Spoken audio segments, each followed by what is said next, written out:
Mm-hmm. Oh, Andy, just in time.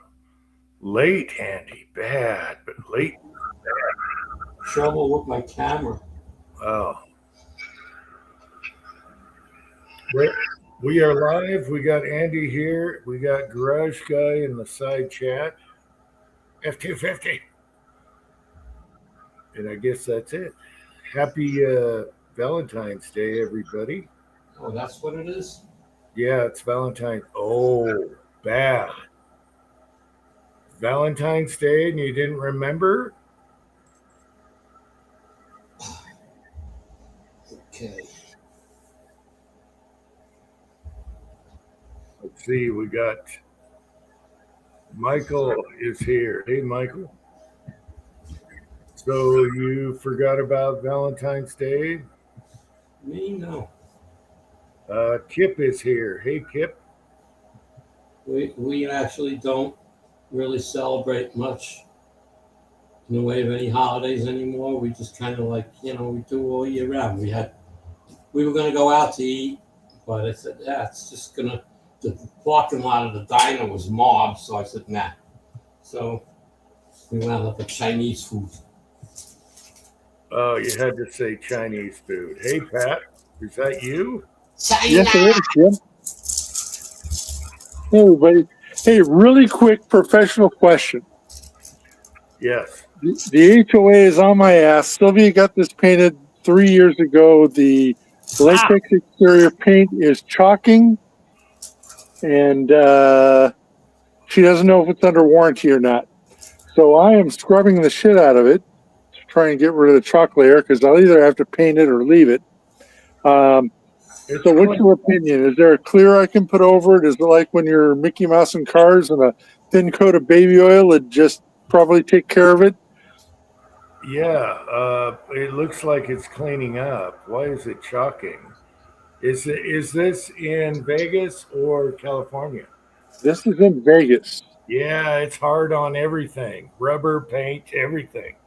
Yeah. If it cleans up like that one panel, you should be good to go. You could shoot it with some clear, or I don't know about. I guess you could do the old. What they do to old cars to leave the rust. You could do the mix and rub it. You know what I'm talking about?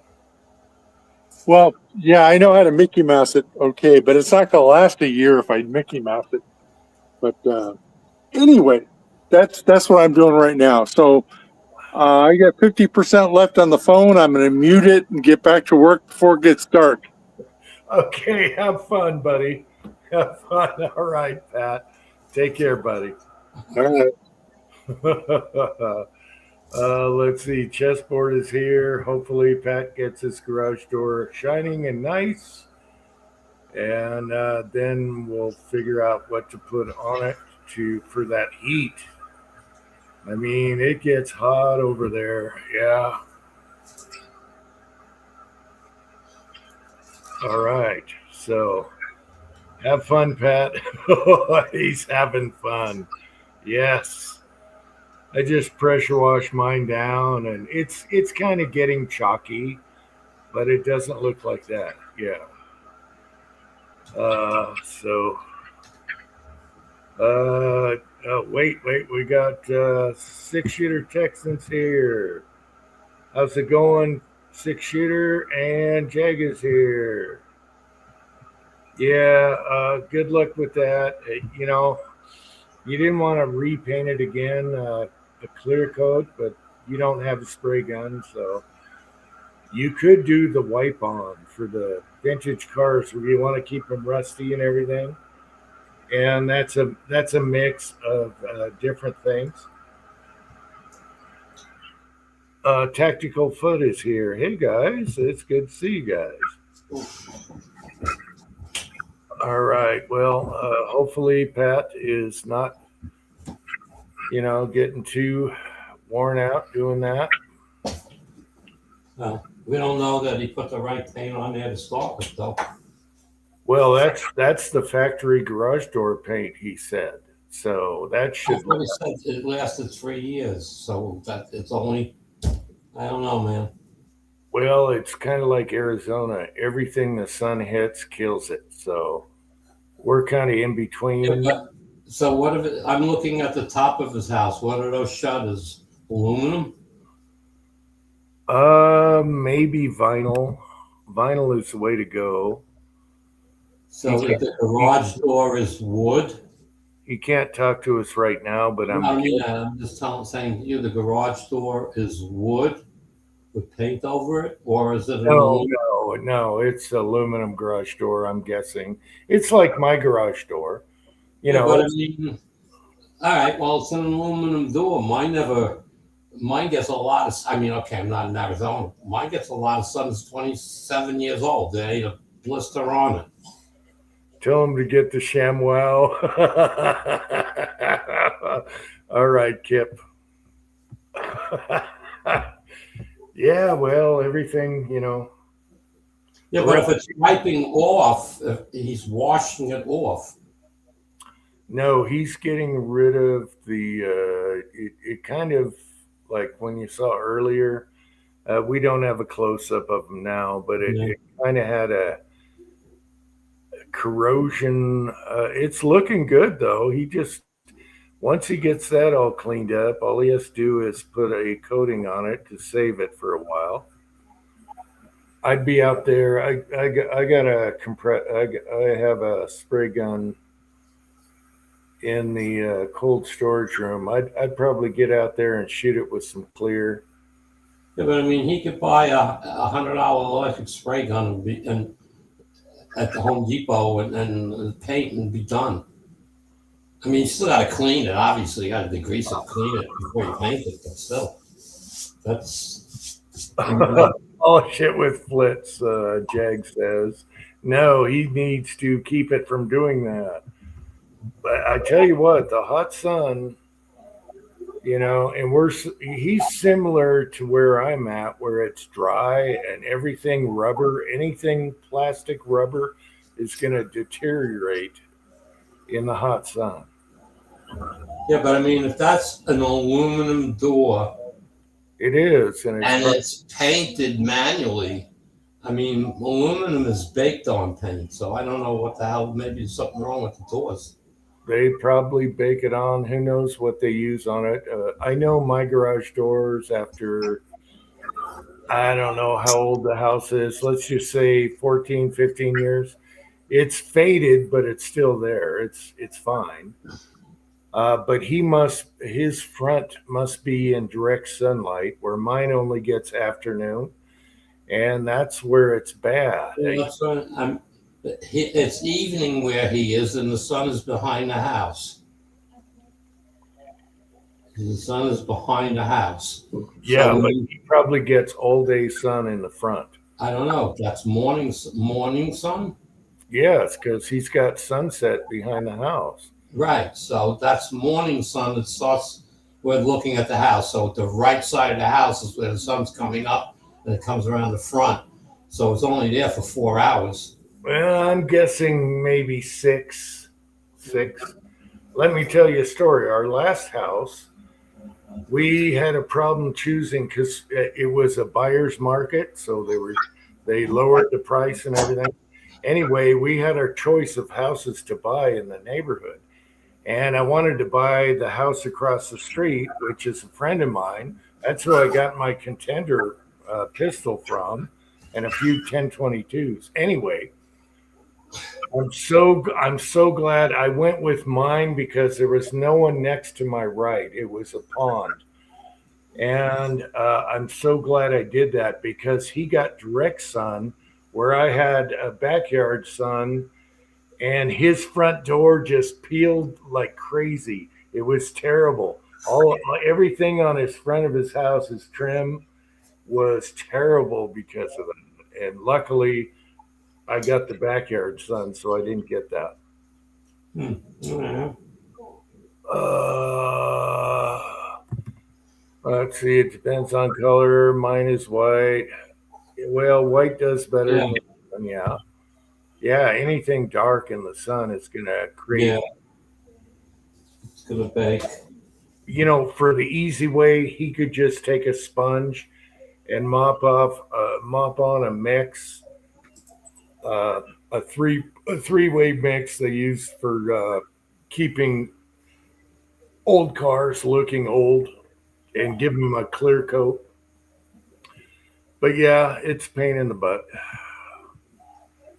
That would be the easiest way. Otherwise, get out there and shoot it. It looks good where he cleaned it, so he's probably fine. You know, he could actually wax it, spray wax, and wipe it down. But that's going to be tough if you want to recoat. Then you got to strip all the wax off.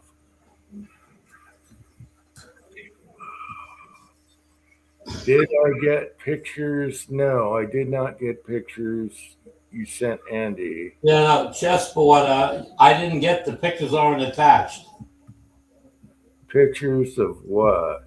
He wants me to send you pictures of his ankle. Oh, no. You want to show your ankle? I'll show you my leg. Yeah, chessboard. You didn't attach the pictures, or they didn't get sent. One of the two. All right. You show me your ankle. I'll show you my leg. I didn't finish the video today because of the live chat, but I had a powder coating accident. Oh, And yeah, oh God. you should see my leg right now. After 2 days,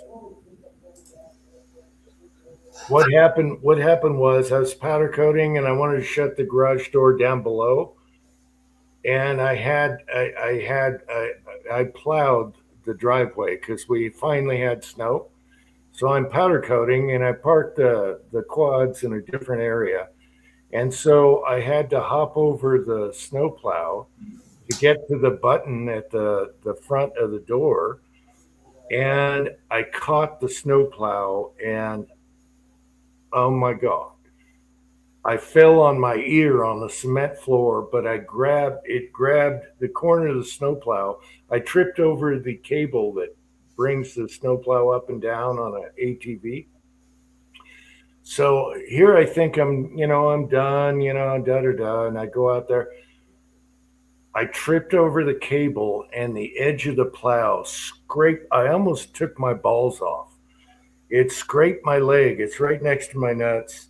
Big old scrape. And after 2 days, I have my whole thigh is a giant bruise with sketch marks from digging into my skin.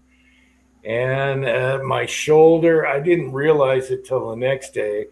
My left arm feels like I did 500 push-ups. It is so bad.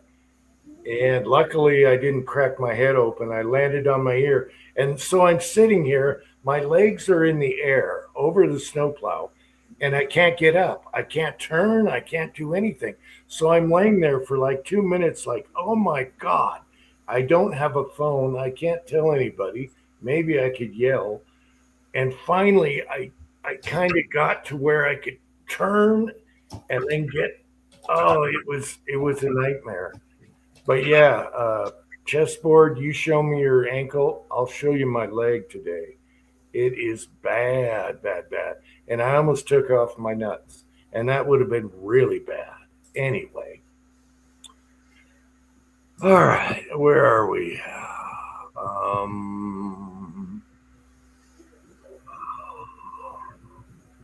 Yeah, but the ankle is worst. At least I can walk around with my thigh. And ankles are bad. You need the cane with the sword. All right. Get the sword cane. Oh, Andy, you were right. They were more than $40. Yeah, well, yeah, but I mean, not to point it at. It's just. Why is this not showing? I'm gonna have to open another email. Basically, yeah. I mean, the short one was like whatever it was, 18 inches was. The cheap one, yeah. It was $139, so whatever it was. So yeah, you could have bought that cheap, but the other one, I mean, the cheapest one was like $300 something. It's like, okay. No, it wasn't 300, but Midway always has a sale on cold steel, and they were like half off. And so Okay, but that's all right. So you paid $1 for it, $1.25 or something like that. That's all. no, he didn't even pay that. It was Oh. I think it was like 80. I thought it was 40. Yeah, I don't think they could ship one to New York though. So No, you can't carry them there. So, yeah. So, anyway, I wanted to say that also. I took that video down anyway because it was too goofball, but just to show, what it looked like. But yeah, chessboard needs a cane like that. And that's why my son got me one, so I don't borrow his. And he knows that Uncle Jim falls every 2 months, and we did it again. But at least I can walk around. It hurts. Everything hurts right now. It hurts so bad. But I finished powder coating. Yo, sorry, I just looked at his pictures. The first one was no big deal. The second one, they're on their way to you. I sent them to you, QJ. Okay. So yeah, I finished powder coating 2 days later because the next day I was like, no, I'm not doing anything today. Oh. So the joy. When you get old, you fall a lot. Andy doesn't, but I do. I don't. I'm a little more careful than you, I guess. I No, fall. you know what it is? I tell you exactly what you did. You rushed. Oh, I gotta go, and that's what happened. I keep telling you, you gotta slow down because when you slow down, you'll look before you leap. Yeah, I move kind of fast, and the snowplow isn't usually where I parked it because I snowplowed that morning and hit that cable, and I couldn't even get untangled. I couldn't even get up for a couple minutes there. And I'm glad I didn't crack my head or my ear. Yeah, well, I mean, My shoulder, the shoulder I landed on hurt so bad. My arm, I think I put this arm down to save my fall. And man, it feels like I did 200 push-ups on my left arm. But the leg is bad, bad, bad. It's bad. You'll see a picture. I'll put it in the end of the powder coating video. yeah, well, I get chessboard. I did send them to you, Jay, and I looked at it. The first one was, black and blue skull, whatever. Or, the second one was like the whole cut with the stitches and everything, whatever. Did you text? Because I don't see it. I sent an email. Oh, well, I can't get to that right now. Okay. Yeah, I sent an email. So this is on my computer. I hardly use my phone for anything. Let's see if I can get to my emails on this right now. Downloading one image message. There's two No, of them. that's YouTube. Okay, it's under the Gmail. Okay, I can see it. Hey, was it 300s or whatever it said? Ooh, yeah, okay. Yeah, it's on the Gmail one.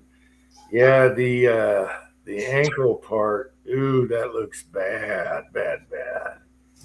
Did you Oh, see now you're looking at the second one. is that stitches? Oh my gosh, is that stitches? Let me see if I can show you that. Oh, is that stitches? That's bad. Okay, that's bad, bad, bad. Let's. Yeah, you'd have to turn off the background, Jim, to get that to show. Yeah, I don't want to do that. Oh, we're almost there. Oh, there you go. See that? God. See that, people? Let's see if I can enlarge that while we're doing this. That might show up funky. Oh, I almost had it. Oh. Yeah. Come on, come on, come on, come on. You can do this. Enlarged is tougher. Oh, that's bad, bad, bad. Hang on, let's try. Staples. Oh, there we go. Oh my God. Oh, that looks like Frankenstein. All right, you got me beat there. I'll take the groin. Vanessa, that's chessboard. Okay, Vanessa Kitty's here. Yeah, that's bad, bad, bad. Oh, back.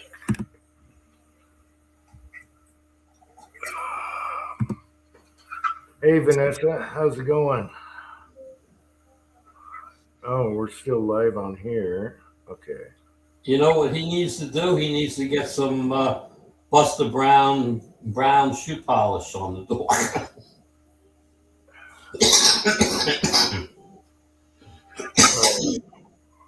Hey, Miss Kitty, how's it going? Yeah, chessboard, that's bad. Staples, oh. Staples and stitches. The other side looked bad, right down by your ankle. That had a big. That's bruised, not cut up, not sealed and stapled. Yeah. All right. Oof. Anyway, hopefully you recover good. That's ugly. I didn't think it'd be that ugly, but it was ugly. I've never had staples like that on an ankle before.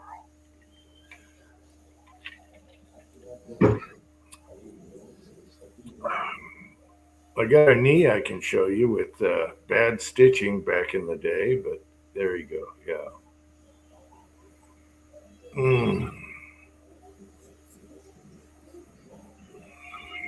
So you just it happens when you jump around trying to do something faster than you should be doing it. I can't slow myself down. I'm used to working fast and boom bang pow type deal. I don't know. It is tough to slow down. Yeah. We got Pat back. Let's see here. It took me a few years to get the hang of slowing down, Jim. Well, It looks good. I mean, it almost looks like it was dirt on the damn doors. yeah, no, it's looking good. I wouldn't worry about that. Just he doesn't have a pressure washer, I guess. Well, yeah, I mean, he can buy a $150 electric one and be done with it too. Oh, he's got the drill with the brush. I love those. Okay, it's got the drill motor with the brush in it. You can buy the brush kits. I use it for cleaning sinks and everything. And there's Yeah, different. good to have. You got I have- different bristles, and they're great for those really tough your wheels, the aluminum wheels that have all the little. Man, it's so good to clean funky aluminum wheels. Good job, Pat. That looks great. That looks great. All right. Looks like he got it covered. Yeah, but I mean, that's what I'm saying. It came off. If it's painted surface, it's almost like somebody threw shit on his door. Yeah, just dust and water or whatever fading, but it looks a lot cleaner now. So I think he's good. But it would be a good time to get some, clear on that, whatever you're using. Look at Pat go.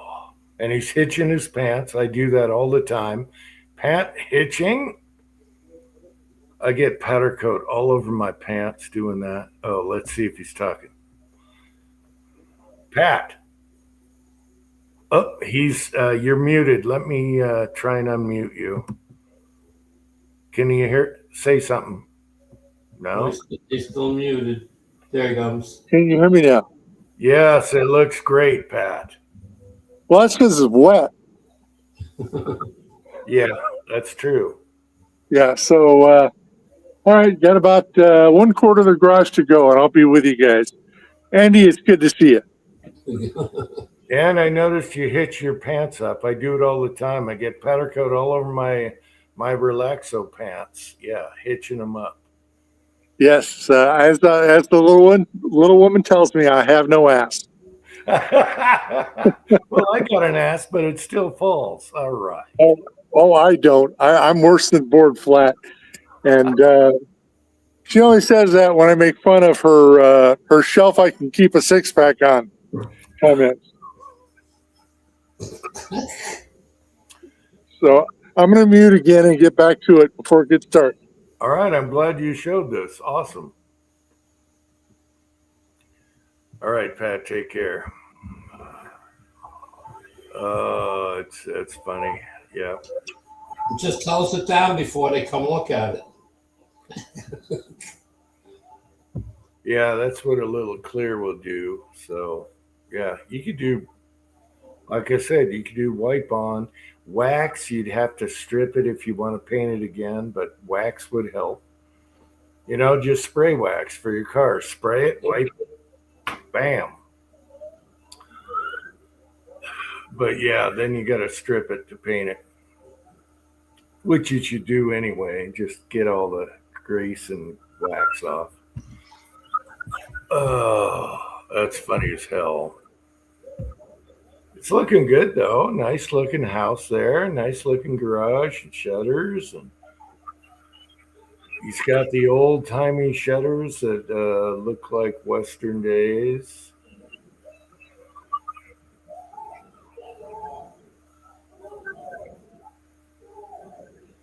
Who's yelling in the background? Is that the TV or what? Yeah, I got the door closed. It's probably Fran's got it so loud downstairs. It's ridiculous.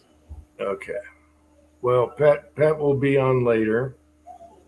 Let's see. Our last house, we originally had wood shutters, and of course, you know what happens there. So after they got really bad, and I painted them one time, you know, to fix them, but after that, I went with vinyl shutters before we sold the house. They looked the same, and no issues there. They weren't in direct sunlight, so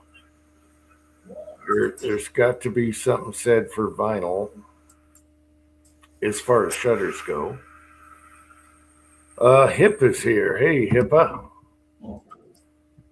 How's it going, Hippa? We're just cleaning a garage door in the background here and talking about stuff. So, yeah, I'm proud of Pat. He's doing a good job. And what did he say? His community, he's got one of those, what did he call it? Community things? Well, it's whatever they call it. HHA, whatever. Yeah, whatever, the homeowners association, whatever. Yeah. I don't Okay. like spell of that. Make them change it. Yeah, I don't like HHA stuff. I'd never do that. But here's a funny thing. I was watching Tulsa King, all right? Uh-huh. HOA. Thank you. HOA, right. Thanks. HOA, homeowners association. Yeah, thanks, Six Shooter Texan. So I'm watching Tulsa King, and he's a gangster, you know. And he moves, he buys a new house, and the HOA guy comes up and says, hey, Yeah. he says, hey, you can't keep your garage door open for more than 20 minutes. And Sylvester Stallone's like, all right, you know, whatever. He just, whatever. And then the HOA guy comes up again and complains about something else. All right. And I love this show. I hope there's more series. So anyway, he's like, okay, I'll pay the fine. He gives him a ticket again. And Sylvester Stallone, the gangster, said, all right, fine. Gives him the, you know, I'll pay the ticket. Then the HOA guy sees him on the news that he was a murderer and a gangster and everything. So once he saw him on the news, he comes back and he says, you know, sir, disregard those tickets. Forget about everything. We're all good. You can do what you want. That was awesome when he saw him in the newspaper. Anyway, if anyone saw Tulsa Kings, that's I really like that series. I hope they do more. Well, you didn't see 3 yet, right? You still haven't seen season 3. 4 is gonna be. It's a few months away, but 4 is coming. I've seen whatever's available. So it was 2 or 3. Well, there's three, so I don't know if you're only seeing two up on YouTube. You gotta go. No, I'm maxed out. I have Paramount Plus, so they're all on there. I maxed out, and I was bummed out that it ended. So then I went over and watched Landman with You Billy. so you saw the Bourbon guy, right? Then you watched. You said you watched Yes, they burned down the house. They burned down Okay, the yeah. house. I don't like to talk about exactly because people haven't seen it yet. Yeah, they burned the house, stole That's the like the building, got it back. Yeah, I watched all that. I'm all the way to the end. How'd you like it the way it ended? Yeah, so then I went over to Landman, which is good, except for they got too Landman got too much what do I want to say, like drama with relationships, and they wasted so much time with relationships and crap. It's like, get to the meat. Landman got really I want to say what do you call those those shows that Soap operas? soap operas. Yeah, it got to be soap operas with relationships. And it's like, no, Landman, if you want to keep going, you got to get back to your edgy stuff. And finally, they did at the end, and I maxed out on Landman, so I'm out.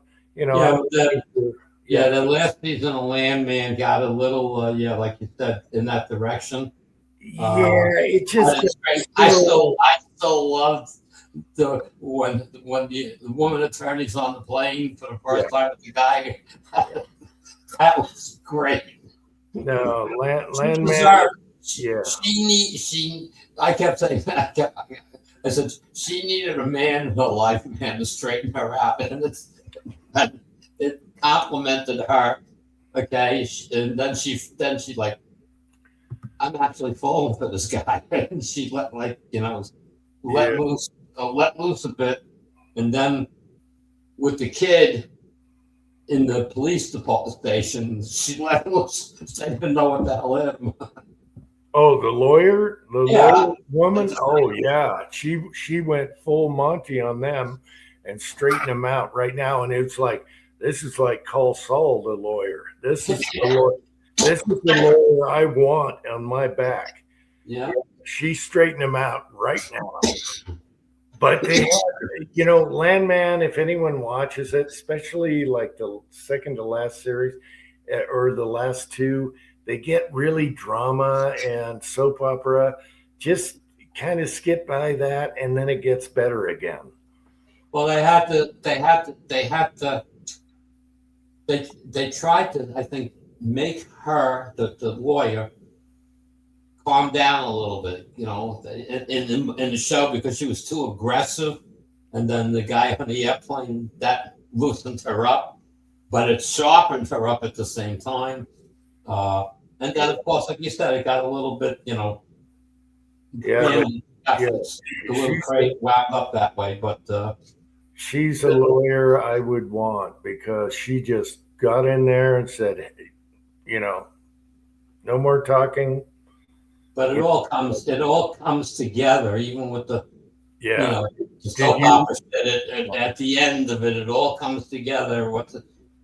And then of course now, well, again, people that haven't watched it, I hate to say what the end result is, but this should be interesting. I who I liked, what the old his father's therapist. Yeah. Okay, he hires Stripper. He hires a stripper to do a therapy on his dad, and that changed his life. And she's not a therapist. He knows it. She knows it, and it changed his life. It made him so much happier. And I like that. See, that wasn't drama, soap opera stuff. That was good. So both of those shows, if people haven't seen both shows, it's really good. But Landman can get a little soap opera-y with relationships too much. They blew it. They should have cut it down a little bit and go back to the meat. Anyway, they're both good shows, and I can't wait until they have new episodes on both. Well, what that again? The best part of Landman was everybody went with him at the end. All the people. Yeah, Everybody went to work with him. yeah. You know, The ending we won't talk about the last episode, but they came back together, and now shit's gonna happen. So, as far as drilling oil and making money, so there you go. well, they're doing it on that side. The other side's going to be part interesting, digging for the gas, drilling for the gas. Yeah, See where that goes, because now there's going to be two stories going on. yeah. All You're right, muted. You're muted. Pat, we can't hear you. you're muted, Pat. Pat, I don't know if I can control his. No, if he has it turned off, you can't. I don't think you can turn it Yeah, on. I can't control his mute. You're muted, Pat. Okay, now Matt, say hi to the Great Pumpkin. Happy Valentine's Day. Happy Valentine's Day. Chocolate. Did you just say the Great Pumpkin? Someone's gonna get a whipping. I just want to know how many of you are into this March 14th shit. Huh? Did you tell them? March 14th. You didn't tell them about March 14th? Oh, I'm sure they know. They just don't memorize the dates. We're men. Maybe they don't do anything for Valentine's, so they don't know. No, it's February. It's not March yet. No. Okay, you better explain it to them. We don't celebrate that one either. Okay, there is a holiday on March 14th. Okay. That's St. Patrick's, isn't it? Or is that 17? That's 17th. Oh, okay. March 14th is Steak and a BJ Day.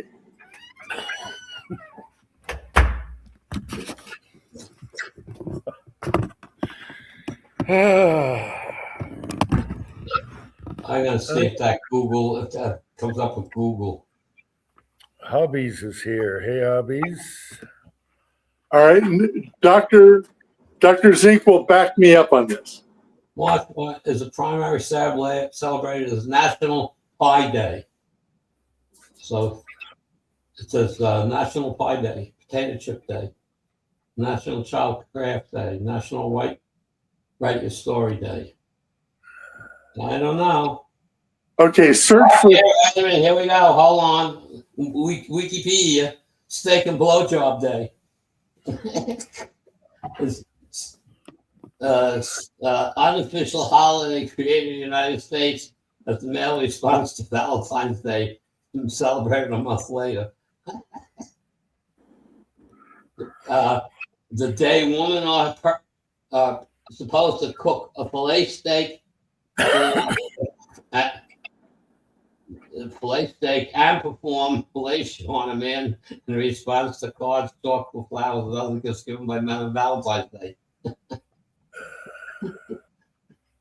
Let's see. It's been produced about it. It was conceived 2002. Oh, It's suggested that it's a backlash against the feminist movement. There's too many holidays as is. oh, I know, but they're so fun. It's like I gave Sylvia a card for National Short People Day.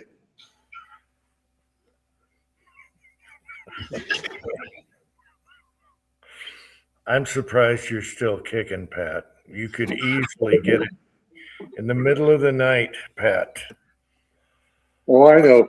I'm lucky she has short little legs. 6 Shoe Texan never had a steak. Okay. Well, he's probably referring to something else. I'm sure he said he's in Texas. If you don't eat steak, you're not. Yeah.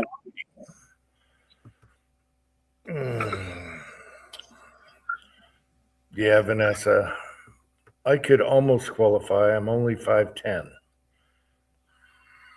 So it's 5'10" short nowadays. It used to be the norm, but now 5'10" short, especially when I stood next to Pat. Jesus Christ, I don't want to stand next to any of you. I'm only 5'6". Pat, what are you, 6'4"? 6'4" and flat. Yeah, okay. I'm shrinking. You're about 6'4", and he's like, he could put his hand on my head.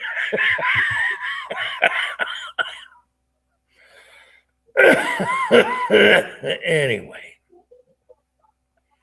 Pat, what station wagon do I have behind me here? Well, I can't really tell because, but okay, that is a prototype Oldsmobile Vista Cruiser. You were close. It's a Ford, but it was a prototype. Yes. Yes. And do you know what the beauty is? See the step down tailgate where the kids can hop on and get in their seats? Uh-huh. Look at that. The kids can jump in there easy. Oh, yeah, and look at that back seat. It looks like a couch. Oh, you should see the second seat behind the driver. It curls around like a limousine, like a couch. Uh-huh. And then the top is glass, and it has 3 different modes you can choose from. So see the stripes in the glass?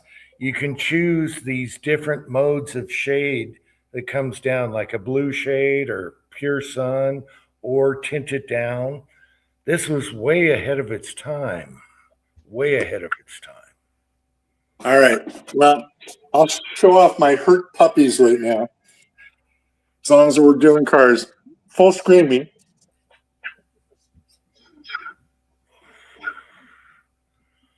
Let's do it that way. Uh-oh. There's my SS. There's a sticker for it. And the hood got a little munched, right? Yeah. There's the G8. Oh, Pontiac. Yeah, so they both have LS3 V8s in them, 415 horsepower, and they're practical family sedans. Practical, yes. Yeah, this one, mine's got a 6-speed, and that one's got an automatic.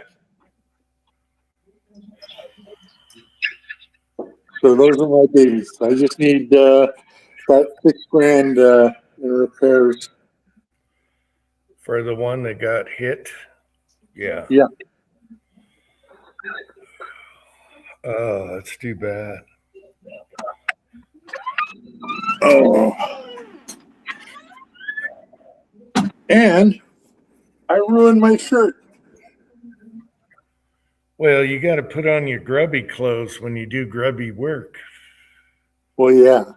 But, ouch. Ouch, ouch, ouch.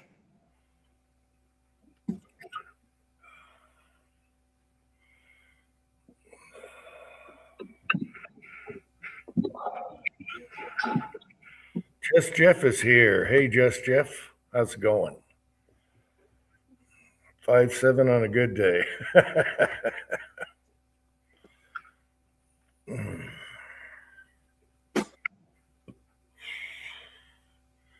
Okay.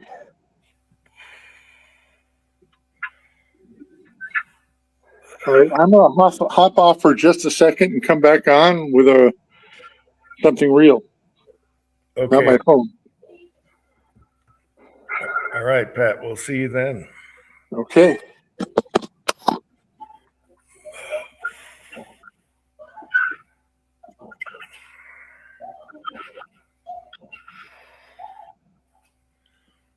Yeah, I keep around crappy clothes for dirty work.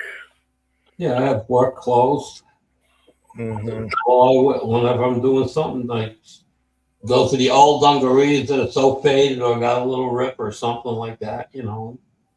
I have probably 4 pairs of those, and every time I buy a new pair to wear for myself, I hang that one up as a work pants and take the oldest work pants and throw it away.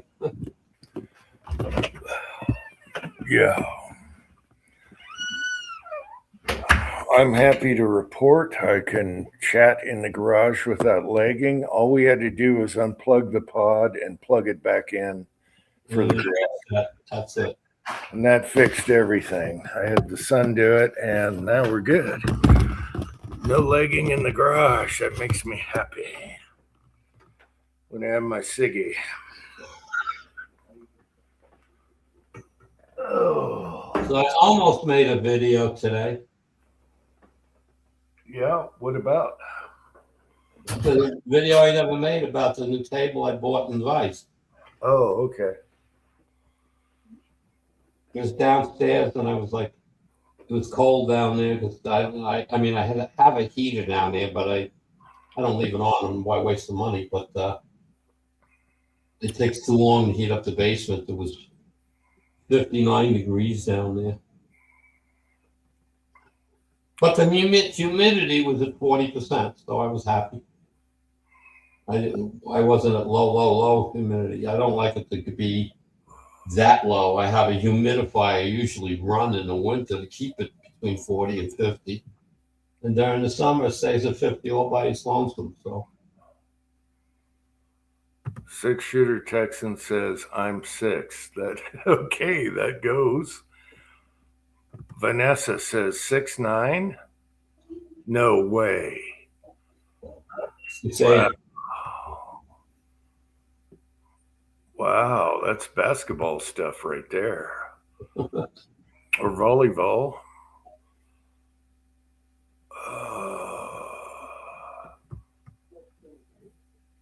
Casted today in shorts. Yeah, when I was casting, luckily I had my beater relaxo pants on. When I powder coated and tore through my thigh. And so, yeah, I have casting outfit and powder coating, the same thing because the powder coat the same day. Yeah, so dirty clothes, keep them around. Wash them, but keep them around. Are you supposed to wash them? Oh, yeah. I don't like dirty. No, I like to be clean. Oh, yeah, I'm just busting your balls. Jag is 5'11". Okay. Oh, okay. Vanessa's 6'3", flat-footed. All right.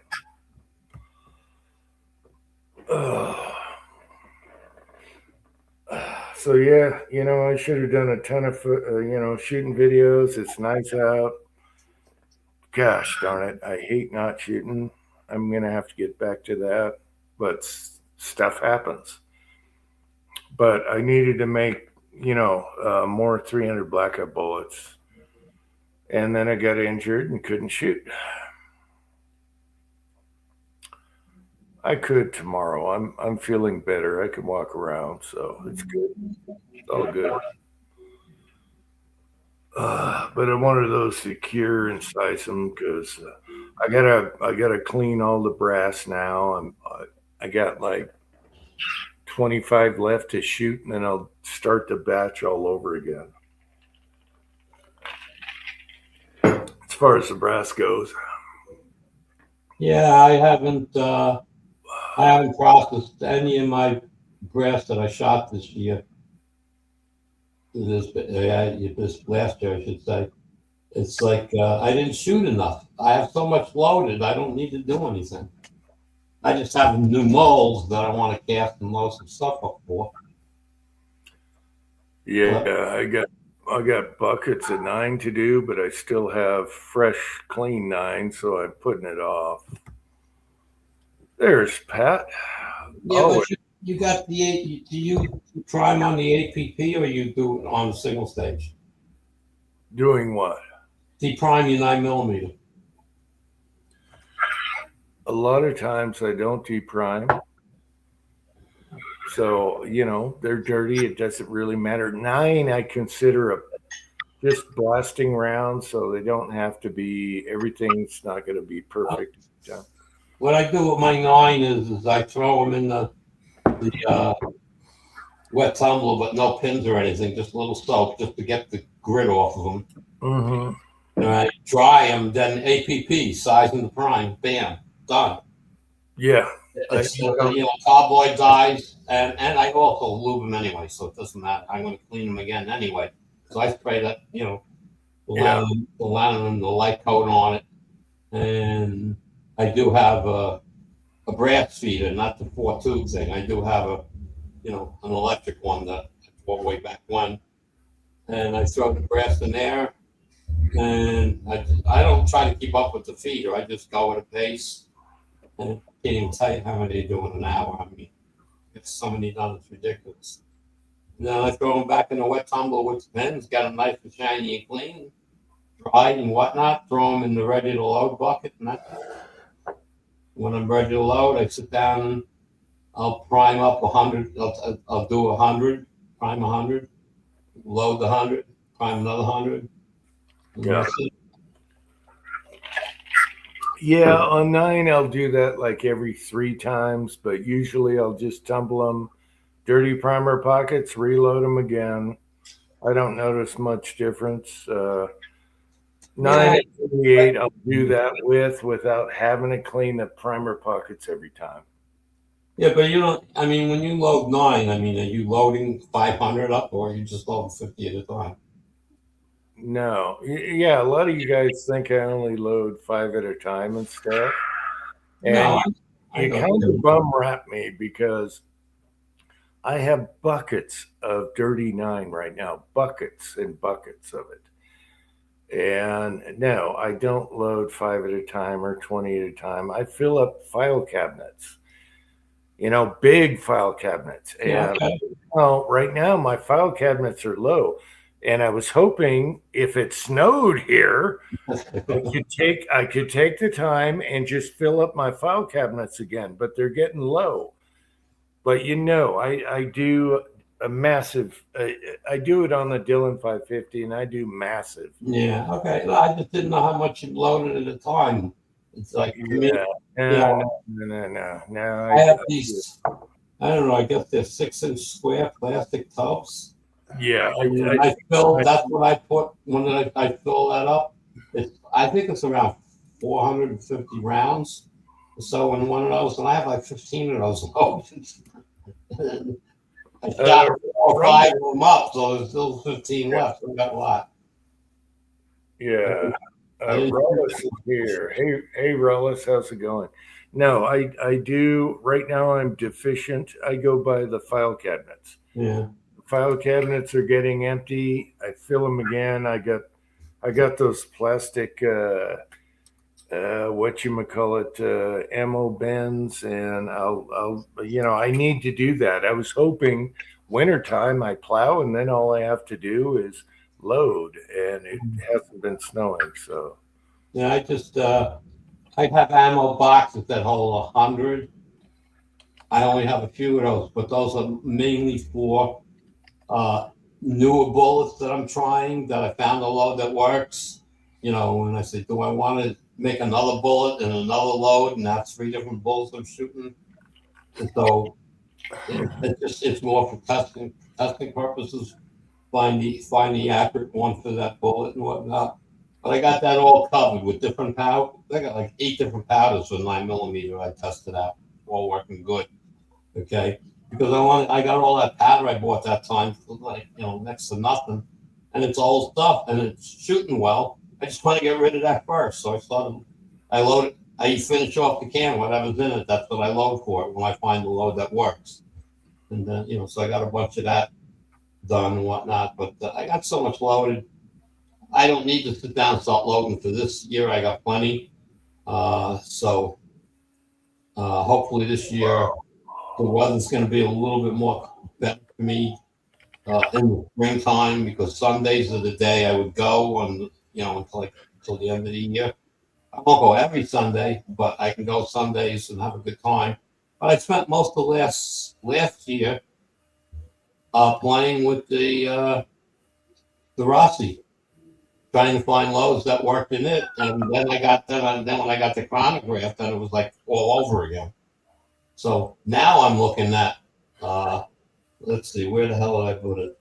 I've got an itch again, so now I'm looking at lever actions again, and I don't know what to really deal with.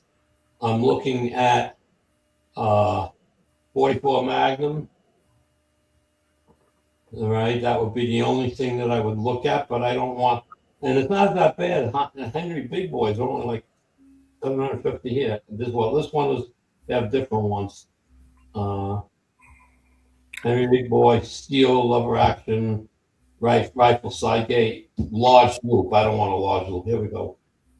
They're in the $800 to $900 range. It's not too bad. Okay, but there's a lot of stuff out there that's cheaper, and I don't know. I mean, it's Well, I'd probably pay a little more and get the Smith & Wesson now because they're doing it. they want a lot of money for Smith & Wessons. Well, get the Rossi because I love my Rossi 44 Magnum. And you got, if you don't have, get a 44 Magnum or a 45 Colt. You're going to be really happy, especially if if you want to put a suppressor on and play with loads. Yeah, let me address HIPAA before the quote ends. It's going way up because people are HIPAA. I'm a huge Trail Boss guy, but I've never done it in 9mm. That's crazy. Dropping the perfect each time. However, I can imagine it's super quiet, but I'm a huge Trail Boss guy. Never tried it in 9. That's the one caliber. Now you got me thinking. Maybe I'll do 5 rounds and go out and yeah. All right. Shoot it suppressed. It'd be crazy quiet. All right. I'm trying to catch up. Gosh darn it. The chat's going crazy. All right. Oh, don't put someone on timeout. Jeez. All right. The bionic ankle. Yes, the bionic man. Man, that looked bad. The staples. All right, let's see if I can get down to the bottom before people keep chatting. But anybody? I mean, what about Heritage? Are they anything to look at? Heritage. What to look at? Heritage Manufacturing, 92 Ranch Hand, 44 Magnum lever action. I don't know. I'd go on sale right now for $500 from $799. Yeah, Heritage. Is it a Turkish gun? I don't know. That's what I'm asking. There's a lot of levers on PSA that are cheap that are Turkish guns. I'm on PSA right now. And some people had double feeds and stuff like that, but you can fix it by shimming on the sides inside there. You can shim it, put the screws back on. I'm kind of impressed with Smith & Wesson copied the Marlin, and they're doing a good job. They're threaded and everything, but they're kind of pricey. The new Marlins are crazy price. The problem I have with Henry is if you have one little part you need, they want you to send the whole gun in for it. Yeah, I know. I don't like that. I don't like that at all. If you have a 92, 94, whatever, you should be able to buy parts online and just stick it in there. That's why I'm leaning away from Henry. Rossi has a 92 and a 95. I don't know what the difference is. Kip is saying Ruger. Okay. Yeah, I don't like, I got to do a video on this. I don't like big loops, and half are big loops. They slow you down so much because you're sticking it way out there. I like a medium to small loop. Small is too small. If they went in between a medium and a small, I'd be super happy. Big loops are just crazy slow. Unless it's Chuck Connors. Yeah, half of mine are big loops, and I hate them. We're actually going to chop them and TIG weld them smaller and wrap them so you don't see where the TIG weld was. We're going to do that in a future video. Smith & Wesson's $1,300. I know. Well, you got to get them on sale. You know. Yeah, but they're high to start with, though. Levers are crazy price, and it must be machining, whatever. But Rossi makes a 92 and a 95. I don't know what is the real difference. Is the 95 Caliber? No, they have a Rossi 92 and a Rossi 95 and 44 Magnum. I don't know what the 95 is. 92s are a copy of the Winchester. The only pain in the ass with the Rossies is to get your bolt out, you got to take them completely apart. Yeah, I know. Well, that's why and they eject right on, they eject the brass on top. You know what I'm talking about. Yeah, I know. That's why I'm going with the side gate. I'm not going to be stupid. No, if you're using a red dot or a scope, the Marlin is great for ejecting sideways. However, the Rossies are smoother and a little stronger action because the way the bolt. Rossi 95 triple. 95. I'm trying to. Rossi R95 18-inch lever action with stainless steel. $900. I don't know what levers are getting crazy price now. I've never paid that much, but then they have a Rossi 95 Classic 45 Magnum. That's a small loop. The 775. And let's see what that's blue. Lever action, right? 10 magazine, 20 barrel, 20-inch barrel. You can buy smaller loops from Rossi if it's in your caliber, and they're like $40-something. Versus I'm not worried about the loop, but this is a Rossi 95 now. How the hell does that come apart? They got to go look at some videos now. Let's see. I'm leaning towards one more rifle on that. I'm like, I keep saying, you really don't need it. What do you want it for? I know some of the guys will throw me some brass to get started, but I mean, it's like, I don't know. Then I got to buy another mold. Thorax is here. I hope you recovered from your stroke and you're at home and everything's good. Thorax, been wondering how you're recovering there. So it's good to see you, Thorax. Hopefully, I assume you're at home recovering. All right. Rossi moved the levers to Heritage. Same company. Even crappier. Okay. Even crappier. And now Rossi's aren't crappy. If you forget about the 22 cheapo one I bought. It's totally different. However, I love that gun. I love what I got. Regular Rossi 92s, you can't go wrong. They're super smooth, and you can't go wrong. If you find them, say you go to a used pawn shop, whatever, used guns, man, buy them all day long. If I wasn't mounting a scope on top of it, I would have loved the rifle. It's the ejection issue because it's up. But I have another idea because I'm trying to have it hit something and go and shoot out to the right. And that may be what it's working, but 8 out of 10 work. So I'm thinking of maybe instead of trying to deflect it to the right, that maybe I just deflect it back. Might pop it clear. Yeah. And that's easy enough to make because that's just one piece of flat strip. Just bend it, heat it, and bend it, and double side tape it on, and find out. It's not like I got to take apart the whole rifle to try it. So. Yeah, and their black models have the scope up front, so it's a scout scope. or red dot, and you're totally no problem. It just, fix the ejector spring, which is too heavy, Yeah, and I it won't did all go on top of your forehead. Yeah. I did all of that. So it's just that I'm not happy with a dot.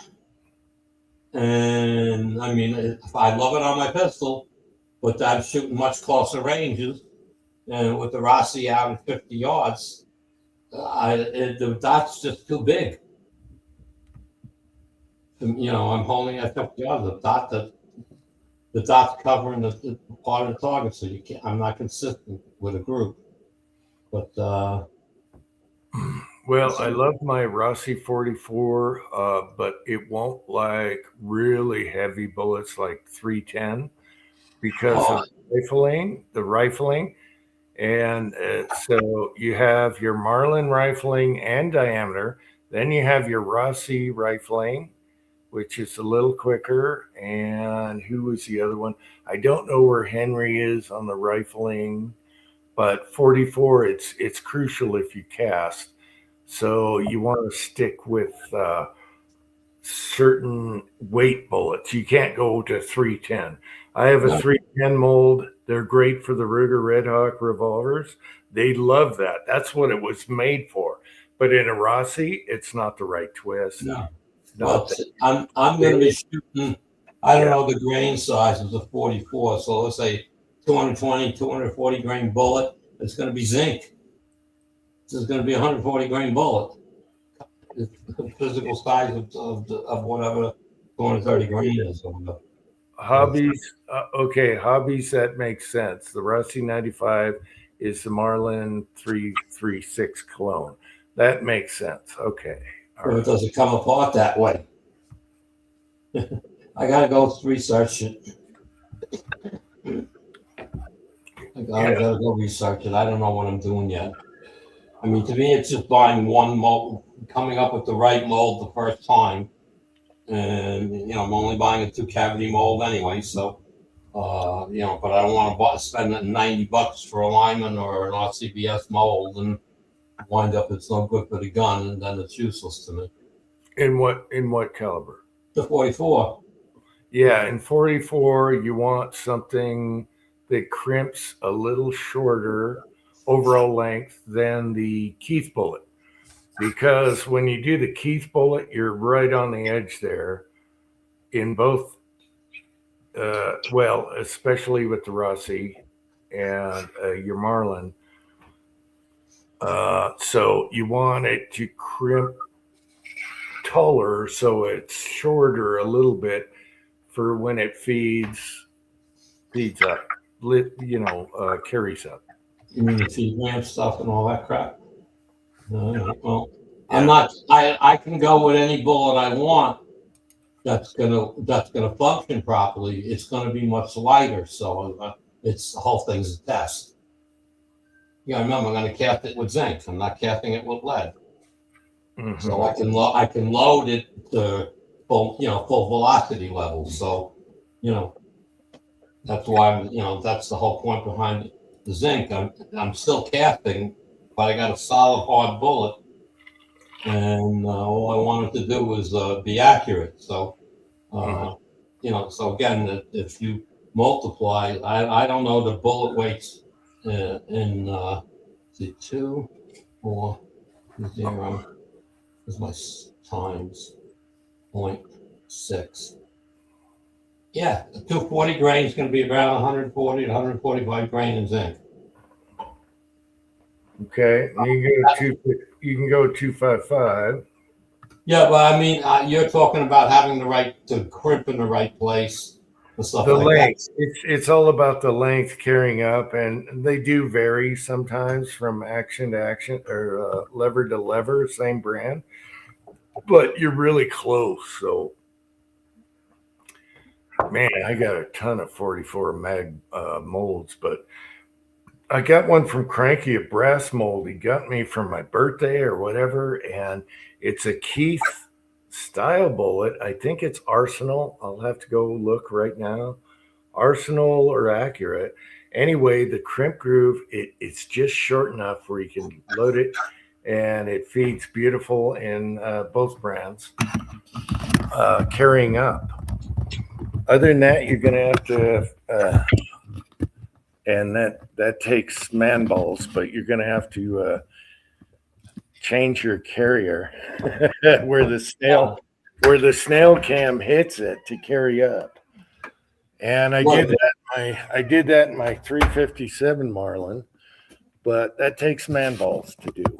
But that you're saying the bullet length is too long? Yeah.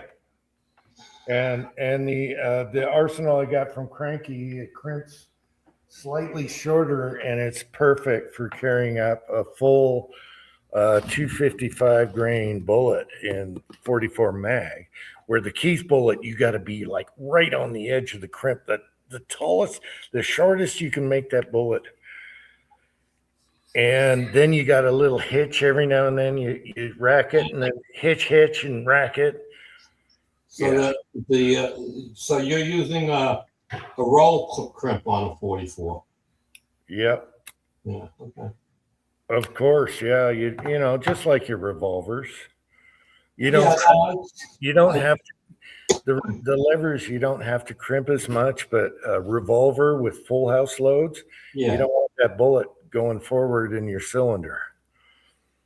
You know, the next shot. Coming out of I don't want to jam up your cylinder, so you crimp them good. Yeah, well, I gotta decide. I don't want to actually buy something that's going to become a problem, and I'll be frustrated to hell. Well, if you get a 44, I'll send you some bullets to try and rack in your gun. Yeah, okay, that would work. Just to to find out what length is going to work, or what bullet's going to work. Physically wise. But, the big, huge Lee 310 bullet, it's a gigantic monster. It has 2 crimp grooves.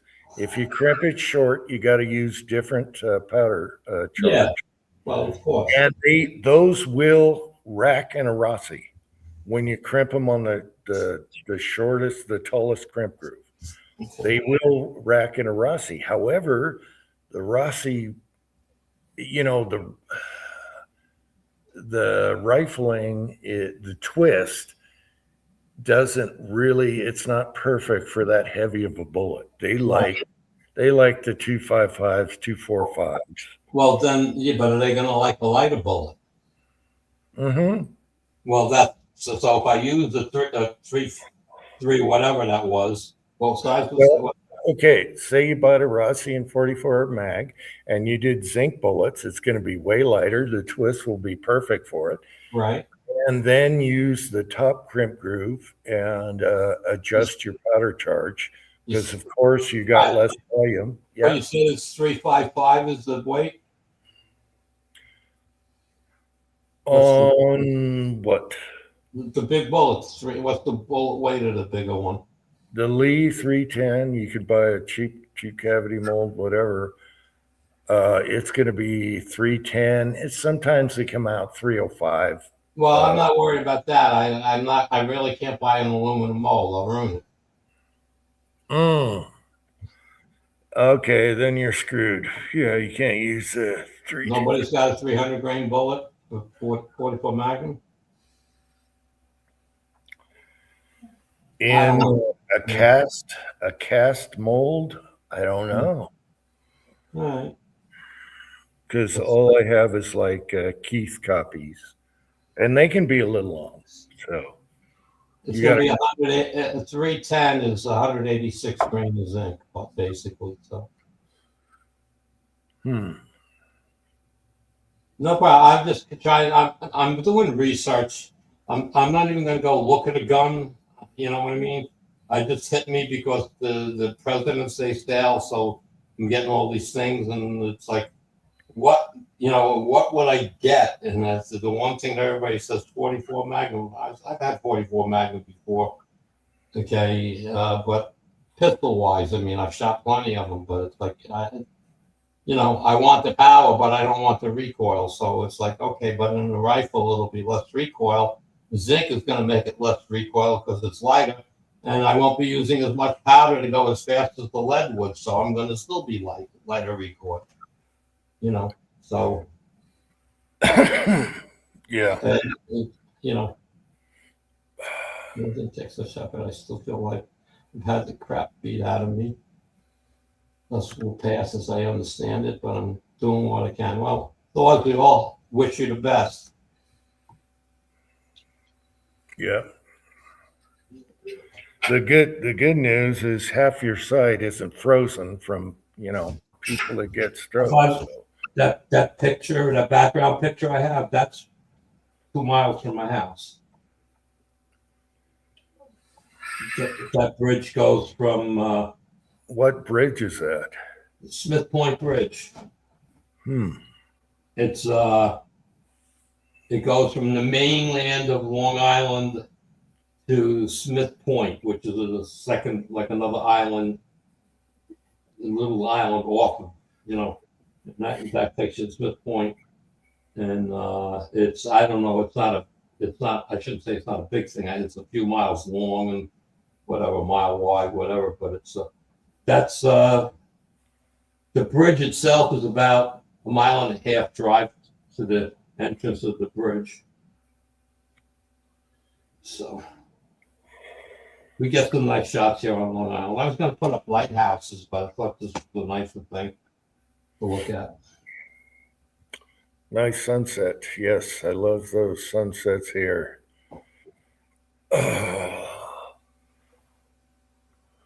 So what time is it? Oh, Jesus Christ. My wife's going to be yelling at me. Why? It's only an hour, 16 minutes. No, I know. Why looking at the time? It's 9:15. The 9:30 will say, are we going to bed yet?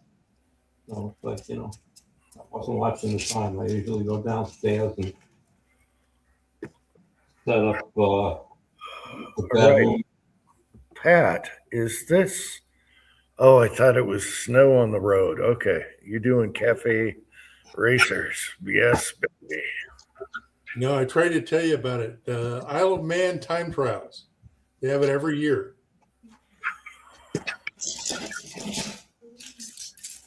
The old man type trials? Isle of Man. Isle of Man. Okay, all right. Okay, so they closed the whole island down for the race. And those look like vintage bikes. Yeah, this is back from the 60s, but they race it every year, even now. Cool. I'll be right back. Love that. Okay, Andy. Let's see. We got people lurking. Is Foss here? I want to explain something about the live chat. Foss, if you're here, just say you're here and I'll explain. The Uncle Jim rants. If not, okay, another time. I don't have your email. I can't show you the live chat where I was totally degraded by a punk, which I want to ragdoll and put him in a Darth choke or an anaconda choke. But we'll talk about that later. I don't think he's here. All right, that's another story. It goes years back. Anyway, Darth choke or anaconda, that's my choice. Make him squeal like a bitch and say sorry. All right. I'm not in a wheelchair. I can walk and stand. Some people get confined to life in a wheelchair. No, hell no. You're lucky you got movement on your right or left side. Surviving a stroke is the real deal. We've been through that. It's bad.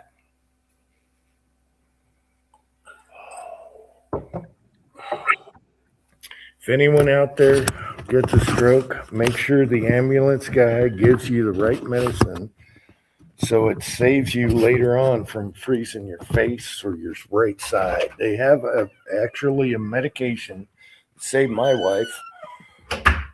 And if you get to it in time, within an hour, hour and a half, boom, it's going to save you from talking weird like this. Yeah.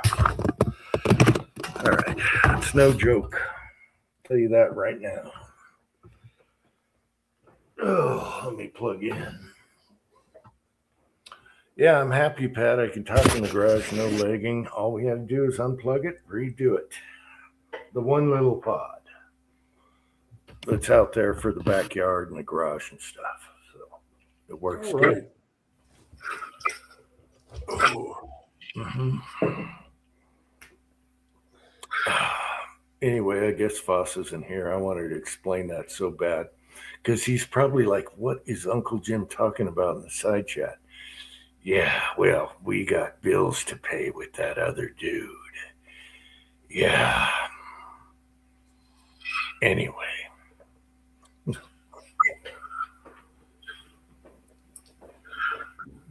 I'm going to find that live chat. It was on,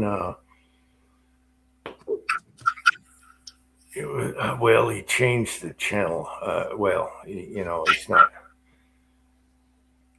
He's not around anymore doing stuff, but, oh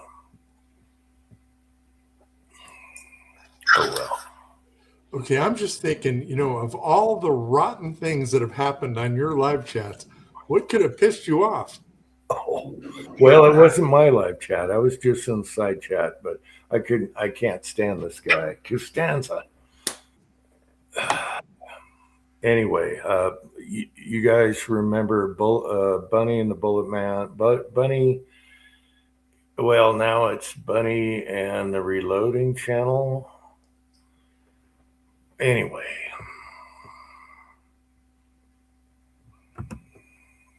Okay, I remember Echo. You mean Echo and the Bunny Man. Yeah. And when I was on one of his chats, I come on and we got Kyle here. Hey Kyle, how's it going? Wacka wacka wacka. I'll put a link down here anyway, and then we'll cover the story here. Okay, so I was on one of Echo's old chats. We're talking years ago, right? Yeah. And I come on, and he had G-Webs on there, who I think is a total poser. All he is a Google researcher to talk about what he knows. So anyway, I come on Echo and the Bunny Mans before it was Echo and the Bunny Mans Reloading Channel. And I come on, and these guys are already on, and I'm in the kitchen on the same laptop. You can hear me just fine, right? Yeah. All right. He gets on my ass, and I'm like, who is this dude? He's climbing all over my ass. And he's like, you talk weird, your sound is low. Who is this guy? What are you doing with this guy on your live chat? And I'm like, dude, who the hell are you? I'm just here for Echo. And he just keeps ripping me like he's bipolar. I don't know and after the chat, Echo told me that, yeah, he has these weird temper tantrums and all this stuff. And I told him if I could get a hold of this guy right now, he'd be screaming like a bitch. I'd put him in a total chokehold, anaconda, whatever. I would ragdoll this mother. Anyway, it turns out he's kind of bipolar, whatever. I guess he's more mellow now, but he's on Foss's chats every night after ours or tomorrow. Yeah, after ours at night. But he's mellowed out quite a bit. But I tell you what, that's still in my brain. I want to ragdoll this son of a bitch. I did nothing. All I was doing was talking to Echo, and I'm like, who the hell are? And I actually asked him, how old are you, dude? Why are you acting like a stupid bitch? Anyway, that's, I was hoping he understood because I got in his live chat the other night and I'm like, dude, I'm going to ragdoll your ass. And Foss running his live chat is probably like, what is with Uncle Jim tonight? Why is he so cranky? Well, that's why. And I did nothing, and he climbed on my ass, and it's still here. If I see that guy, Anyway, that's the story on that. Rollis is here. How's it going, Well, Rollis? see, Doctors Inc. Andy was good. He's got a landscape photo in the background. We got cars and and motorcycles. And here Rollis comes on, and we go straight to R. Okay. Listen, why would you people want to look at my dumb face when you can look at something like this? Okay, I gotta pee. I'll be right back. All right. Rollis, good to see you. Good to see you guys too. Saturday night, enjoying it. When I first met Susan, she was actually skinnier than this chick right here. So, not that she's all that big now, but there we go. All right, fine.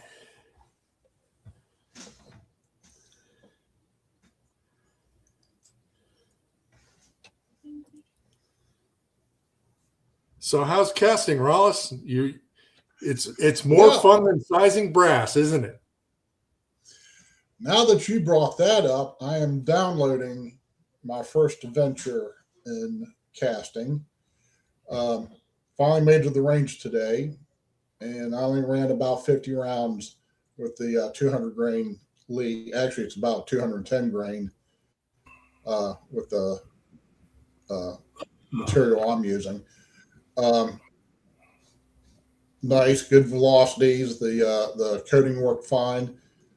So it's pretty, I'm pretty happy with it. So if I can ever get the videos to download without I have like 5 different hard drives I'm dealing with, but if I can ever get it to completely download, I might actually be able to get a video up in the next week or two.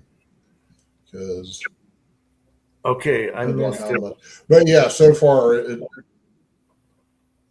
I missed it. I What's was that? saying, what caliber? What mold?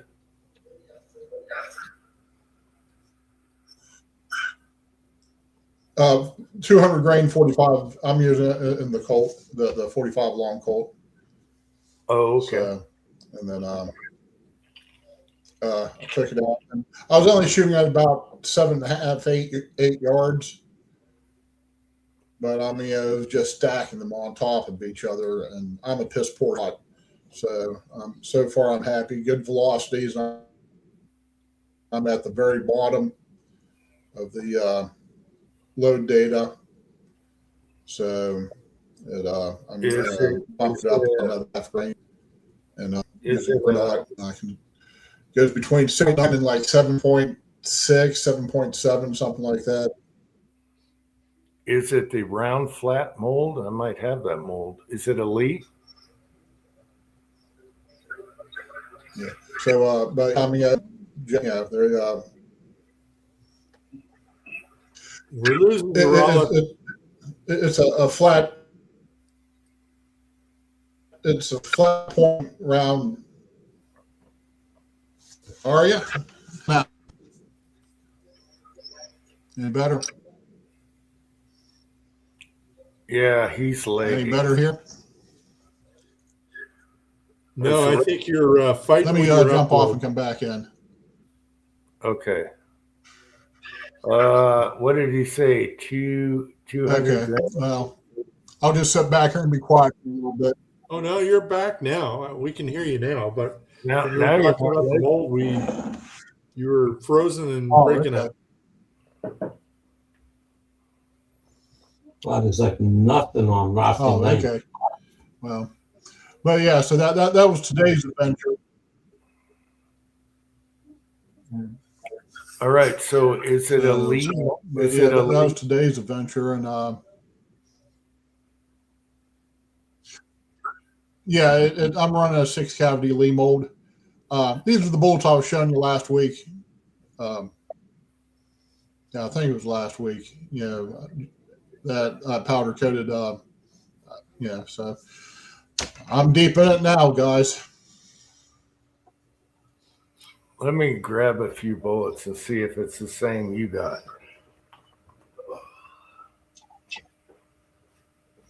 Okay, here, let me grab some also. Yeah, I'm out there looking, see what I can see on Rossi 95. There's like no takedown videos, nothing. I'll have to search around tomorrow. I'm breaking up. It's getting late here. Come on. I just don't want to spend $1,400 for a 44 Magnum rifle. So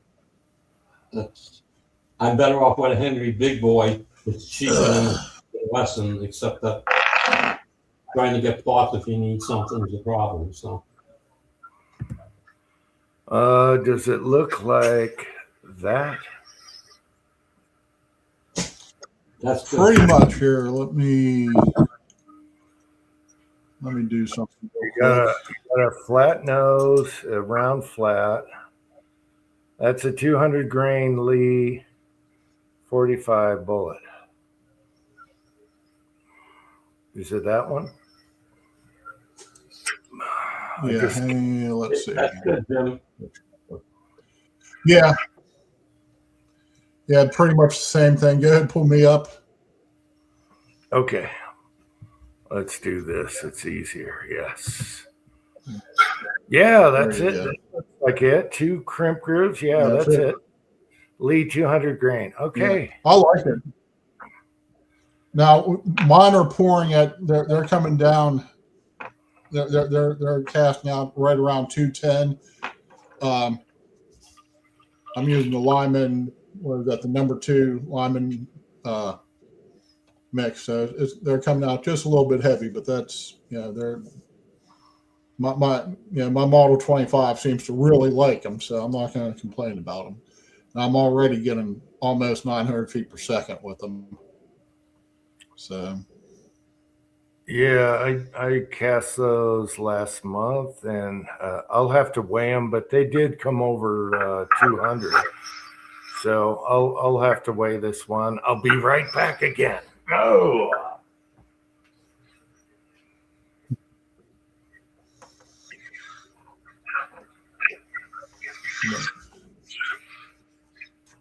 and also I bought a brand new used Smith & Wesson 459, 3rd gen. So trying to get some of those put back.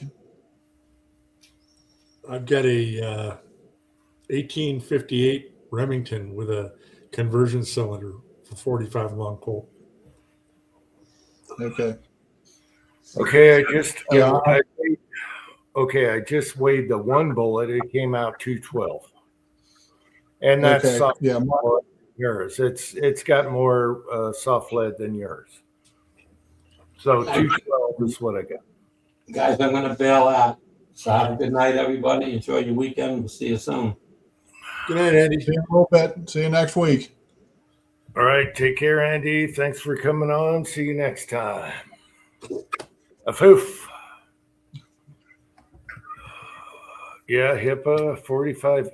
I haven't got into the Colts. I don't need another sizer and mold. Oh, gosh. Yeah, but I would like a lever. Oh, yeah. A lever, single action, and that. I'm just using these for 45 ACP.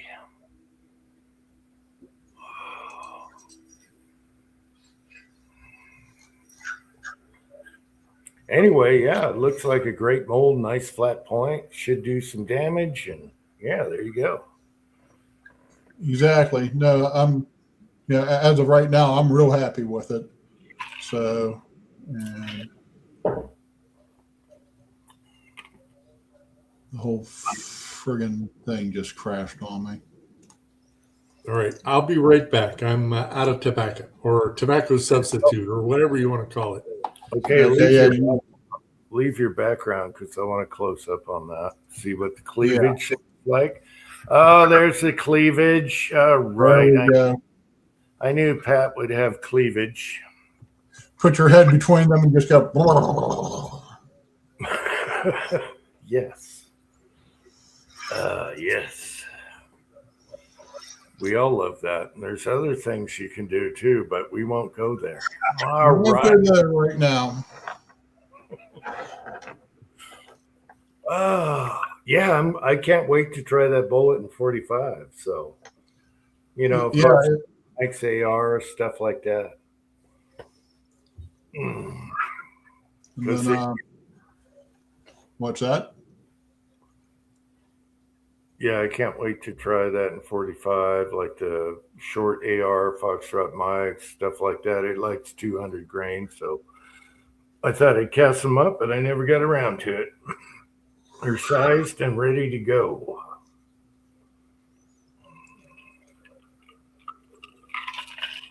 And also, well, I was able to get that 459 out to the range today. I just ran about 30 rounds through it. Just made sure and it shot nice. Yeah. Double action, single action, Cool. And then, well, I went in to lay away a 659, which is basically just a stainless version. Yeah. And I saw that they had that 459 in there. It was cheaper. It was like, well, okay, I'll just go ahead and get that one instead.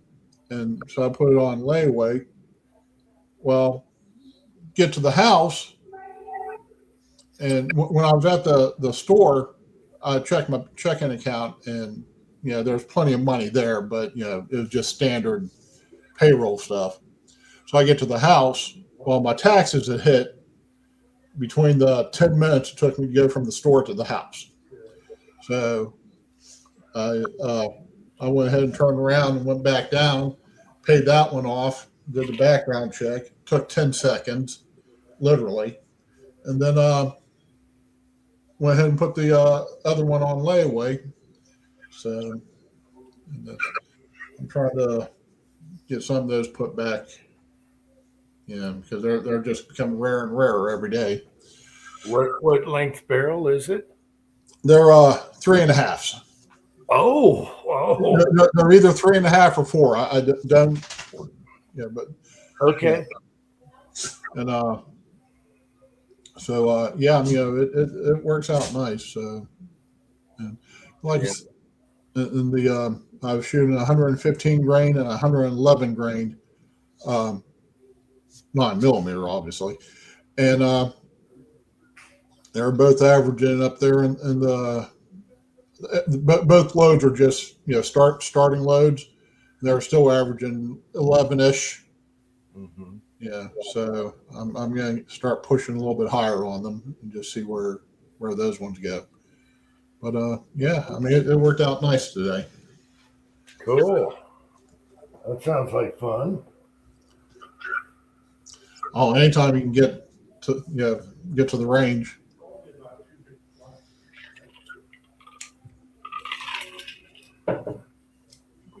Now, I missed about the first half of the show. What all was going on? Anything? Just our normal stuff, I guess. I can't remember. Cars and girls. I talked about getting injured powder coating, and you'll see that I couldn't edit it tonight, so I just finished the last batch. Tomorrow you'll see powder coating and getting injured powder coating, I guess. I don't know. Oh, and I wanted to talk to Andy about the ice trays. Damn it. Anyway. Nothing like a good old-fashioned burn. I assume that's the injury you had, unless you dropped something on your foot or something. No, I actually cut up my leg. It didn't have anything to do with powder coating, just closing the garage door. Oh. It'll be in the video. You'll see my leg. I shouldn't be walking right now, but I am. I'm an animal. I can take it. I've been through worse. Yeah. But when you see the leg isn't as bad as chessboard's foot. Chessboard's foot. After I saw the stitches on chessboard foot, I was like, okay, you got me. Yeah, I didn't see the photographs, but I broke my ankle about 10, 12 years ago. So uh, I have a pretty good idea what he's dealing with. So it, other Yeah, than that, it's messed up. It's earlier in the chat. I showed a picture. His And then tomorrow, if I get around to it, you'll see the where I almost got my balls ripped off in the oh, garage. Oh yeah. that's good. Oh, Shouldn't be pissing your wife off like that.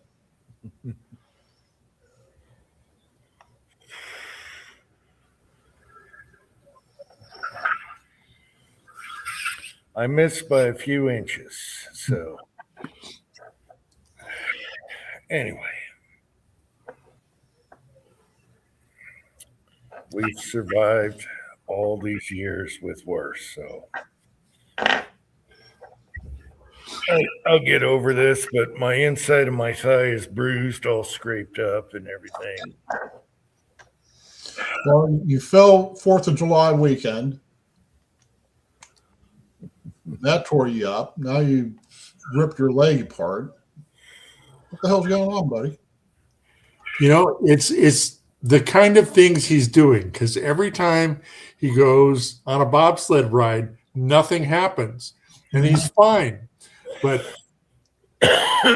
falling off of rocks, next thing you know, you're going to tumble down the stairs. No, you say that about the bobsled runs, but if I had a second camera, because all you can see is my feet in the air when I flip, if I had a second camera, you'd say, oh my God, why is this guy still alive? Because I flip. I totally flip. And no helmet, no nothing. So, yeah. Yeah, garage guy might be right about that. There's been a lot of bobsled runs that could have gone ugly.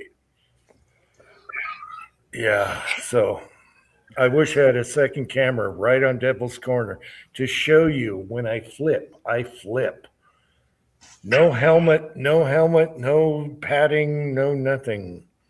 What's that? An old man, not a young guy. Young guys can get away with anything. You know, we were indestructible when we were young, but self-abuse. Yeah, okay, garage guy's still here. No, you only see the camera that's on my, what do I have it on my chest or whatever? Yeah.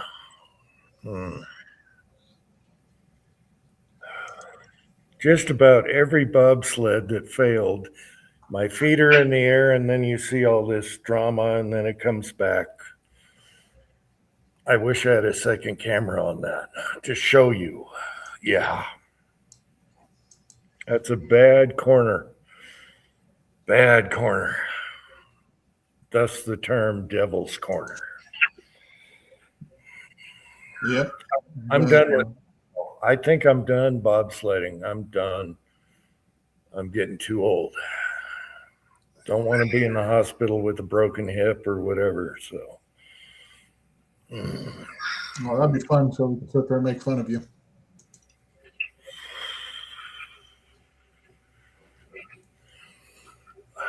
Pat knows what Doesn't that look cool like that. Pat knows what that corner looks like. He's been here. So that's a bad corner trying to turn on a sled with no steering. Well, it's better than going straight and over the top. Yeah. Yeah, if I miss the turn, I'm off the cliff. And there's another thing to worry about, because I always worry about if I overshoot, am I going off the cliff? And Pat knows what that looks like, because when you drive a car down there in the snow, you're like, oh God, I'm going over. Anyway, Pat knows what it looks like. And it's bad if you miss the corner. It's bad, bad, bad. I should put a barrier there.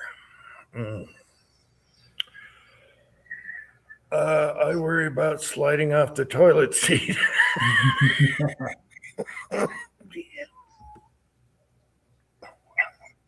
Yeah.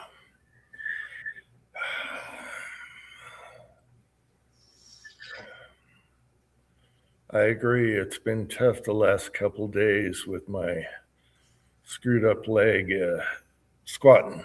Yeah. But I'm okay. I'm good. Ready to go shooting. Good deal. Yep.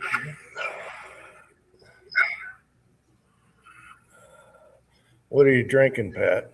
You got a blue cup. That's water. Water. That's whiskey. Oh, okay. Come on. Clear glass? What the heck? Let me blow you up here. Clear glass? Smoke? Never heard of it. No, neither have I. It's Las Vegas whiskey, and Sylvia liked the bottle, so she bought it. All right. Good girl. And it's not bad. All right. She's got good taste in bottles. Yeah. Well, fancy bottles usually mean decent liquor. All right.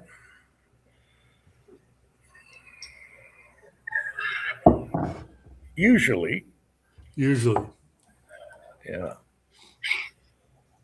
We save our fancy bottles. We're going to make something out of them, whether we cut them in half, turn them into glass or whatever. But yeah.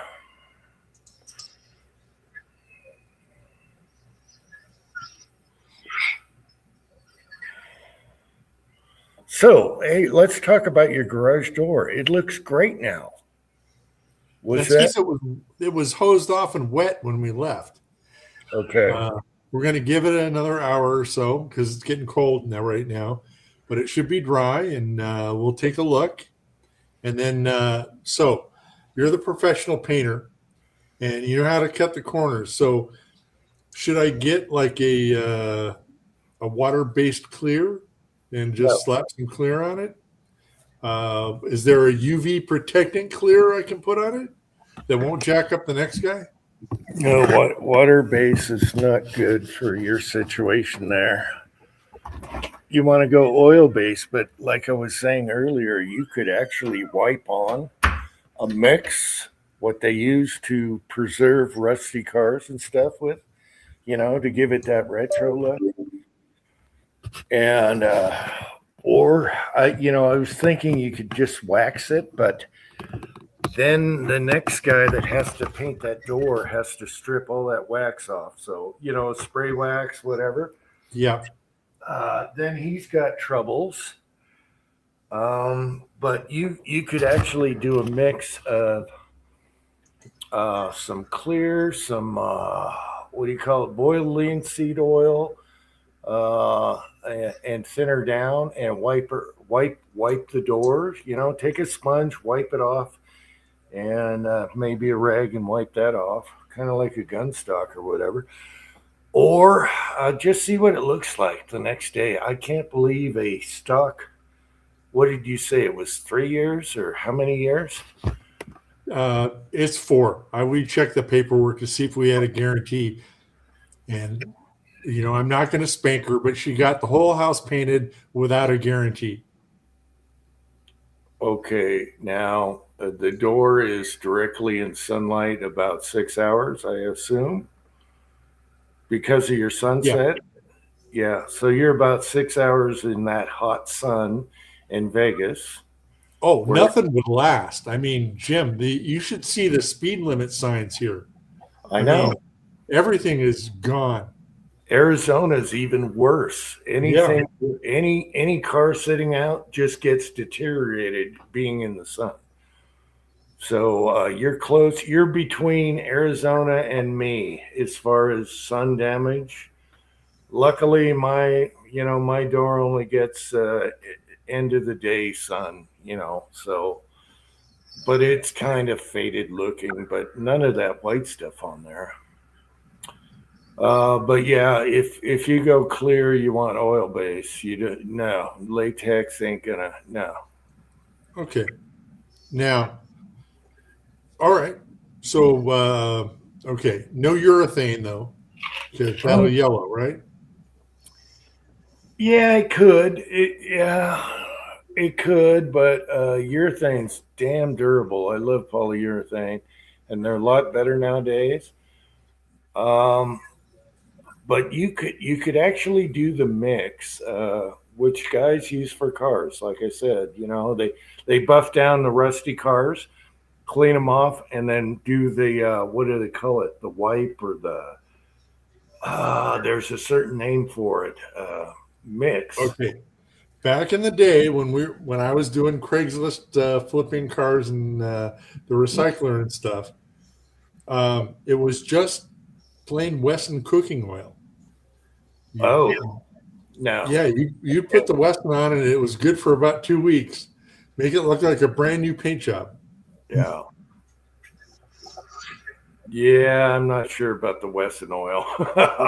you know, uh, anyway, there you can look them up on YouTube. What guys are restoring their old rusty rat rods with, and just to preserve that nice rust look.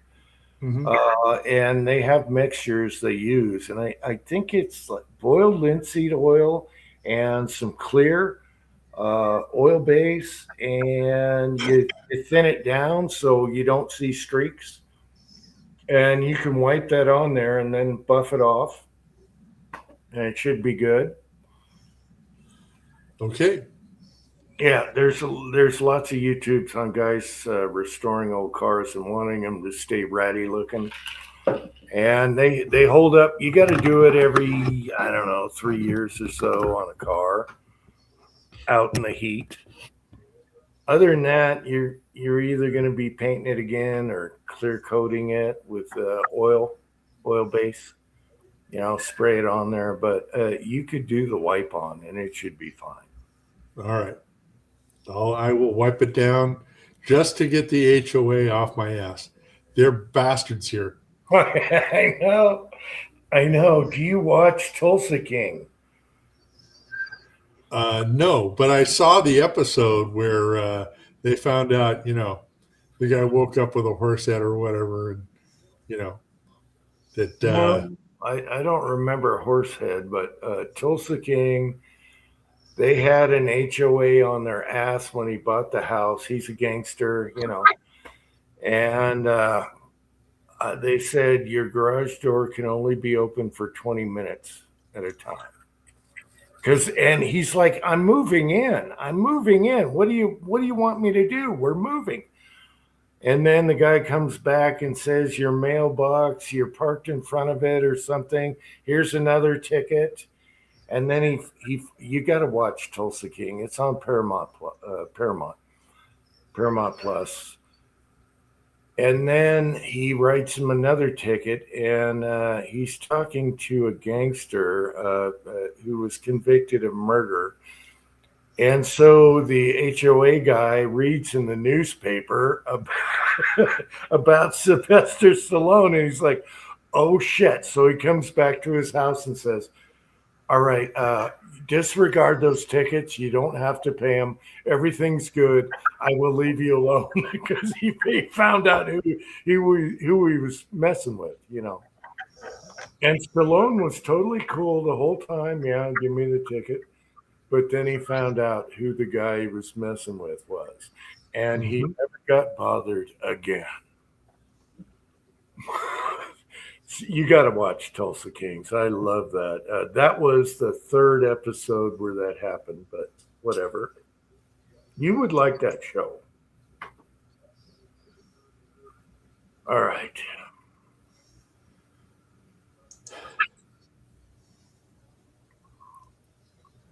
We have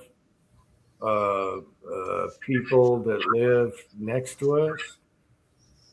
They're in a society, whatever you call it, a group, neighborhood, and they are under the HOA, and they can't shoot on their property. And I'm like, next door neighbor? huh? Next door neighbor? No, they're a little bit over to the right there, but it's someone developed certain houses, estates, And one of the rules is you can't shoot on the property. And I got a neighbor friend down there. My son knows him really good, and he's like, son of a bitch, he's got a BB gun, for varmints and stuff, poaching through his yard because they grow crops and stuff. Anyway, they can't do anything because of the HOA there. And I'm right next door shooting off whatever I want to. But yeah, that's one of the rules is you can't shoot on the property. Bastards. Rotten bastards. Because Why the hell would you go out and live in the desert like that? everyone else around them shoots. So I'll never be an HOA guy. No. Oh yeah, when we bought this place, first thing I told them, I'm there. Don't even suggest an HOA. Yeah, you'll be wasting my time and yours. it's nice because they keep the neighborhood clean and everything. Everyone's got. Fuck that. I'd rather have a neighbor with cars and pop cans Yeah. than having some godforsaken jackball running around trying to write me a ticket because my grass is up. Yeah. 1/10 of an inch to Some of them are. white trash. It's the fucking white trash. You think they're somebody. And just like Hobo says. Yeah, they're just golf cart Nazis of wanting to shake their fucking asses. yeah. Well, in Tulsa King, the guy pulls up on a golf cart. Yes. Anyway, what's really weird is you got to get permission to paint your front door a certain color. Like they don't want red or whatever. It's ridiculous. Come on now. Come on. Your front door, you should be able to paint whatever color you want, as long as it's not rainbow or whatever. Yeah, I get that. Now, even if they want to paint rainbow, that's not your business. That's their property. That's their house. Yeah, but in some cities, they're so bad. You have paint codes. Oh yeah, no, I'm not saying they don't. Yeah, We have paint codes. We have window trim codes. Oh, We had to have a architectural review for the artificial grass in the backyard that nobody can see. But the pigeons, not a fucking peep. We got a thing in the mail that says the pigeons are your problem, and it's not our problem. And do something. And it's like, son of a bitch, you bastards. That's hilarious. Yeah. Oh, I'm telling you, we're on the third HOA management company, and this one is just petty Nazis. We had a good 10-year spread there of, live and let live. And then the new guy comes in, and it's like, first thing is you're not allowed to have a screen in front of your back gate. Now, my back gate is like 100 feet back down a narrow passageway. I mean, you would have to look for it really hard. Bastards. And the screen that was on the gate has been there since we bought the house. But no, they're looking for anything. We had to hire a gardener because if, it rains here, the grass is going to grow 2 inches by the time we get back. And, whoa, you can't have grass in your rocks. Yeah, I didn't move out to the country to go through that. So, but there's people near me that did. And I was like, are you crazy? You can't shoot on your property. You got to go by all these laws. And you got to pay fees every month or whatever. No, hell no. However, again, you got a nice, clean community. Can't leave your garbage can out so long. How long can you leave your garbage can on the street? We can't. Garbage day is on Wednesday. So we'd have to stay here a week. So what we do is we bag up the garbage and we go to their little park thingy that they've got in the middle of the HOA and dump the garbage into their little park before we leave. So, but I think I've only taken the cans out once for the last 20 years. But no, they're bastards. And the other thing, it's like LA did to us. We've got one garbage can and one recycle can, and no yard waste can, and it's too small. I mean, what the hell, you bastards? It's a 5-bedroom house. What do you think you're going to generate in garbage in a week? Yeah. So, no, they're screwed. So the latest thing, the HOA latest bastard thing, the neighbors complaining it's not our deal. No more parking on the street. Oh. Okay. What if you have company though? Like a bunch of people come over. I don't know. Right now, we've got a deal. The neighbor keeps an eye on the house all week, and they get to use our driveway. So it looks lived in, and they get a driveway, 2-car driveway, and everything's fine. But everybody else, see, we're kind of lucky. We got like this transition thingy, last house on the end of, one set of building. So our driveway is twice as long as everybody else's. So we can put 3 cars in the driveway. Everybody else, 1 car. That's it. So you let your neighbors use it so they can park there, and Yeah. Double bonus, it looks like your own. Yeah. Hey, that's great. Oh, by the way, your microphone and everything sounds great. Whatever you did, everything is perfect. Well, this is the expensive $15 webcam. So for the Vegas webcam. So I got a new mic for Sunland. So next week we'll try out the new mic. That's the one where you could hear the fan going. Last week. Yeah. Yeah, it's too good. So yeah, we'll try noise canceling or something on that one. Well, you sound awesome. Okay, Jeff said, can you burn garbage in your backyard in a burn barrel? Wow. Never tried, Jeff. But, if I did, Jeff, I'd be burning pigeon bodies.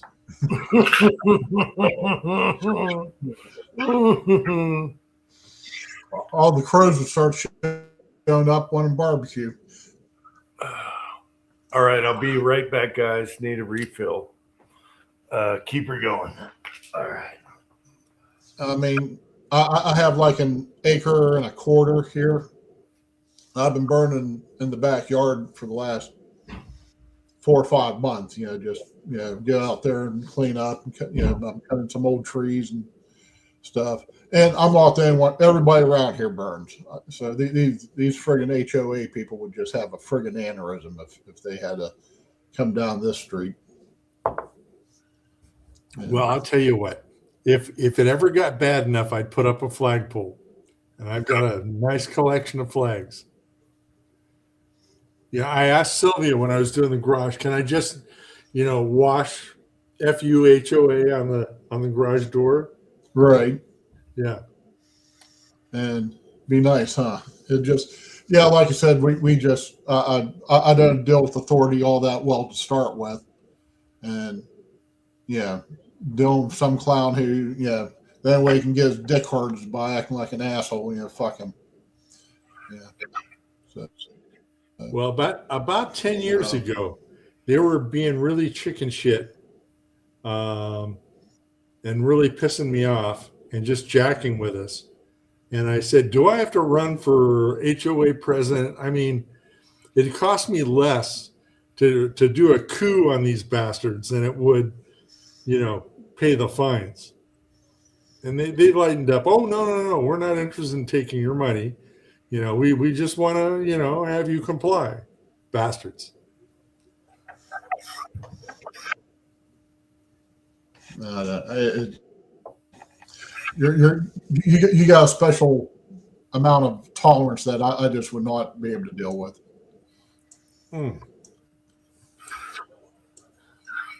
I remember we had a building inspector in the my last house in Montebello. And so he was just a fucking weenie. And one time he was screwing with me. They said, you know, you have non-operational vehicles in your driveway. And I'm like, it's my driveway. And they're registered. And if you want me to park them in front of City Hall and move them every 3 days, they're registered and legal. You can leave them in the driveway or take up your parking spaces in public parking. What do you want? And the next time they got after me, they said, oh, that one's not registered. You know, bastards. Right.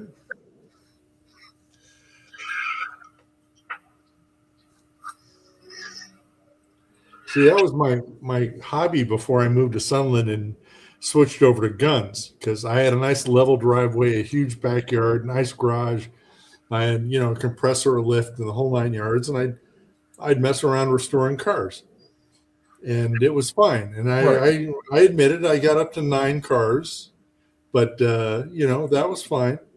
And then when I moved in with Sylvia, the driveway is like, you know, 10 degrees. There's no possible way to work on cars.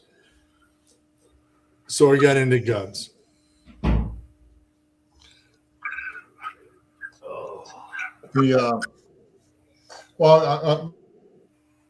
I didn't have words with my neighbor, but she was bitching at me about shooting in the backyard. So I'm out there shooting, just testing. I was checking velocity on a 6-inch Smith, and just bang, bang. Next thing I know, I hear, "Hey!"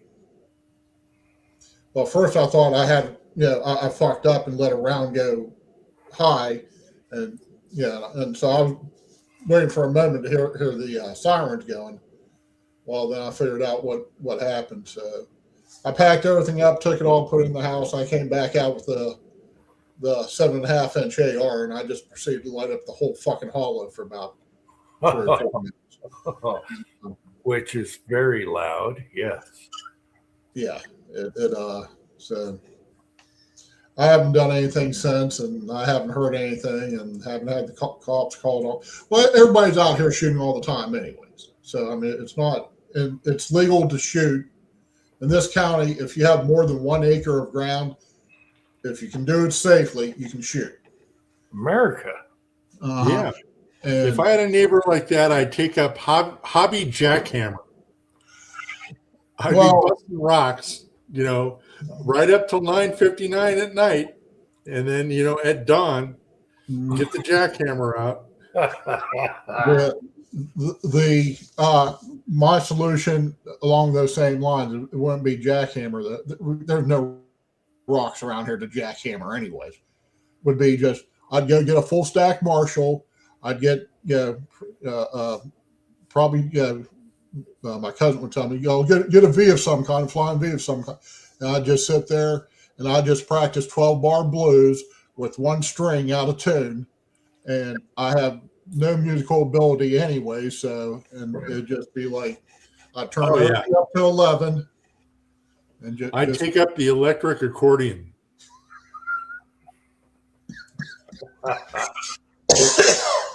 Bagpipes on a microphone with an amp. Okay. All night You know, long. I had bagpipes, and I used to do the Section 8 neighbors with the bagpipes. But the bitch about bagpipes is when the reeds go out, there's no place to get reeds for it. You're expected to make your own reeds, and where the hell am I going to find a reed? So at the time, bagpipes are a pain in the butt, but an accordion, that would work. Or a ukulele. Yeah.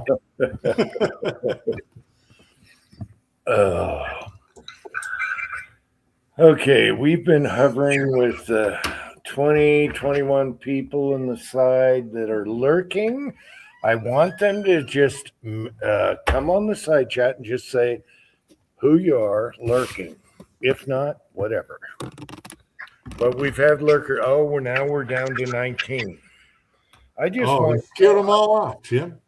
I just want to know who's lurking out there all the time. I'll be right back. Okay. I just want to know who the lurkers are. They don't come on the side. Oh, 6-shooter Texan still lurking. Wow. You've been busy and you're up all night too. What time zone is Texas? Hour away from us? I don't know. I don't know. Anyway, Ricky, you've been doing the pellet wad cutters.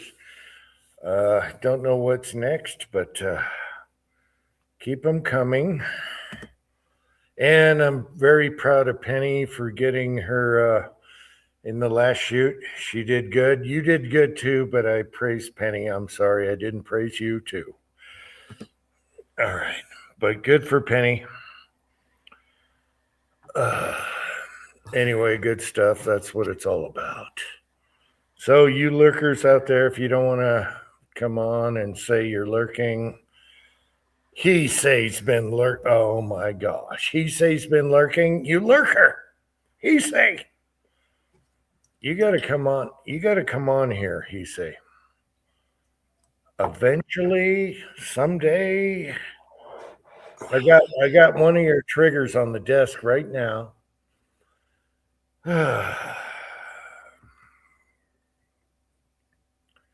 Just haven't gotten to it. All right, Bobby. Okay. Thank you, Bobby, for mentioning your lurking. Help me out. Is Bobby Barlow a new name for somebody else that we know? No, he's been around for years. No, Bobby's good. He's not a troll, if that's what you're asking. Okay. HIPAA is still here. All right. I just want to know, you get people on, but they're not chatting in the side. So I'm just wondering. I'm wondering. You don't have to chat. I'm just wondering. I'm a curious monkey. That's all.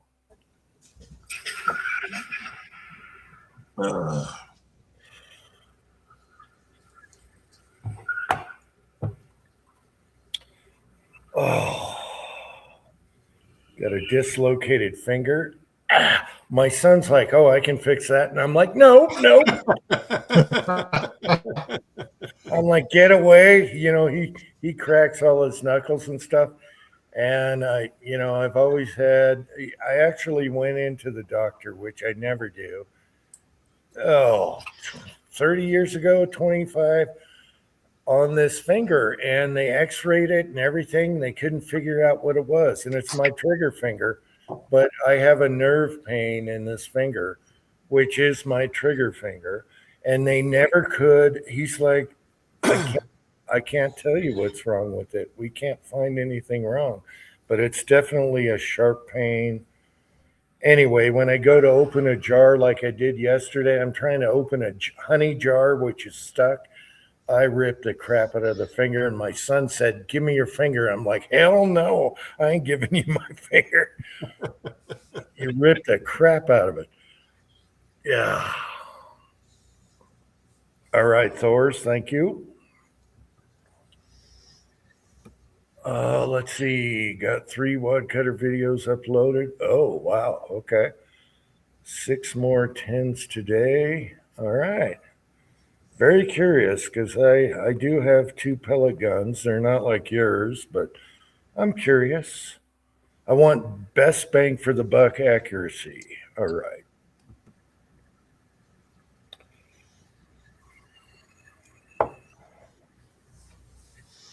I'm having to hand move each one of these friggin' video files from the SD card to the one of the hard drives because my hard drive on the actual computer is completely full.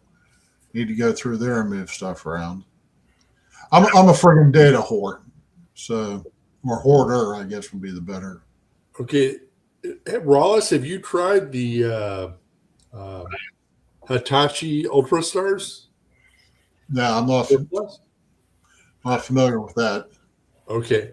So here's from a professional IT guy. So in the big data centers, they, when you only have one or two drives, then the drive failure rate doesn't matter. It's like, you're not going to hit the lottery and get a bad drive because you only got one or two. But if you've got 200 drives, it makes a difference. So as far as reliability goes, Hitachi Ultrastars are the best on reliability. And they've almost doubled in price lately, but you can get yourself a 12 or 16 terabyte Hitachi drive to do your archiving onto.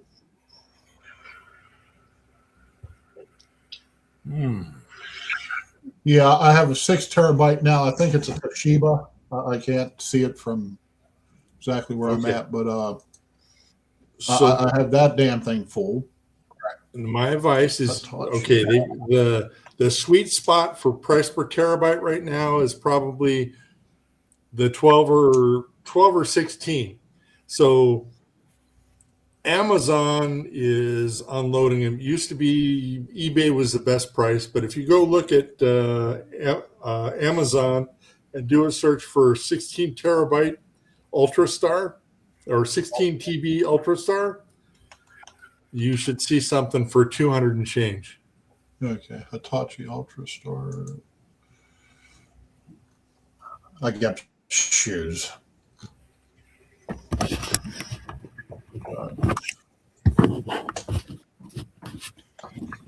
Oh, it's getting cold out here. Oof. Brr. So Rollis, I'm a hoarder too. So I got two of the 16s, two of the 10s, and I've got a bookshelf full of everything else I've collected. I've got 3 copies on everything. So Right. just get yourself one of these USB docks, like I gave to Jim, and a big fat Hitachi or two, and back up all your shit on a pair of drives. That way, now you got to fail the drive in your machine and the one on the shelf, and you're still okay. Right. Yeah. See, what I started doing was a few years ago, picked up. I started with just a 1 terabyte, and just using it as a back, or it was a 2 terabyte. And it's like, oh, I'll get the second one. I'll just do this specifically for the 30-06. Now I have 5 like 1 and 2 terabyte drives sitting on here, and then I have a 6 terabyte one, and it Now you got to take the background off. Can't see it. Well, I can't show it in the picture, but it's the toaster. And See Right. that? yeah, Okay. yeah. right. I've seen. You get one of those that's USB-C, and that way, the transfer rate will be about the same as the drive, and then just back up your shit and then stick it on the shelf. Then you're fine. Or if your machine's got room for it, stick it in your machine. I should have done. This machine, I've had it for a few years now. It's just a Walmart special, $150, $175, whatever it was. So I don't think it fit anything like that. But yeah, I'm running the external to it, and the 6 terabyte I have plugged directly into the machine's USB port. And then these other smaller ones, I have them plugged into a USB, multiple USB ports. Then those ones run straight to the computer. So there's like, it goes to the drive to the what I don't know, they call these gateways or whatever, USB hub. Then it goes from USB hub into the computer. So yeah. But yeah, the big thing right now, like you said, it's just the price of all the stuff. It's all going up because of all the okay, there we go. All right. So my latest Mickey Mouse thing right now, absolute Mickey Mouse, is I needed a video card for messing around with AI. I've got enough memory. I've got the machine's got enough cores. It's ridiculous, but I've got a shitty video card, and video cards are insane right now for pricing. So yeah, well, that's because everybody else is doing AI too. So okay, so here's the hot ticket. You can get an NVIDIA V100. It's got a special interface and all this crap. And then from China, you can get an adapter card to mount it external. So I can get this super data center, supercomputer video card thing and mount it external. And I'm going to be into it for less than 250. now, what kind of AI? What kind of AI stuff you gonna be doing? Just I mean, obviously video of some sort, I would guess, but I mean, cartoons. You gotta make your own stories, or so the one of the little projects I'm working on is I want an AI to review an insurance policy. So the problem I've got with the size of the models and everything else, first off, they're stupid. Second off, they lie. And third off, they don't have the info I need in them. So I've got to train the AI model to, understand insurance. And that's why I need a badass,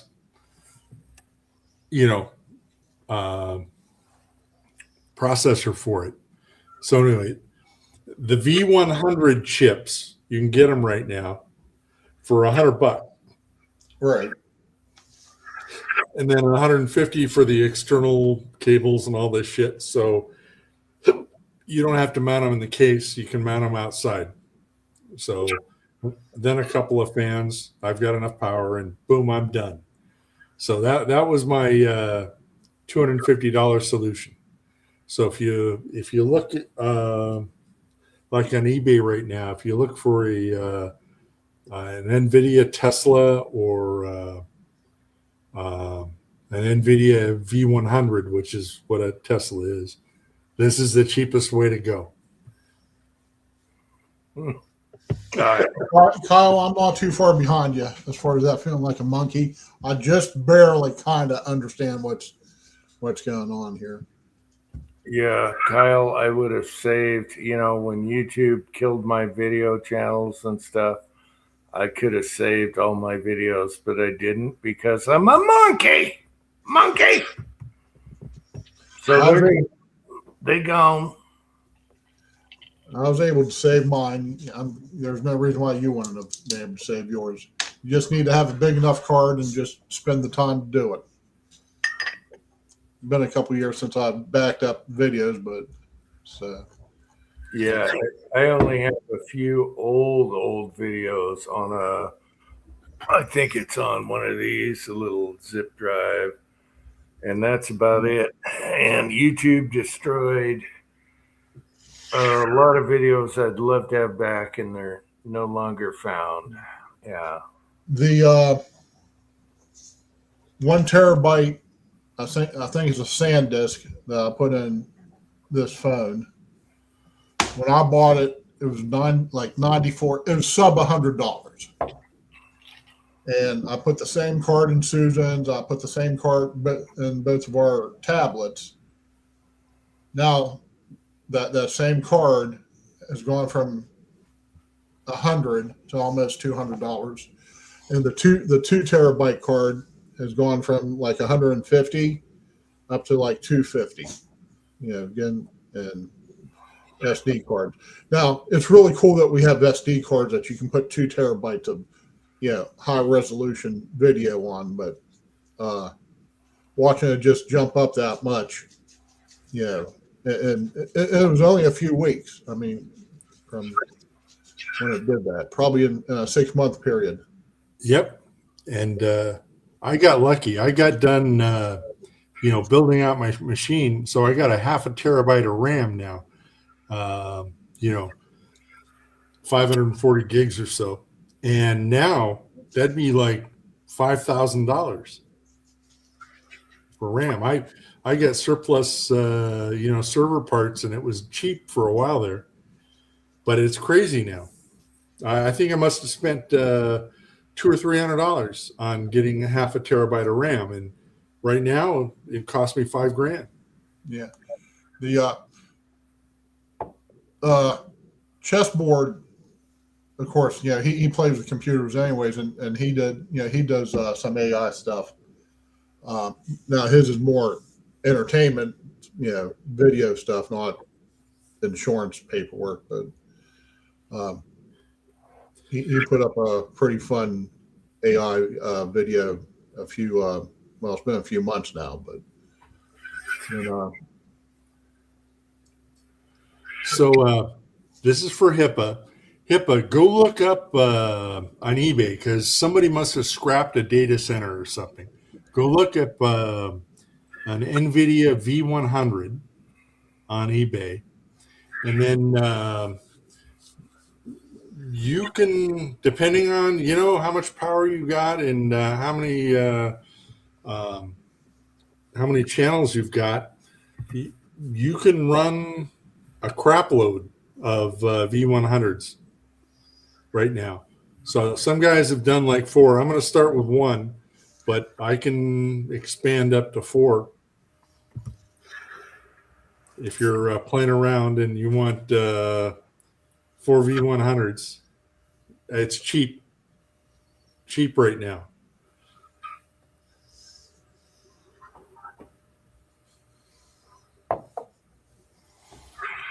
Okay, enough geeking out. I'm sorry, everybody. I enjoy it. This is how I learn stuff. I sit there, keep my mouth shut, listen to the geeks go at it, and I absorb at least a little bit of it. Okay, the other thing for you, Rollis, do you have a place in the garage where you could keep a server? I wouldn't do it in the garage. Hey, I don't have a garage. I do have a shed. I just put it underneath the desk. I have. No, it's too loud to run a server in the house. Oh, okay. Okay, so the hot ticket right now is a Dell R740 XD. So all the parts are cheap. Right. So HIPAA, did you take a look at that V100?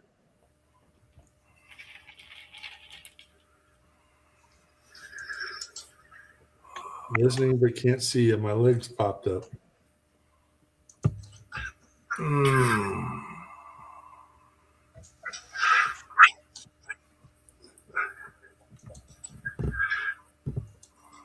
What was that Dell again? What's the what? What was that Dell you were just telling me about? Dell R740 XD. R740 XD. Uh-huh. Okay, here it is. Server RAM laptop. Okay.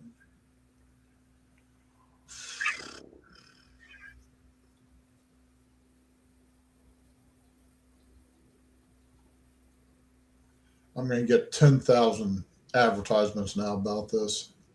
I just want to see what the price is. Oh, okay. Get a quote. Yeah, that's not going to happen. But it looks cool. At least these pictures. Okay. So the deal with the XD, get the 3.5-inch model. They've got 2.5 and 3.5, and you could put 12 hard drives into the front of it.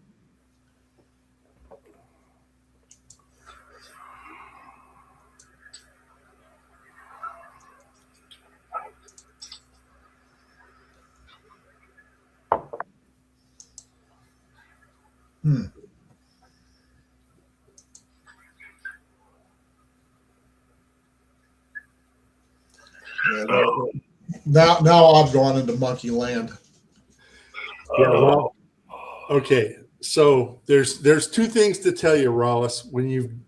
I've built maybe a dozen R740 XDs, so I'm familiar with them, and they're a good, solid machine, except for the hard drive controller. But you don't have to use that.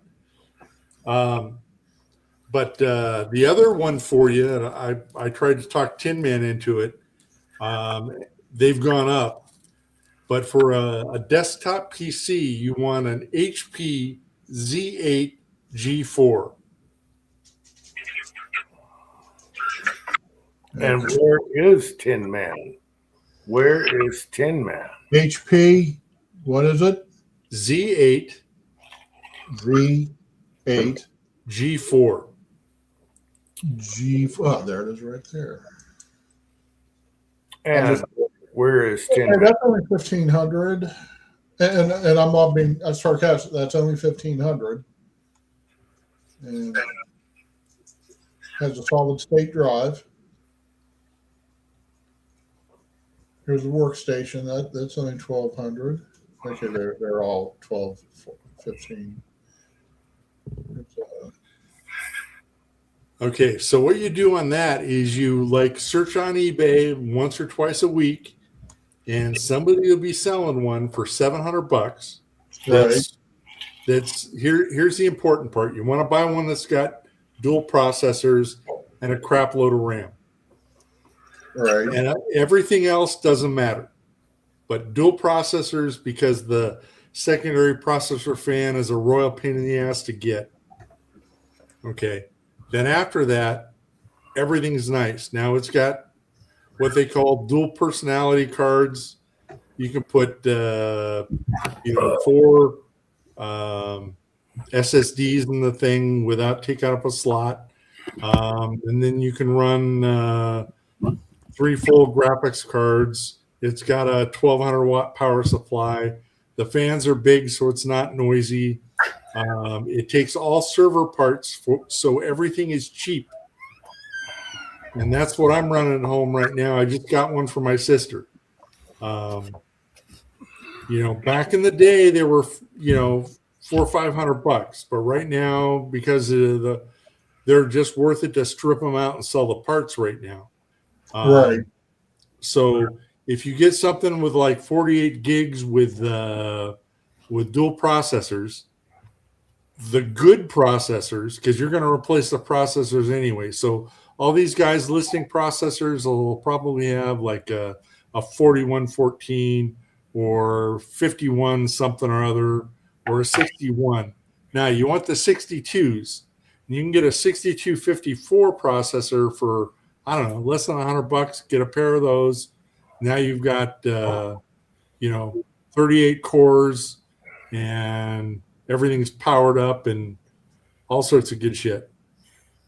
So like on my home PC right now, I'm running 4, 5, 6, 7 3.5-inch hard drives and 4 SSDs. And you're never going to run out of room. It's just like whatever you want to do, it's no problem. Hobbies, mini fridge. What? They have air cooled now. Yeah, water cooled now. My son's got a water cooled gaming computer. Is it water cooled? Yeah, I think so. I don't know. I'm a monkey. You guys are way over my head. I'm just barely hanging on, but that's because I'm on Amazon looking at all the different machines. As he talks about them. I don't do eBay. Okay, but here's the thing: you got to do eBay on these HPs, Right. and you've missed the window. These things were a dime a dozen when the HP Z8 G5 came out. Everybody, that was using them for what they're used for, which is building bridges and atomic bombs. All these guys that are billing $1,000 an hour got the new shit. Right. The G4s hit the secondary market for pennies. So Yeah. the big deal is when you look at one of these $1,000 HP Z8 G4s, they were 22, 28 grand when they were new. I mean, they're just built like a Cadillac brick shithouse. Everything is the highest quality you can get. But they're old. Yeah. Also, you got to flip flop between eBay and Amazon because A lot of times Amazon's more money than eBay. As long as you got a good seller on eBay, you got to check their background Mhm. and all that. But yeah, you got to flip flop between the two. I know that from different stuff, not what you guys are talking Right. Yeah, like I said, the last computer I bought was a discount model at friggin' Walmart. And just like the friggin' Wi-Fi didn't even work out of the box, and it was like, of course, having it hardwired right into the. I use a 5G internet connection, but All it's right. still the computer itself is hardwired right into the tower for the T-Mobile. And Oh, it's fun to make the models go psycho. You know, my big test on these models is you ask him what was Pinochet's favorite helicopter, and that usually sets them off good. So, tell me about the final solution. They just flip out. I don't know what just went off, but somebody let something off big. So The final solution, like the old movie. Yes. Yes. Okay, so the other thing, chessboard. You can get U2 hard drives, and I've got a 4-drive U2 board for them, and that's the way to go on your SSDs.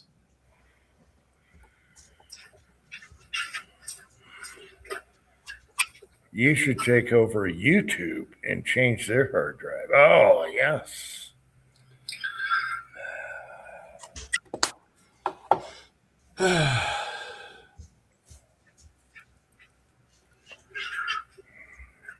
You guys are way over my head. Way, way, way.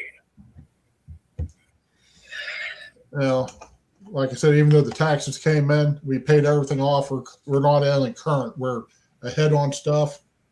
So we're flat ass broke. So even if it's a $5 computer, I'm probably not going to be able to afford it. So, well, the deal is, Rollis, probably within the year, sometime this year, HP will come out with a Z8 G6, and the G5s will go. Give it 6 months, and they'll be a dime a dozen. right. So Okay. if you look at the Z8 G5 right now, you're just going to get sticker shock like you wouldn't believe. But they'll be cheap. They'll be $500 in 6 months, I bet you. Yeah, I mean, computers are like bows. They're literally after a year after you buy it, they're considered Obsolete. obsolete. But that's the Thank thing, you. Ross. They're not. So when we were kids, the computers would double in speed and capacity every 18 months, Right. like clockwork. Now we've hit a plateau. They're about the same. So a 4-year-old computer that's a super badass bitching computer 4 years ago is okay today. Right. Right. Exactly. Yeah. No. For somebody like me, the geeks would consider obsolete would be like perfectly fine with. The bow I have is 25 years old. Yeah, going back to the bow and arrow analogy. So yeah, something that the geeks would throw away. Like you just said. I'd be like, oh, this thing's great. Yeah. Yeah, you want a $25,000 engineering machine for $500.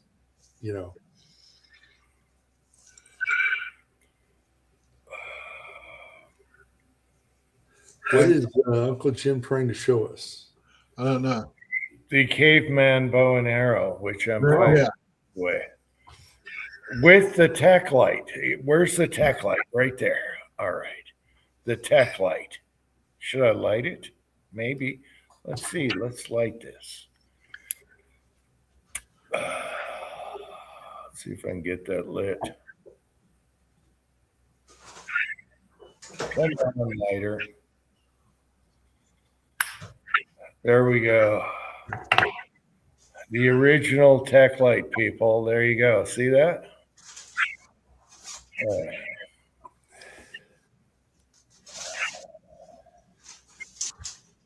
So the bows go way back, just like computers.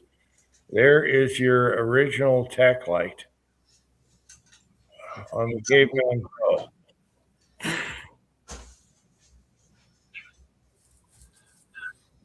This thing here, I can slaughter a deer with it just as well as whatever today's modern ones are. Probably need to re-wax the. Oh, Thorsax is coming on. Good. I want to yell at him. I'm pissed at him. You're pissed? Yeah.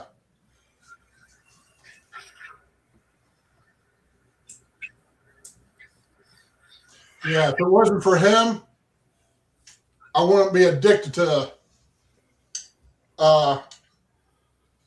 casting lead now. Okay, I gotta go back inside. I got a couple bows 5 seconds away from where I'm sitting in the basement, but yeah. Yeah, technology, it's always moving, except for if you buy a new truck, it's a piece of crap. So there's that. Try buying a new truck right now and get it to be reliable. Yeah. It's not even the reliability part right now. You just can't afford the damn, Yeah, well, that's the other point. Yeah. Yeah, I paid $60,000 for the Gladiator. Now it's a Rubicon, so it has all the off-roading capability that you can. You can't put anything else on it. You could just simply buy the more expensive versions of it. As far as the front end, the locking differentials, all that stuff. I was looking at just a generic Ram 4x4, and the damn thing was, like almost $7,000 or $8,000 more than what would be considered a not a compact, but a mid-sized truck. Yeah, regular full size was just like almost $10,000 more, and that was just the standard leather trim and a 6-cylinder. How you doing, buddy? Hey, what's David, up? good to see you. Oh, Thorzak is Yeah. back without the frozen's one side of the face. Oh my God. You got to be happy about that. Well, I am, and I'm going to tell you what. I don't mean to have Sunday school with you guys, man, but the good Lord, he had his hand on me, and I'm not as screwed up as I could have been. It was scary times, dude. It really was, but I'm just glad to be home. I think the number one thing that made me feel better was stepping foot in my own house, getting out of rehab, getting out of the hospital, being nannied to death. Nannied. I mean, literally nannied every single thing. Well, for your safety. Well, for your safety. Well, I'm just like, okay, first of all, paranoia leads to paralysis. I need to do certain things on my own. So Right. I got to have the confidence that I can still operate. But yeah, I'll tell you what, that place was making me nuts. It really was. That was driving me crazy. It really was. Now, I have a lazy tongue right now. So my speech kind of is a little slurred still. But the doctor said, within about 6 months or so, it either comes back and have that problem. One or the other. It will come back because it'll come back. When my wife had a stroke, there was a lot of things that were, disconnected. One was cutting my hair. She was like, Yes. I don't know what to do. There's certain things you're disconnected. However, over a few months, it all comes back to you. It all comes back. Now she can just snip, snip, snip, 5 minutes, done. Your brain rewires. Yeah, you got to train That's what the the brain. doctors told me. The brain it rewires. Yeah, you just got to retrain the brain. I think you're going to be fine because we went through this and it took a few months and then she wasn't the same person. Good. Then she came back. Dude, Yeah. I can walk. I'm not confined to a wheelchair. And I'll tell you what, that's a horrible existence. I'll tell you one thing. I used to go into Walmart and see those people, going around on the scooter doing their shopping and stuff like that. And most of them are extremely fat and they're overweight. And I'm thinking to myself, God damn, it'd do you better if you'd walk around the store and maybe burn off some of the calories, you fat ass. But you know what? Now it's different. So I look at it because I'm on the other side of the fence. It's like, I don't know if that person had a stroke or they got, knee surgery or what the hell's going on with them. So I'm a little less judgmental, quick to judge people when they use those little electric carts. One thing cool is our Walmart. our Walmart delivers, which is real cool. So my daughter turned me on to that. I said, my daughter, she flew back, she flew back here from Montana, to kind of help me out and take care of me. I'm going to tell you what, dude, this is a tragedy and it's been a real hard thing to go through, but there's been an awful lot of blessings through this. And I'm going to tell you what, God has really worked in a lot of ways. I mean, I'll tell you something that would curl your hair. After this happened, I'm laying there in the emergency room. I got doctors and everybody around me and stuff, and of course my friends and stuff. The one guy that came over to my house and kind of helped me up off the floor, and he called the ambulance. And another guy came by, took a look at me. Actually, a guy I used to work with. He was an EMT. He came over. He took one look at me. He said, "Dave, there's people at the hospital to get paid a lot more for their opinion than me. So you need to go see somebody." And they called 911. The ambulance came, took me to the emergency room. So anyway, I'm sitting in the emergency room and I'm staring at the ceiling, and I'm going, is this it, And I look at the end of the bed and I see this person sitting there. It's my ex-wife. Whoa. My daughter called my ex-wife because, the emergency people called my daughter. My daughter's in Montana. She didn't know what to do. So she called my ex-wife. And so she showed up at the hospital. And, this is somebody I haven't talked to in 15 years, And she came around to the side of the bed and she looked at me. She said, "David?" I said, "Yeah." She says, I want to know if you forgive me. I want to know if you forgive me. I said, "How do you forgive me?" And she says, "Yeah, I do." And we both said at the same time, living with unforgiveness towards each other just tears you apart, doesn't it? And I said, "Sherry, this might be it, but during the time that we were together, I loved you, And I'm going to tell you what, dude, that one moment in there healed a lot that was going on inside of me and her. So things happen at moments like that you can't explain that are just fantastic. You know what I mean? Yeah. No. I'd rather trade my position. Lay in bed. You lay in bed facing the fact that you had a stroke, but at the same time, man, God does bring things about in His way, in His time, to heal things inside of us. And I'm going to tell you what, it's been good. My daughter flew back here from Montana. She stayed for a while and she helped me out. She told me how, hey, Dad, don't worry about it. Because I was like, hey, let's go to Walmart and go grocery shopping. You know, I can use my walker or I can use the electric cart or whatever. She says, Dad, why even do that? They got delivery. So she signed me up for delivery. So I can go ahead and get groceries or whatever I need, just delivered right to the door. And you know, if you're nice to these guys, they'll even bring the groceries in for you. You know. So, man, it's just like I said, it's an effort. Putting your socks on is an effort. Getting dressed is an effort. You know, it's. I had the bars and all that stuff installed in the shower.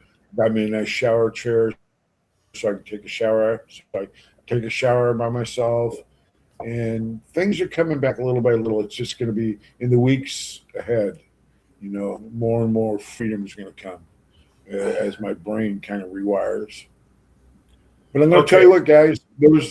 It's high blood pressure and hypertension, and I'm going to tell you right now, there's hardly any warning signs. I mean, I went shopping that morning, and I went to Walmart, and I ran around in there and did all my shopping, and I did the checkout thing, and I was winded. I mean, I was like, holy crap, man! I just ran, you know, the marathon. I got all the groceries in the car. Got home, brought them all into the house, put them all away, and I thought, finally, I'm going to take a nap. So I went ahead and laid down on the couch, and when I got up, I couldn't move my left arm. I mean, it was all wonky. It was like a piece of spaghetti, and I had to go to the bathroom, really bad. I had to pee. So I thought, well, I'll get up and I'll go pee. So I went to go get up, and I didn't have the strength in my legs to stand up, and I didn't fall down. I thought, I got to pee. I don't care. I'm going to the bathroom. That's all there is to it. So I got down on my knees, and I said I can crawl to the bathroom and do that whole thing like when your back is out, crawl up and then, you know, use the toilet, right? I got about 3 feet in one direction. And the next thing you know, I started going down on my chest. I couldn't hold myself up. And I made my way back over to the couch, and I tried to push myself up. I didn't have the strength to do that. And I looked over at the phone, and I said, okay, I got to get to the phone because I'm in trouble.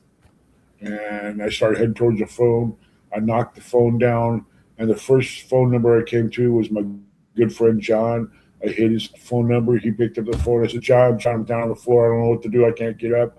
I didn't fall down or anything, man. I just don't have any strength. I need your help. He came by, and he came in the house, and you know, I was laying on the floor and waiting for John to get there. And I just said, well, you know what, God, if this is it, just go ahead and take me home. You know, if this is it, you know, go ahead and take me home. And right as soon as I said that, I hear John at the front door, opening the front door, going, Dave, where you at, man? You know, and he came up the stairs. I mean, as soon as I said that, he walked in just like an angel, man. And he helped pick me up. And then he said, hey, I'm going to call Eric. I'm going to get Eric to take a look at you. You know, he's an EMT. So sure enough, he got Eric to take a look at me. And they called 911, and away I went. Wow. Okay, So Dave.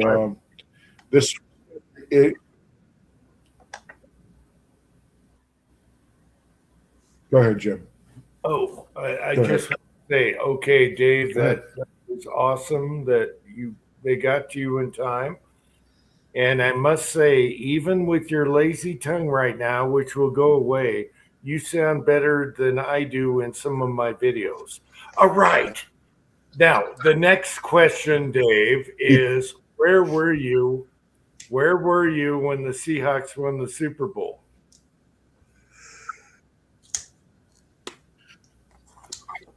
I was in rehab. Oh, did you get to watch it? Or? Oh man, you want to hear a story? Yeah, I got to watch it. Okay. I got a little bit of a story. They stuck me in a room with this dude that he had Parkinson's disease, and he was 80 years old. Nice guy, really nice guy. But the thing is that he had the whole thing with dementia and Parkinson's disease and all this. Anyway, his daughter came in and she was talking to me a little bit, and her name was Darcy. And I talked to her for a little bit, and she said, "Oh, I make all the Christmas stuff, the Norwegian, Christmas stuff like Lefse and all the stuff, for Christmas and all that." And I said, I do the same thing and blah, blah, blah, blah. And she says, "Well, maybe we're related. Who knows? You know how that is."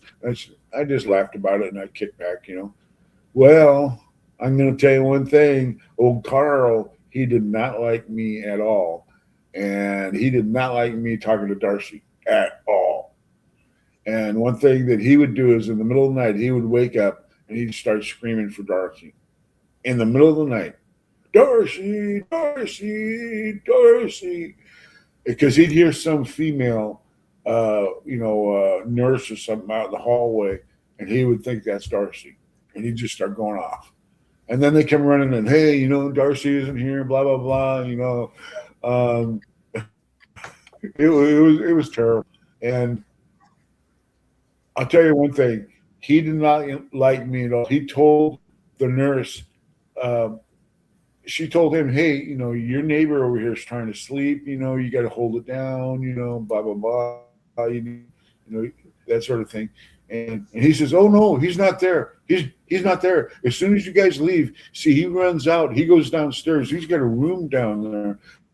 And he's got the CNA, the other girls and stuff down there. I caught him in the act, going at it with those girls down there. And he's got a room down there." That's what he was saying to these people. I said, I got a room downstairs where I take half the female staff. Right. So anyway, he's going on about that. And then he said, "If I catch him talking to Darcy, I'm going to kill him." And that's what I said. That's enough of that crap. And I went and for this one dude, one of the nurses, one of the male nurses there. I said, "Hey, man, get me out of here. I don't need to be with a guy who's threatening to kill me and he's off his rocker. Okay? No one needs that. I don't need to try to sleep with one eye open, So, because you don't know what people are capable of. That's it. So anyway, they moved me to a private room. And so once they put me in a private room, I had my own TV, and that's where I went and watched the Hawks. Watched the Hawks, man. Sent the Patriots patronizing back to New England. That was a good game. Send them back to hell, baby. Defense. It was But, that's pretty awesome. You had the weird roommate, but It was awesome. you talk better than I do in videos right now, and your lazy tongue's gonna heal in a few months. I guarantee you. So Be right back. I haven't had anything to smoke in 5 weeks. Hey, I haven't That's- smoked anything. that's a blessing. Now you can quit, and you're That's one. good. Well, That's another. my doctor. Well, my doctors came in, and they think what happened is that because of my smoking, I had a blood clot in my lung. And what happened was that it went through my system and through my heart and went up my cardiac valve. I mean my cardiac artery, and that's what got a blockage, and that's where they came from. Because this happened in my sleep. I mean, I came home from Walmart and I woke up this way. All right, so It's scary stuff, dude. stay off the ciggies. That's another good point there. Yeah, you're over the hump Well, now. that's what the Weeks. doctor told me. He said, no more smoking, no more alcohol at all. Do not do that because alcohol can make your heart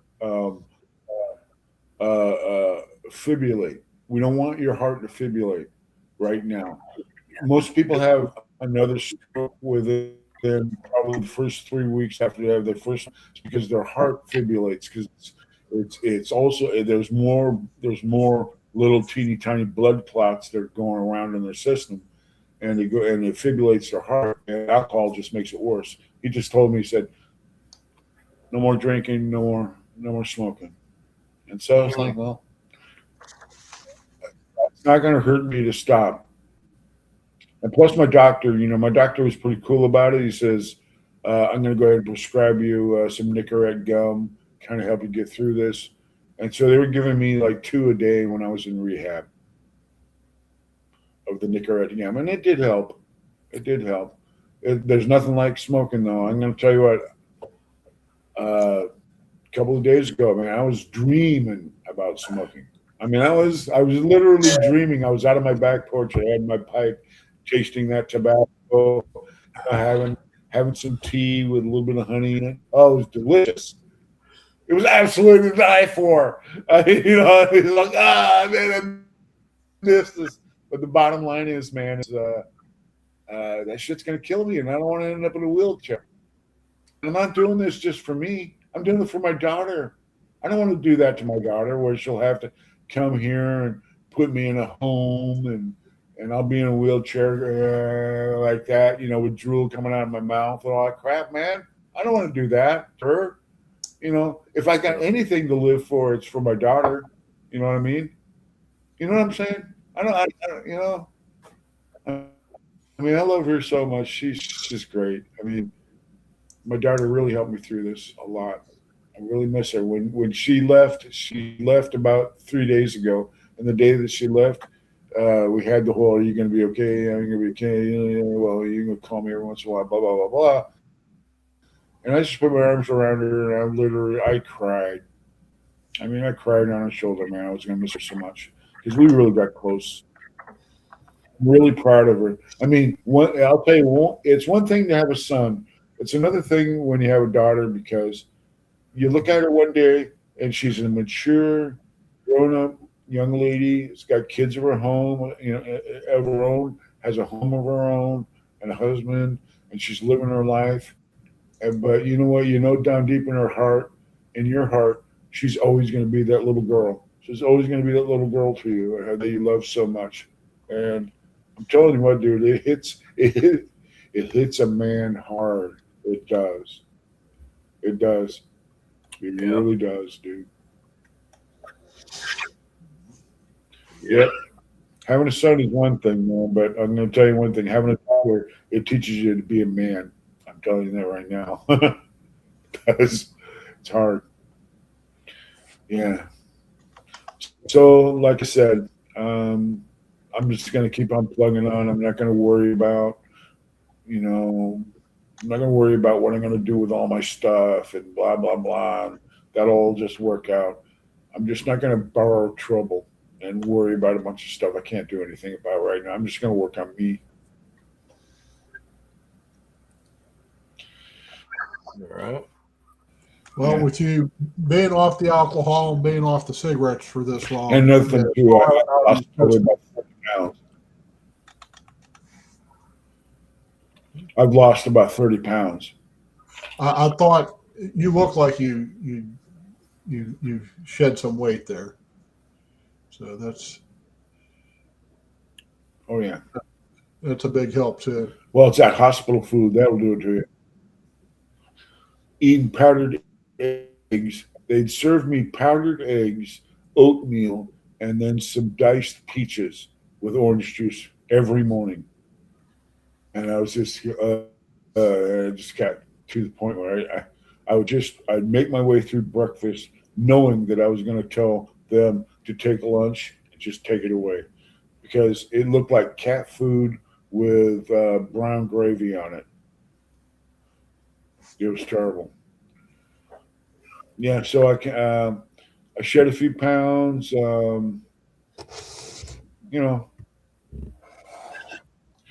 I'm going to make it. I'm going to make it. And like Jim said, a lot of this stuff is going to come back sooner or later. Another thing too, this is my bad shoulder. This is my shoulder that got all smashed up. But I've been using it a lot more lately. And so I don't know. This one here is all wonky, but this one here seems to be doing a little bit better. So I don't know. I don't know what's going on. It's weird how things work out, but man, it sounds like you're doing good. You talk to your wife and your daughter and everything. uh, I would say win-win after all the disaster. You know, Oh yeah, and you know what?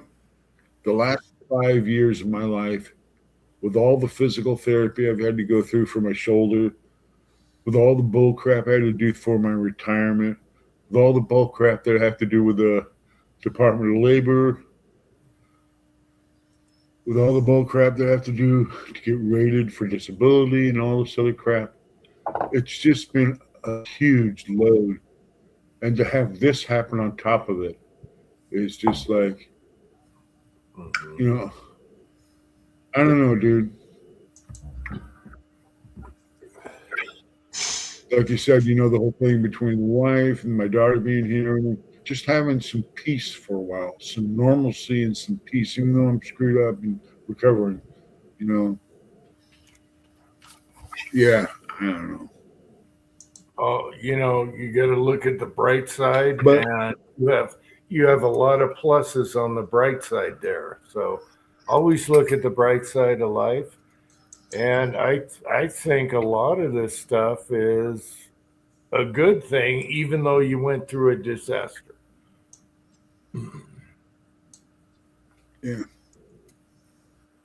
Yeah.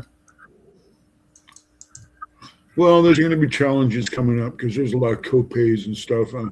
You know, medical bills and stuff are going to come in and they're going to start to pile up. But I don't care. What do they do? You know, I'll make payments on it or whatever. You know, that's the way the ball bounces. You know. Yeah, man. So,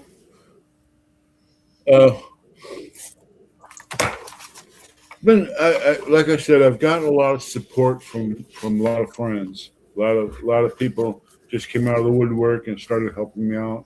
And like my next door neighbor, he went and ran me over some homemade chili, which was really good. Just knocked on my door. Hey man, you hungry? You know, that's cool. Yeah, homemade chili, not out of a can. It was pretty good.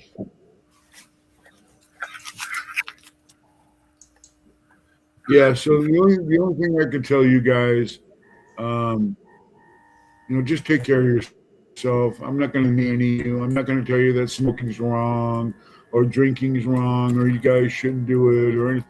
Dude, live your lives. You guys live your lives. Live your lives the way you want to. Okay. You guys know the risk. You're growing up for adults, right? You know what the hell's going on. I mean, I don't sit there and beat you over the head and say, we'll do that because you're running a risk. You know what? You guys know the risk. You know whatever risk you're doing. And look at Jim. Jim sits there. He'll hold on to 5 crushed packs of cigarettes, okay, with his tongue hanging out, dead in a doornail saying, I did it. I did it. You know what I mean? Yeah. Oh, man. I stole 5 packs of cigarettes and did till I died. You know? But still, I mean, you know, one thing I will say, there's a few warning signs to it. One thing, if you go and do the norm, say like you go out grocery shopping and you get up there in line and you're going to pay for everything and you just feel like you just ran the marathon. You know, those are signs that there's something going on and your blood pressure can be up. You know what I mean? And that's the whole thing is that, see, blood pressure, it doesn't warn you. It doesn't warn you, hey, your blood pressure is high because you feel fine. You just feel a little tired. You know, all I need is a little rest, you know? Did you ever Yeah, take right now, I just took my blood pressure. Just took my blood pressure, and it's 129 over 92. I mean, you know, That's I mean, probably- that blood pressure is in the normal range now. Huh? That's much So my better. blood pressure's evened out and everything like that. Now, Well, I'll tell Dave. you what, when they brought me in the hospital and they took my Dave, did you Go ahead, take Jim. an in a day? Did you ever take an aspirin a day? Or a baby aspirin a day? Just an aspirin a day, baby aspirin? I was on, yeah, baby aspirin a day, and then they had me on Metoprolol, and they had me on Lucidiprol, and they had me on that for a while. But then again, okay, so they put you on this medication, and I was on it for a couple of years, but I never felt any better. I never felt any worse. So what's the point of taking it? You know what I'm saying? You forget taking it after a while. And so I stopped taking it, and yeah, that was bad for me. So, but yeah, they put me on a cholesterol thing now. They put me on Plavix. They also put me on the baby aspirin a day thing,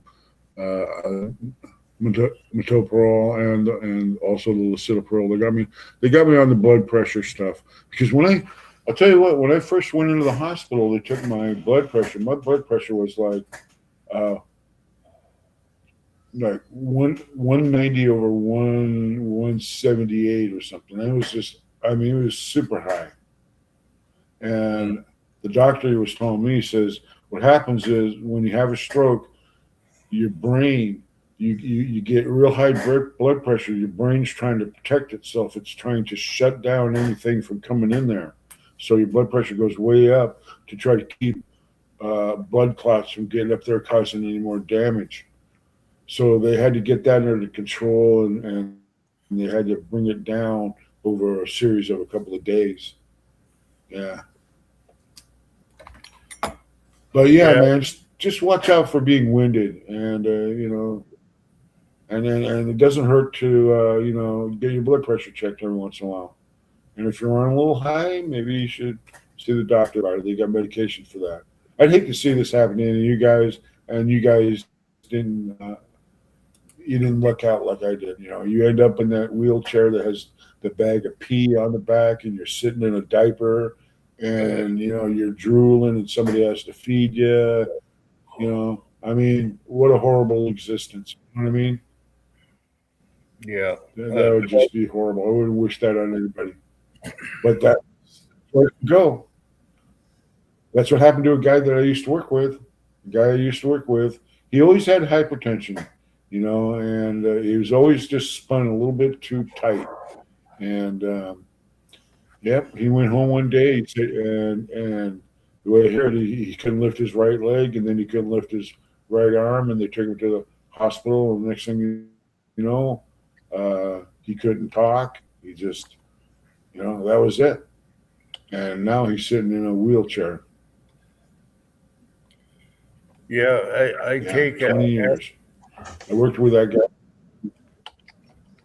Yeah, I take an aspirin a day, multivitamins for men over 55, and what else? A liver pill and that's what keeps me alive. But I think those aspirins kept me alive, because I used to have slightly high blood pressure, and I think that's what's keeping me alive. Take an aspirin a day, people, whether it's the babies or the regular, after a meal. Do it. It will save you a lot. And really good videos out there. Things you brought up a little bit. There's really good videos out there on how to lower your cholesterol and everything in your, around your heart, and get rid of all that clog up on your arteries and everything. There's a lot of good videos on what foods to eat for that.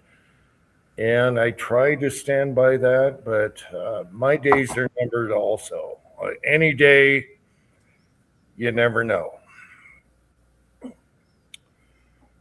And that's it, really. Sooner or later you have to face your mortality. Sooner or later you have to face mortality. We're not going to live forever. So anyway, enough about all this. All this morbid crap about dying and being in wheelchairs and all those other crap.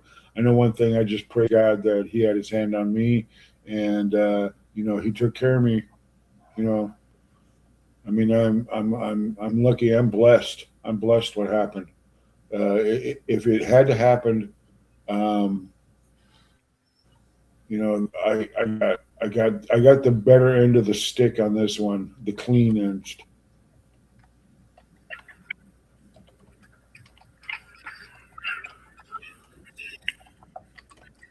Well, I think that was good. You know, you got to talk to your wife, and you know, everything came around. I think you're going to be in a few months. You're going to be fine. We've been through this before. My wife doesn't drink or anything. She went through a stroke.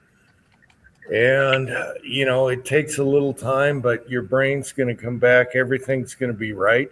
At first, everything's like a little different, certain things.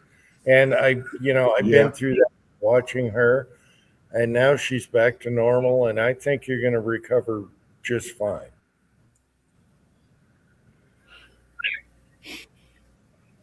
Well, one of the things that was getting to me is being cooped up in the house. That started to drive me a little batty, you know. And so I looked at my daughter and I said, Trisha, grab the keys to the car. Would you mind just taking me for a drive? I don't care. I don't care where. Just get me out on the open road where I'm looking at something else right on these four walls. And she understood. And so I got my stuff together and got dressed enough, got out, and we got in the car, started it up, away we went. And as we were driving down the road, I reached over with this hand, and I actually drove while she operated the pedals and stuff. And I could actually drive down the road. So I was doing good. So I felt really good about that. At least my perception's good. I know, I could tell, distance, and they would drive, how fast the car is going and all that stuff. My perception and everything's good. So I'll be in a few weeks, in a few more weeks, maybe by maybe next month or something. I'm going to start going out with a friend of mine and trying to drive again. Going out there and driving around. Just once I get the car going and everything, then I got my freedom back. Then I can go where I want to go and go where I need to go. All right. Yeah, just give it time. Everything's going to come back together. And, you're doing I'll tell you great. one thing. It felt so good getting out of that rehab. Yeah. It felt so good getting out of rehab because, they are so they're so paranoid about being sued. They won't let you go to the bathroom by yourself. They will not let you do anything by yourself. But the thing is, they got this little call button, so you hit the call button. And one night it was probably about 1:30 in the morning, and I had to piss. I mean, I had to piss. So I rolled up in bed, and I'm holding onto the rail, and I hit the button. I looked over at the clock. 45 minutes went by. I'm still sitting on the edge of the bed, having to piss. 45 minutes. And nobody came.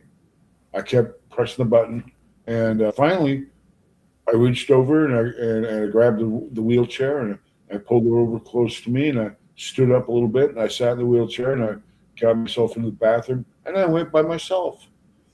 And I got back in bed, and finally the CNA runs in there, and she says, do you need something? I said, no, I already took care of it. I already went to the bathroom. She said, oh, no, don't get up by yourself. I said, look, man, I've been sitting on the edge of the bed for 45 minutes waiting for you to get here. That's torture. I will not do that for anyone. And, the next day, they put these signs up all over in my room with a picture of the little call button saying, I agree to use the call button when I need assistance for going to the bathroom or getting up out of bed. So they could show the lawyers, you know what I'm saying? In case I ignored those and got up and I fell down and broke my rib, broke my hip, they could say, "Oh, look, we warned him. He knew. I mean, he knew." Blah blah. You see what I'm saying? It's crazy. It is crazy. I got up one night, got in the wheelchair, went down to the nurse's station. My back was bothering me, and I asked for Tylenol.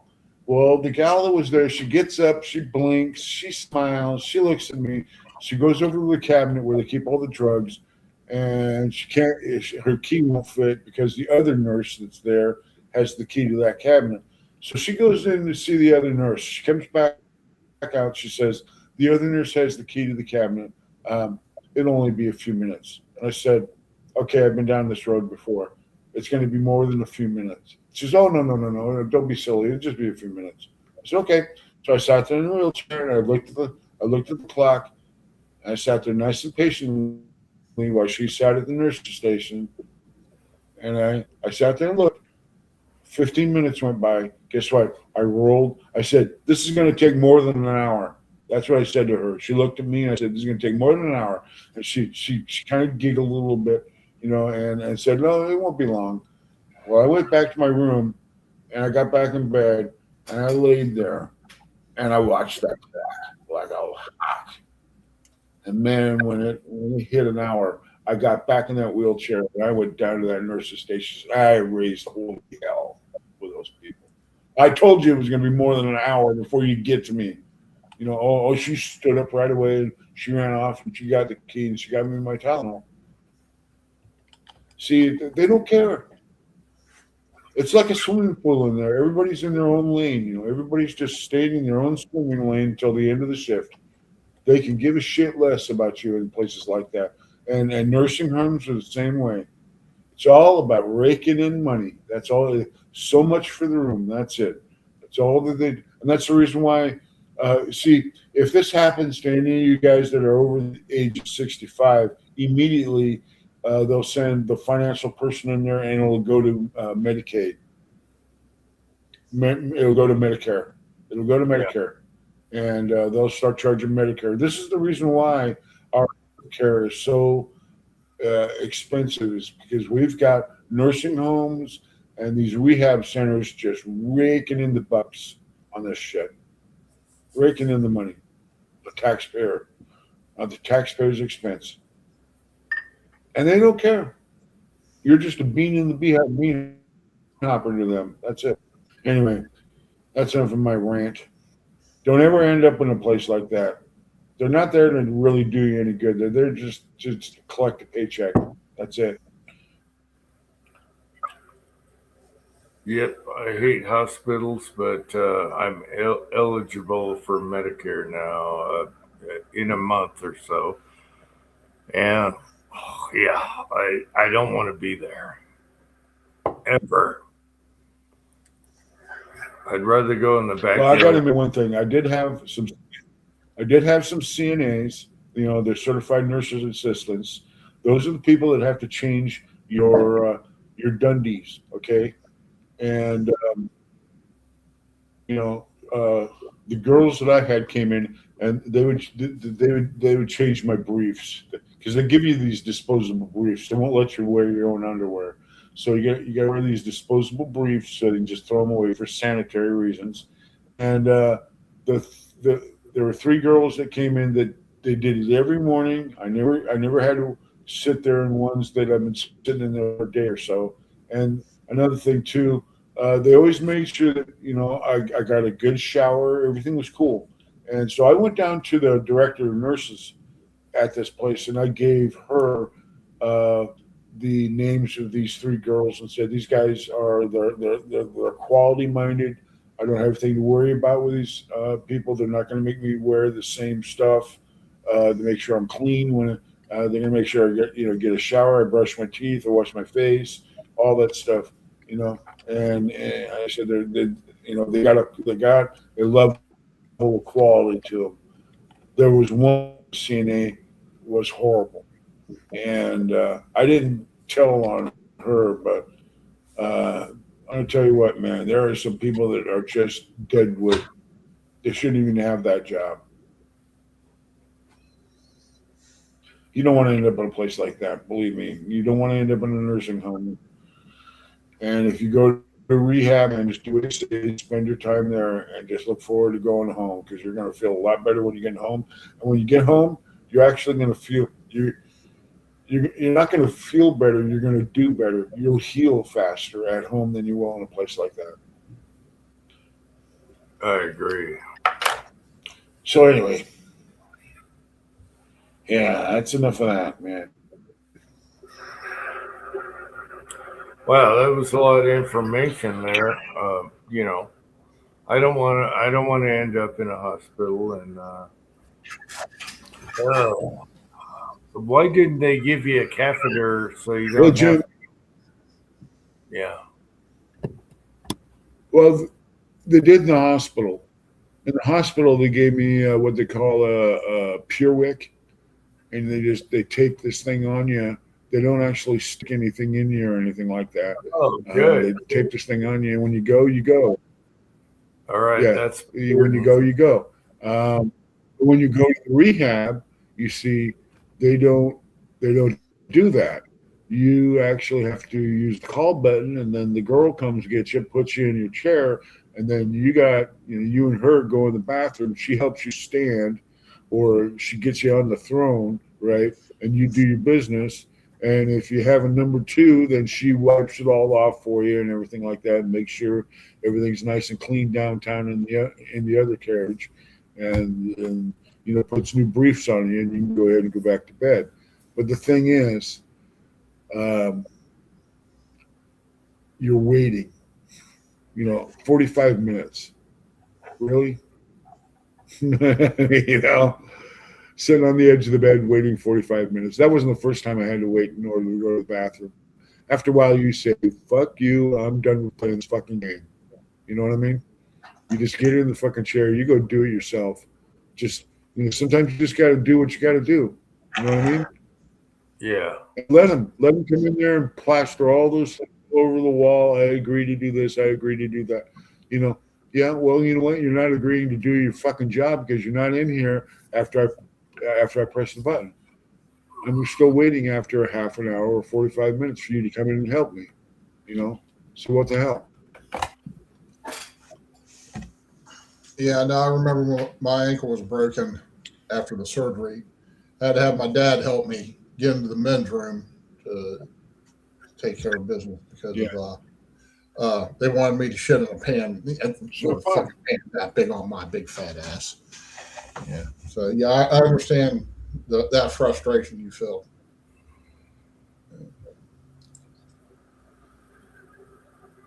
Well, everything about that was frustrating. Everything about it. They won't let you wear regular socks.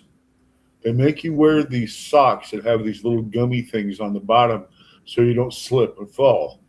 Yeah. Again, because if you fall and break your hip, then they're liable. So you got to wear these socks. You can't wear your own socks. And those socks that have little gummy things on them, I don't know what kind of person designed them, but they're like Chinese fingers. You get your toes worked in there, and then you try to pull them on, and the more that you pull on them, the tighter they get, and you can't pull them on. They just get super tight. And they were getting on me because they were coming off the bottom of my feet. And so I leaned over and I grabbed both sides of that sock. I reached up and I pushed as hard as I could. I mean, it was like that. And I pushed my foot right through the bottom of that sock. And then I took the rest of that sock and I threw it at him. I said, you can take this and shove it up your ass. I'm done. Oh, man, I'm telling you. I was a tough cookie when I was in there. I wasn't playing the fucking games, Well, it's bullshit, man. It is. That's bullshit. Give me socks I can't even put on, then get on my ass because they're coming off the bottom of my feet. It's bullcrap. Nanny. Oh, you can't do this. I can't do that. Oh, you got to pull your socks up. Don't forget to lock the brakes on the wheelchair. Blah blah blah blah blah blah blah blah blah. And after about the 50th time you run over your foot with the front wheel of a wheelchair, and your toenails are all black and blue, They smile and they blink at you and go, "Oh, oh yeah, that really hurts, doesn't it?" No. Yeah, it really fucking hurts. And you know what? You won't let me walk in a walker. You will not let me walk in a walker. Yes, I have to use the wheelchair. I can't. As a matter of fact, that's a good You're point. going to stand up in the walker and I'll fall down, break my hip, and you're going to be liable. So I keep running over my foot. One of these days, somebody's going to be really smart, and they're going to go in there and they're going to video all of this on phone, and then they're going to go to a lawyer and say, "Look what kind of bullshit I had to put up with in this place. I want to sue them for harassment, undue frustration, all this other stuff, and just sue them, because it was bull crap." Anyway, I'm glad I'm out of that place. We're glad you're For out about there the too. fourth time now, I'm saying. Yeah, for the fourth time, I'm saying I'm trying to end the subject. I just keep thinking of something more.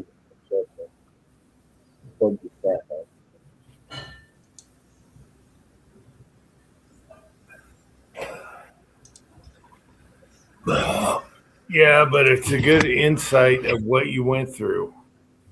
So, a very good insight of what you had to go through. Jim, you want to avoid it, and so do you. All you guys, anybody out there, you guys want to avoid that. Just try to take care of yourself. I'm not trying to tell you what to do, not to smoke, not to drink, not to chase, loose women, whatever. I mean, live your lives, enjoy life. But just remember, man, those places aren't a nice place to be. If you got a grandma that's 80 years old and she can't walk no more, she can't feed herself, she can't take care of herself, and there's nobody in the family that's taking care of. You don't have a choice but put her in a home. You know what I mean? And it's for her own good.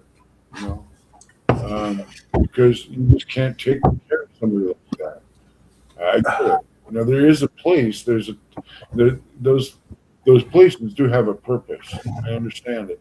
But that's not the place where you want to go when you're 60 years old. That's not the place where you want to go.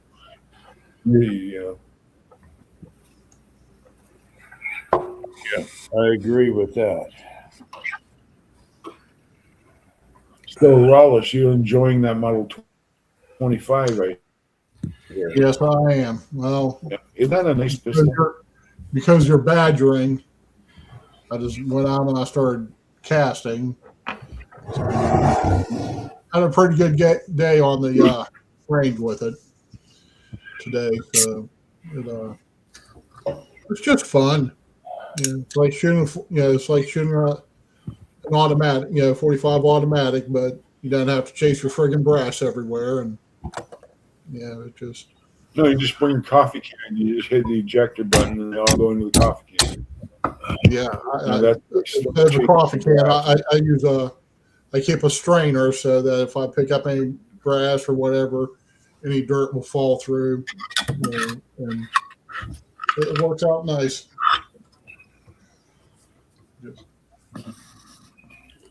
Now I'm gonna tell you something. See, the disease has not quite taken control of you like it has with me and Uncle Jim. Okay, it'll get worse. It'll get worse. Like you'll go down to the impact area and you'll see your bullets in there, and you go, "Well, they're perfectly fine. I can just collect them up, take them home, melt them down, and just make new ones out of them."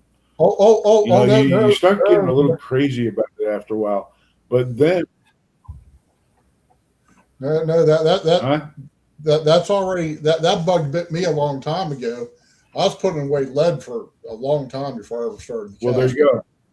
Yeah. Okay, just wait. You'll find out Well, how yeah. much Make an yourself a IKEA shelf can hold yourself a in ball. cast bullets. Yeah. No. That was awesome. That shelf was awesome. Man. That was one to frame. Just take a picture of that shelf sagging like that. That was one to frame and put it in your reloading room. I just Yeah. say that is what it leads to. Yeah, I I'm gonna cast, tell you what, I smelted about 120 pounds of backstop lead right over New Year's. That was like the New Year's project when I was home. So this stuff I'd been digging up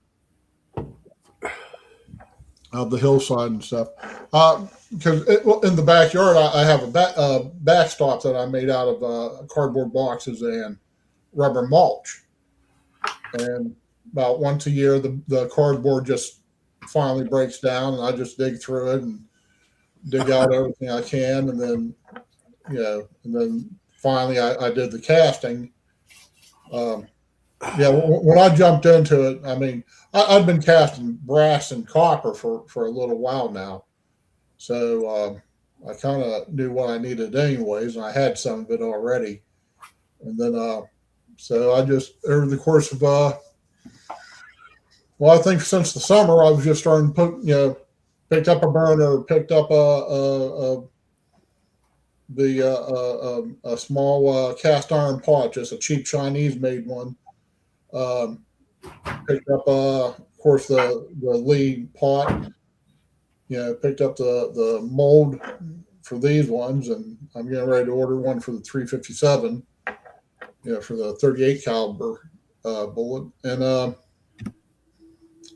mean, just so I mean, and then this right over Christmas, New Year's break is when I started on it. So, and today I was actually finally shooting them.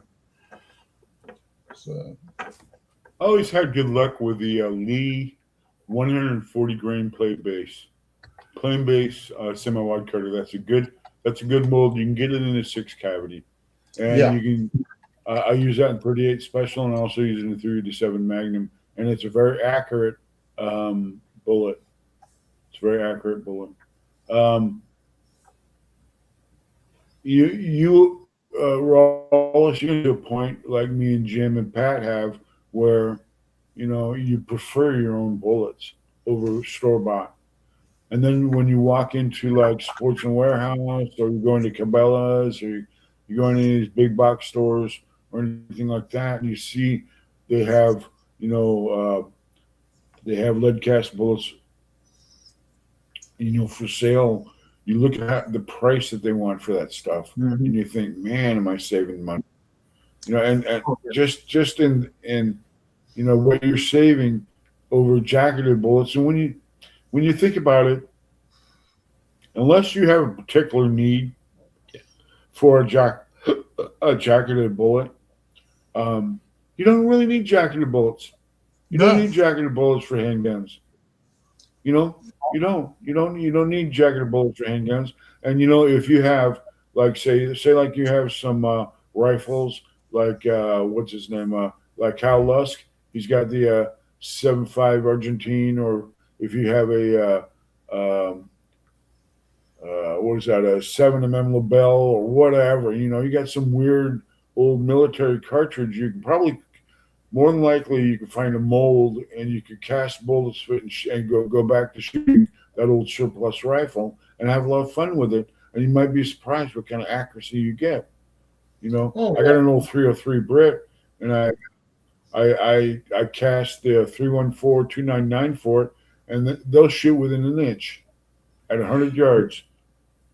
That is Those my 213 favorite bullets. They'll go right into.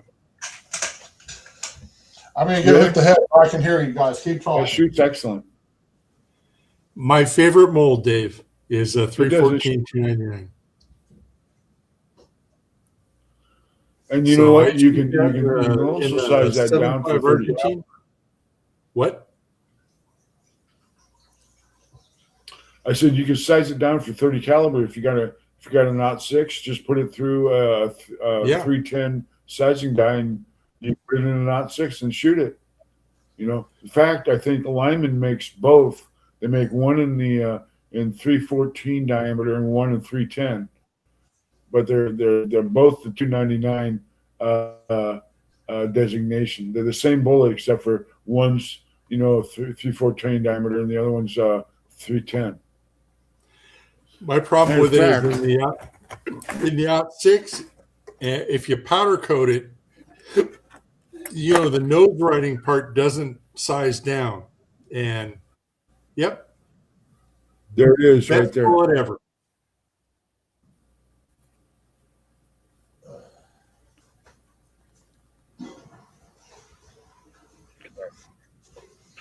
Come on, fingers, work. There you go. Yeah, that's it right there. Yep. It weighs about 206 grains. That's powder coated, and it's also lubed and gas checked. Good shooting bullet, man. I'm telling you that right now. Shoot within an inch at 100 yards. The load is IMR 4227. I use 24 grains. 24 grains of 4227, and that bullet got over 303. And a neck size 303 brass. That's it. I mean, you can get 20 shots easy, and not even it doesn't hurt the brass at all because you're not really shooting at high pressure. Right about 2,000 feet per second, 1,900 to 2,000 feet per second. Good bullet, I'm telling you that. But that's the greatest part of Pat, casting. you like that bullet? What's that? I talked over you, Dave. Sorry. I like that bullet so much. I got a 5 cavity one from NOE. Yeah. That's one where I've got a single Yep, cavity Lyman on that, and 5 cavity. it's worth it. I mean, the other nice thing about rifle bullets is it's not like you're going to go out and shoot 1,000 rounds out of your 303. You go out to the range and you blow off 100 or 200. So, great bullet.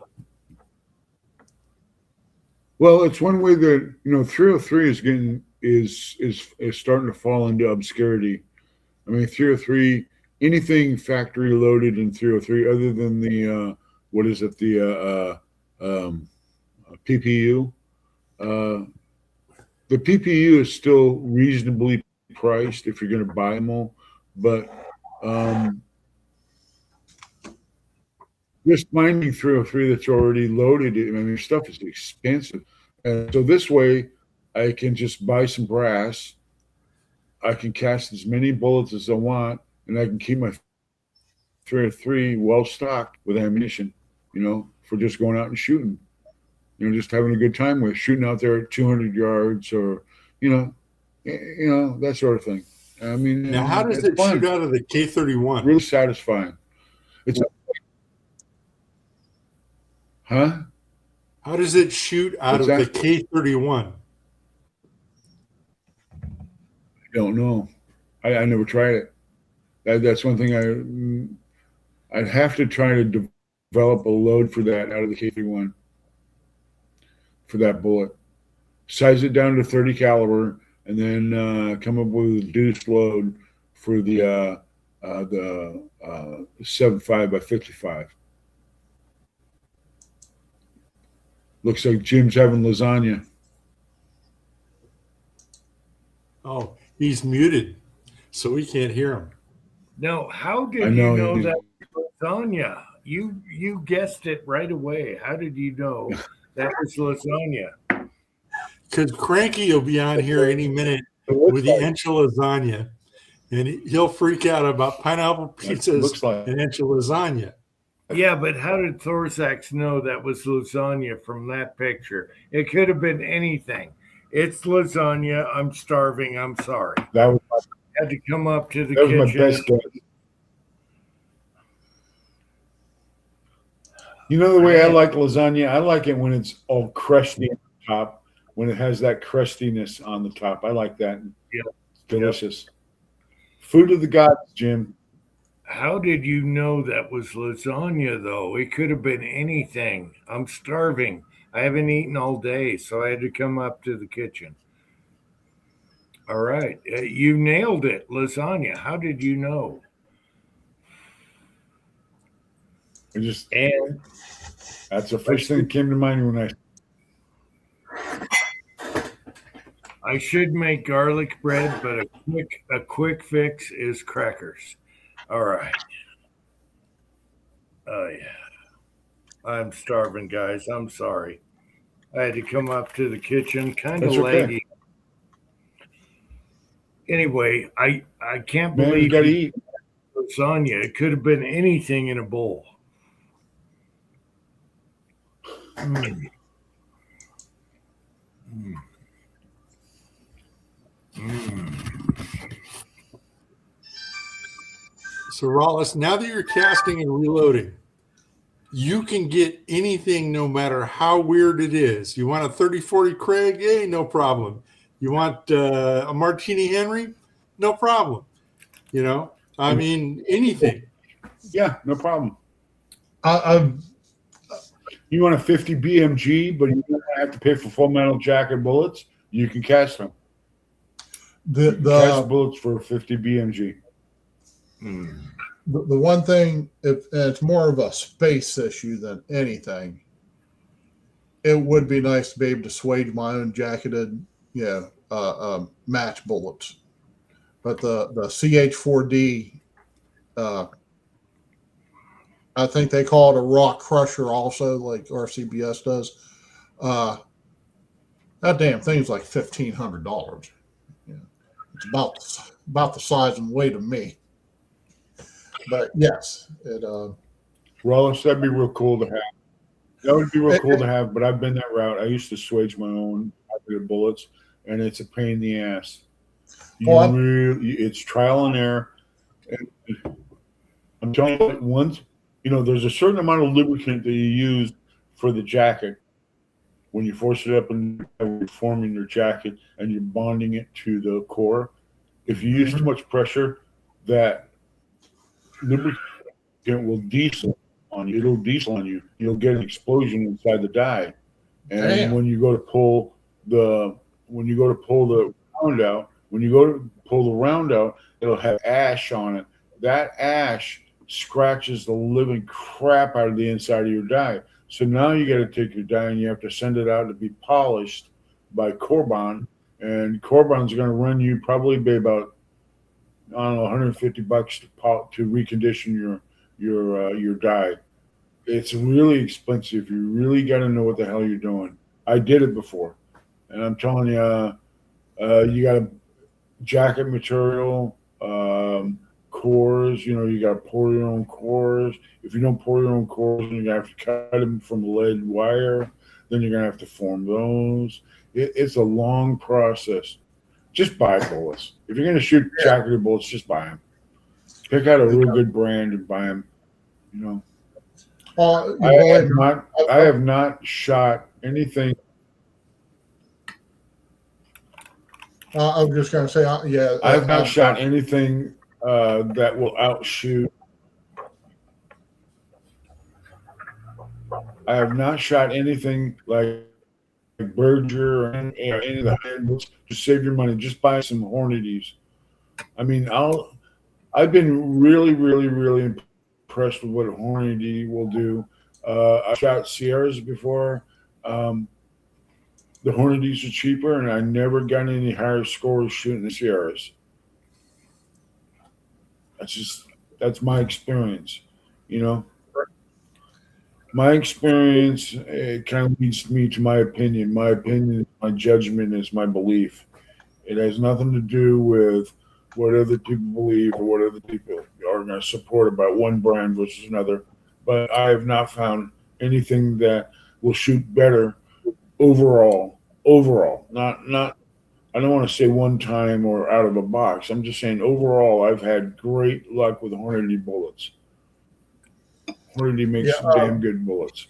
For the money, the 168, their 168 grain match bullet is just a classic round. Yeah, I've filled up hillsides with those. Yeah, I shot a whole bunch.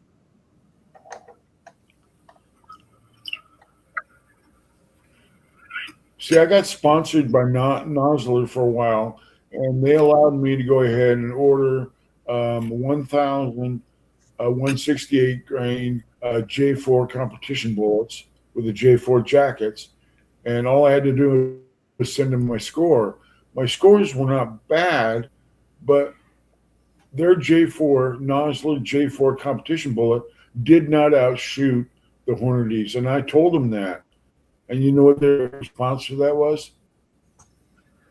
I know. That's what the guy told me. He says Yeah. the Hornady had a good bullet. Yep. So Yeah, I mean, that came from Nosler. They were honest with me. well, all these bullet companies are keeping an eye on what each other does, anyways, and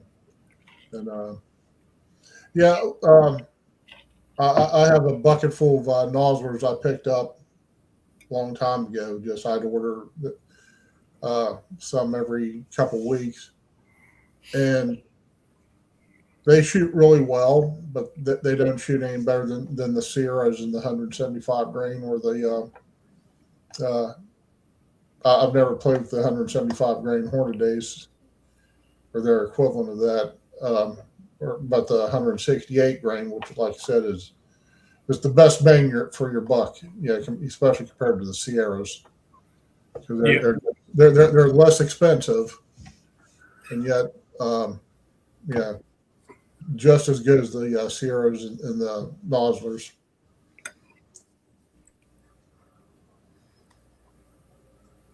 Now, my 600-yard load for the 308 was the 168 grain Botail Hollow Point match Hornady bullet on top of 41.7 grains of IMR 4895.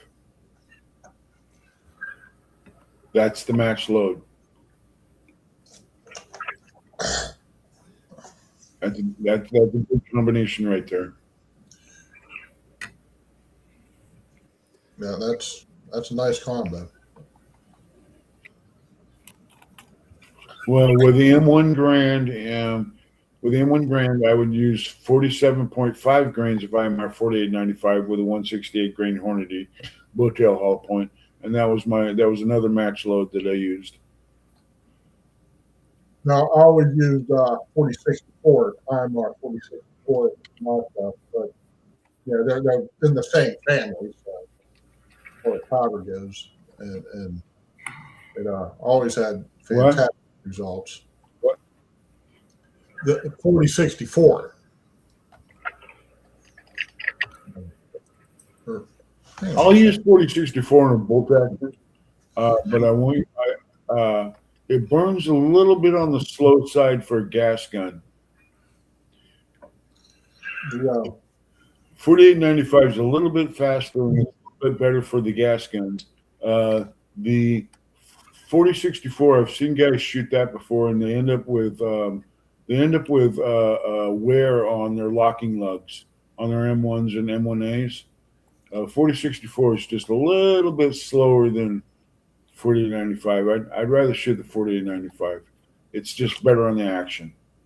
How do you do with like using 3030? 30, what was that? 3031 or no? Hang on a second. 3031. I didn't use 3031 in 30 cal. I used 3031 in 5.56 though, and it worked pretty good. Yeah, Kind of a pain in 3031. the ass to measure. Yeah, it's 3031. For a second there, I just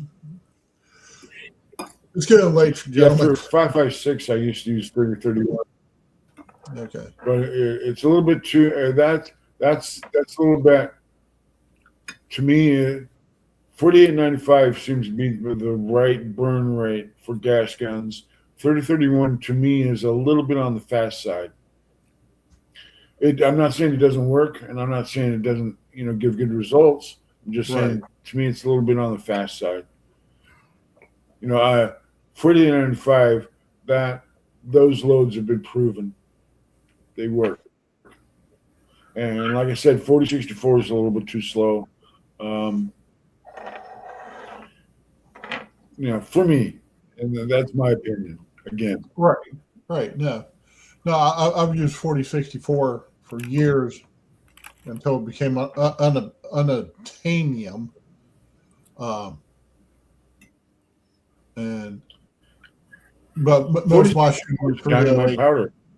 oh yeah, most of my shooting is with the bolt gun. Now I have a couple. I have the PTR 91 and the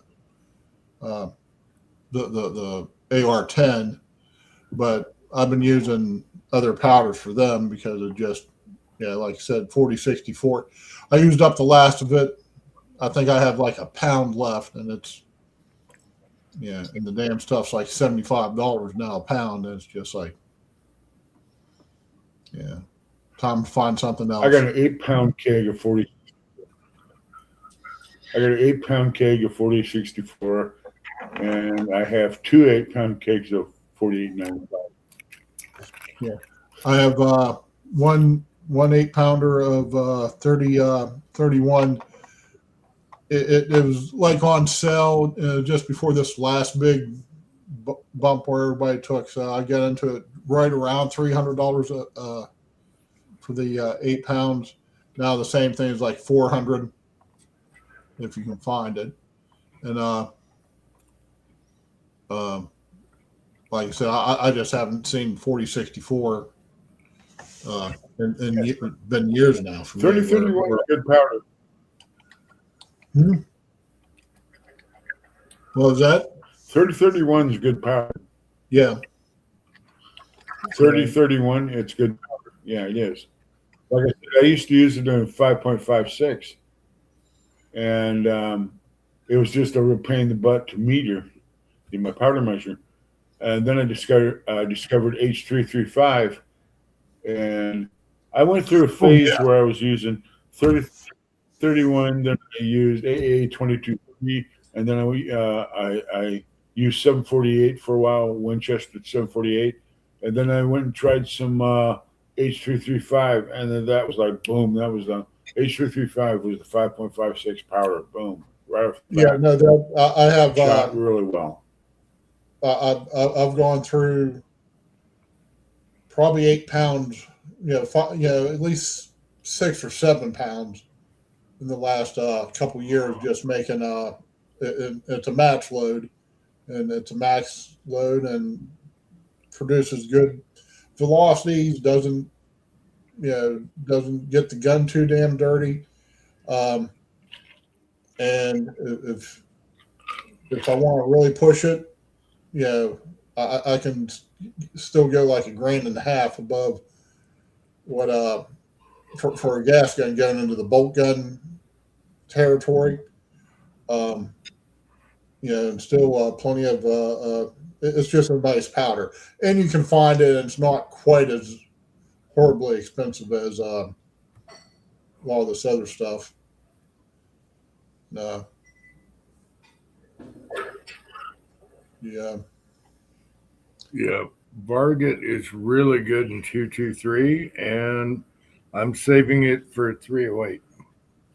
But it's Varget is also another one.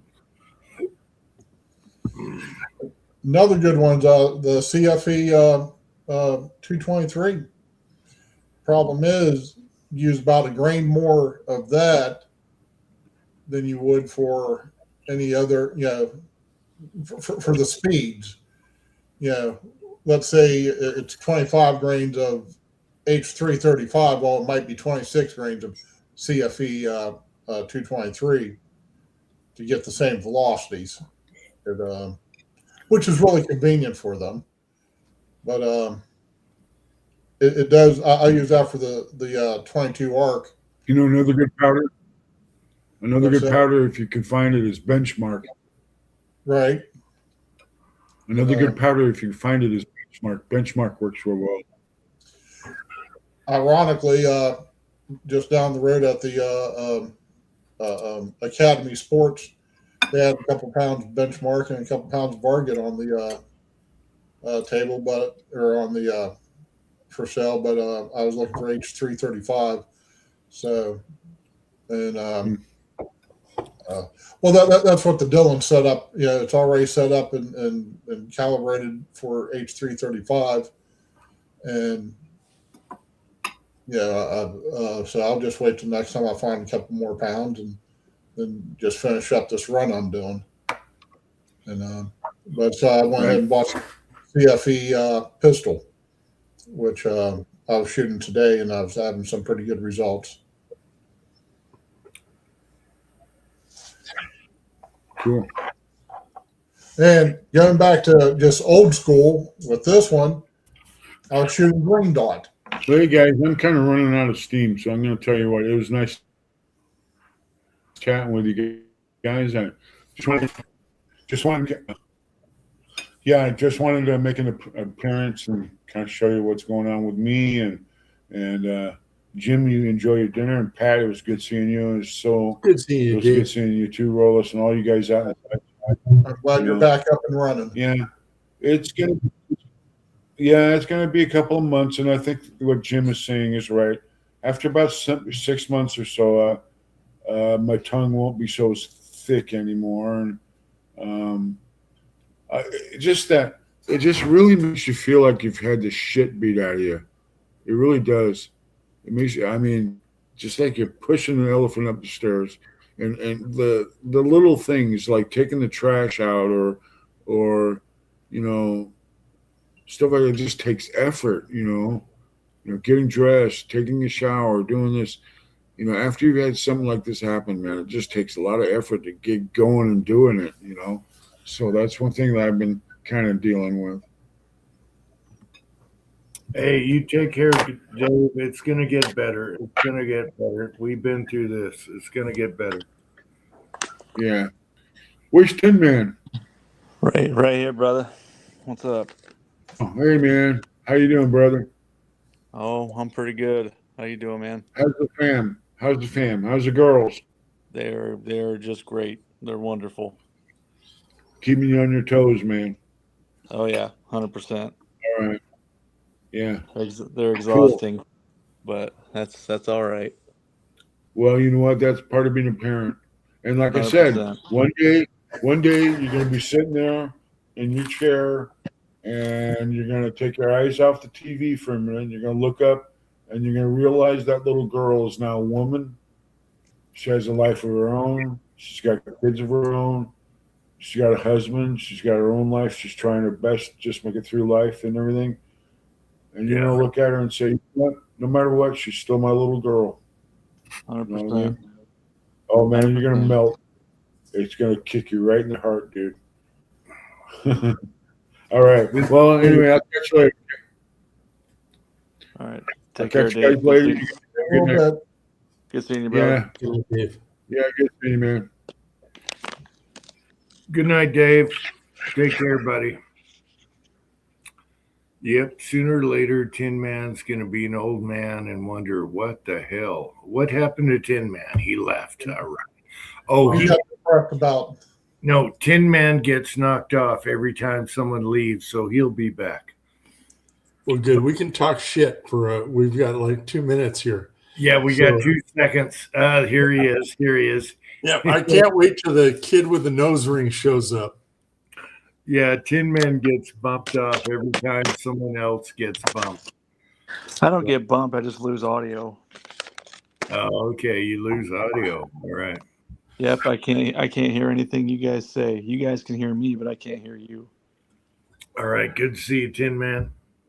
Good to see I'm you, just fellas. eating lasagna. I had to eat. I haven't eaten all day. Now I can go back to the chat and we can go forever. Whatever.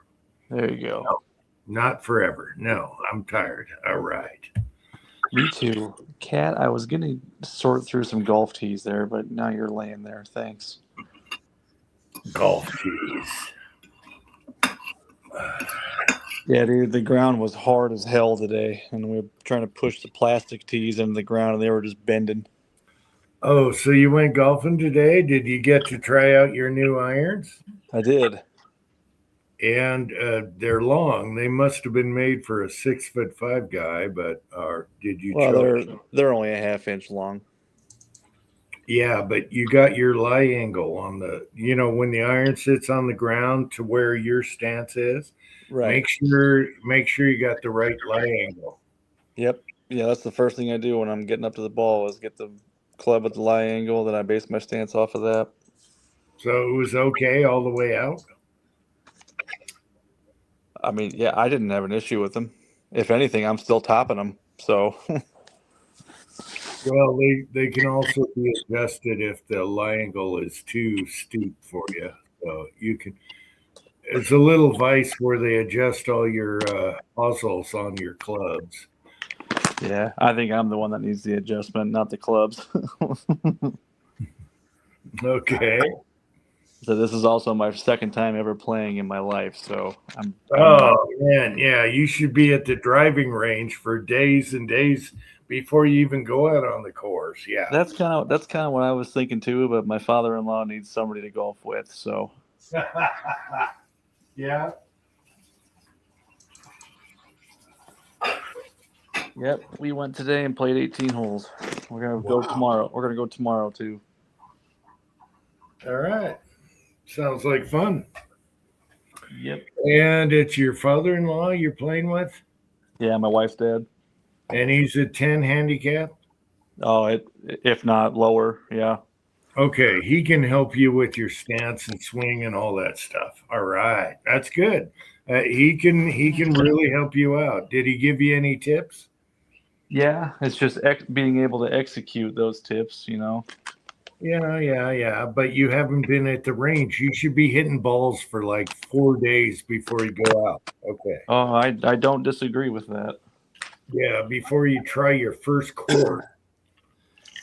Tin Man, it's like skeet shooting. You know, if you've never skeet shooted before and you go out there, you'll shoot like a 23. No problem. Poof. And then you'll practice and you'll be down to a 12 or 14.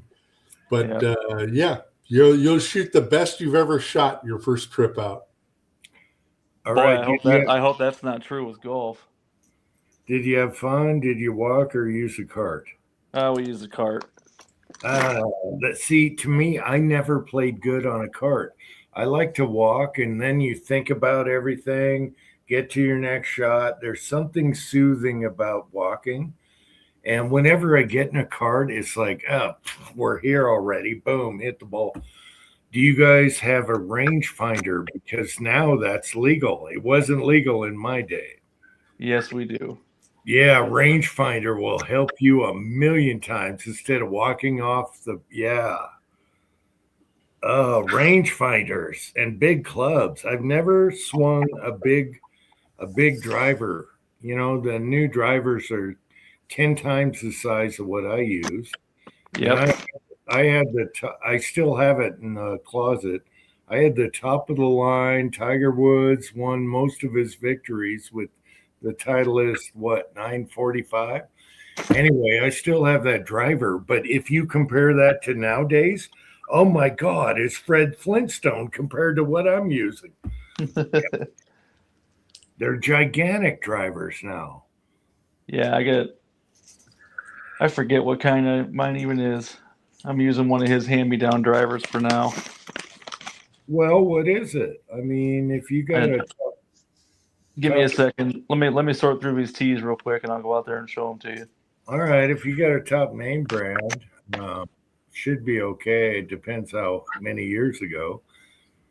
Yeah, my driver, which was top of the line, everything, it was $200 at the day, but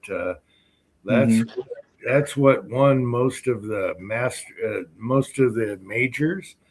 That driver, but now if you hit that driver, it's nothing compared to today. Yeah.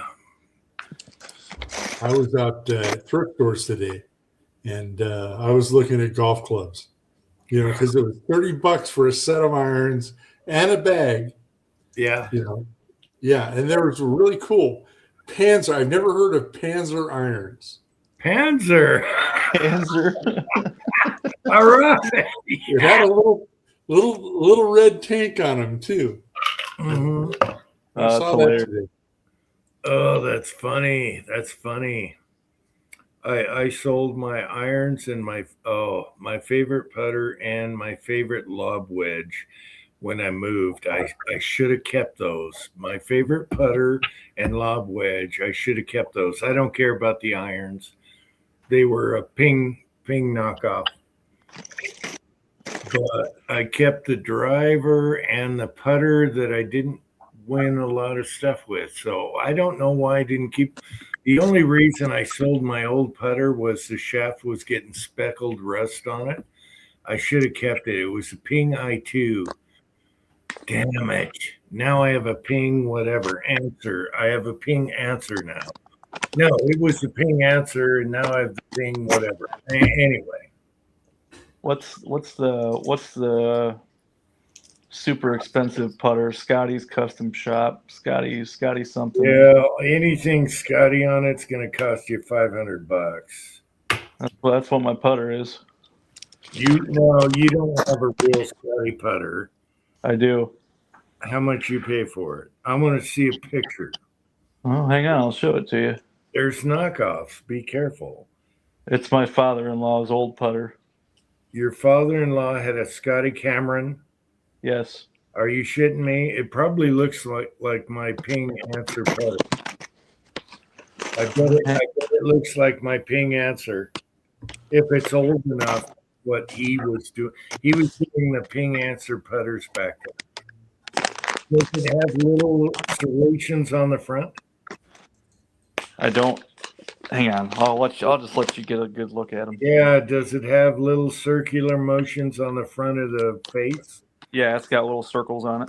Oh my God! If you got a Scotty Cameron, they're worth hundreds of dollars. It He depends. says it's a $1,200 putter. Is that what he told you? Yes. Oh my God! We got Patriot Paul is here. I'm in the kitchen, guys, because I had to have lasagna.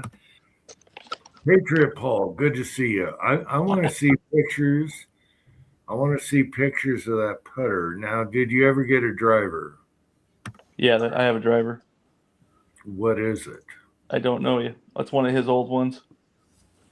I know, but So what I bought the iron set, and he set me up a bag with a driver, a 3-wood, a hybrid, and well, first off, I got a gap wedge. I got a 56-degree wedge, and then you want a lob wedge. You want 3 wedges, but anyway, if he set you up with a Scotty Camera putter, I'm thinking he's good to go. Whatever he gives you, he's good to go. Yeah, this dude has been playing golf his whole life, so he knows what he's doing. For people that don't know golf, picture a customized 1911. That's Scotty Cameron of putters, okay? A custom gunsmith type guy. So he would take putters and he'd make his own, a copy of usually Pings, and then he went on after that. But yeah, I want to see if you got little serrations on the front of that putter. Yep, give me a second. Why did they give you it? They give you 60 long tees and only 15 shorty tees in the bags. I got to sort through them and separate them out. Well, use the short ones for irons and long ones for driver. Correct. Yeah, I just wanted to sort them out. Why does Leon knock over my cigarette packs? Leon. I wanted to separate them in the bag so I don't sit there and have to dig through a bag trying to find a shorty when I need one. There's true. Leon's gonna get pissed when I do this. Oh yes, and get that Billy.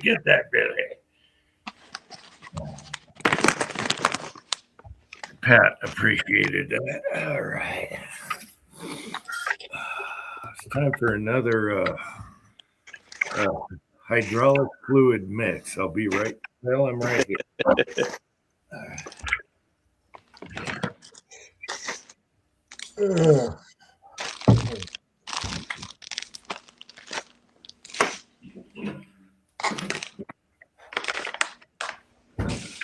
Well, if you He's your father-in-law?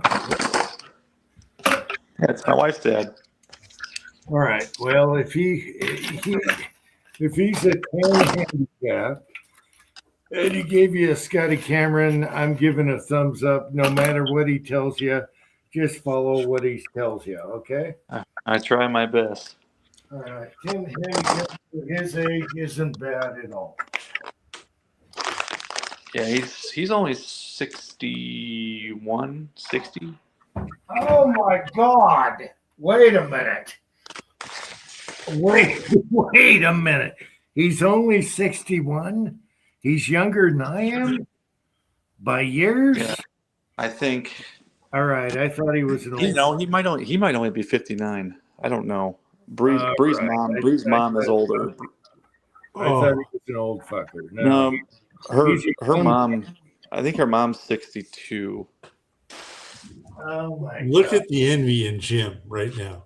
It's like somebody with a custom 1911. Just, All right, Yeah. they're young. They're young fuckers. I thought he was an old fucker. No, dude. I remember, I'm 36 and my wife is going to be 34 next week. So your father-in-law is way younger than I am. Anyway, not he's way still- younger. he still knows what he's talking about. If he gives you a Scotty Cameron, he knows what he's. Yeah. Yeah, I'm in good hands. I'm not. You're in good hands. Anyone that gives you a Scotty, you're in good hands. I gotta get all those piece of shit teas out of that bag. I'm gonna put these in there.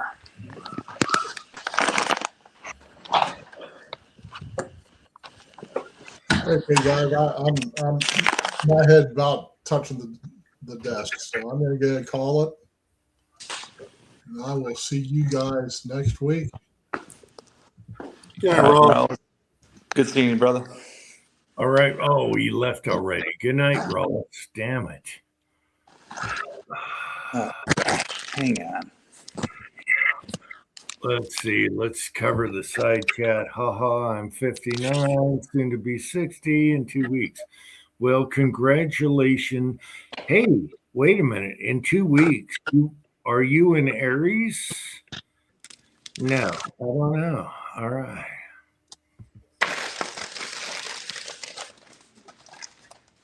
Anyway, good to see you, Patriot Paul.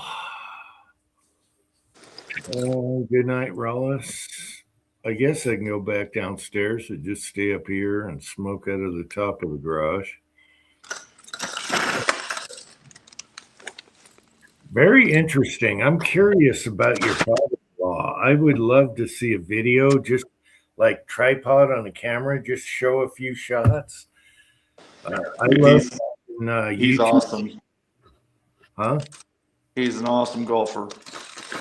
Well, I love watching YouTube golf, and that's what makes me want to go back after 25 years and play again.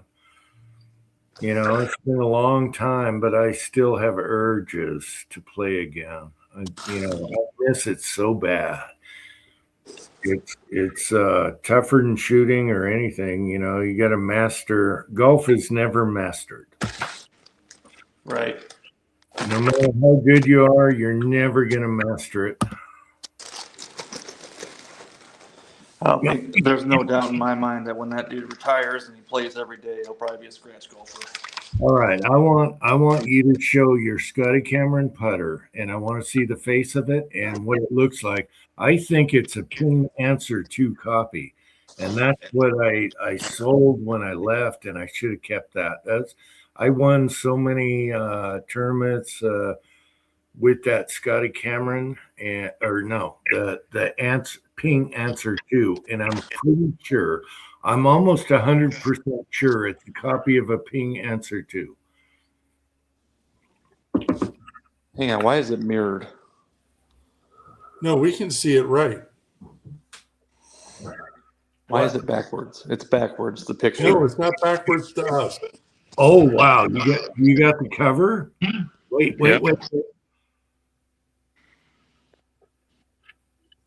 Oh my gosh. Okay. What? Okay, let's see it. It looks like a ping answer too. Yep. All right, let me see the back. The Titleist. It's got a Titleist on it, but look at the back. That's a ping answer 2 copy. But it has 2 screws and the 2 weight screws on the sides. That's what a ping answer 2 looks like. He's got Titleist on it. That's weird. That's what that says right there. I know, but that's a ping. That's a ping. Let me see the let me see your household before the shaft. It's an offset. Yep.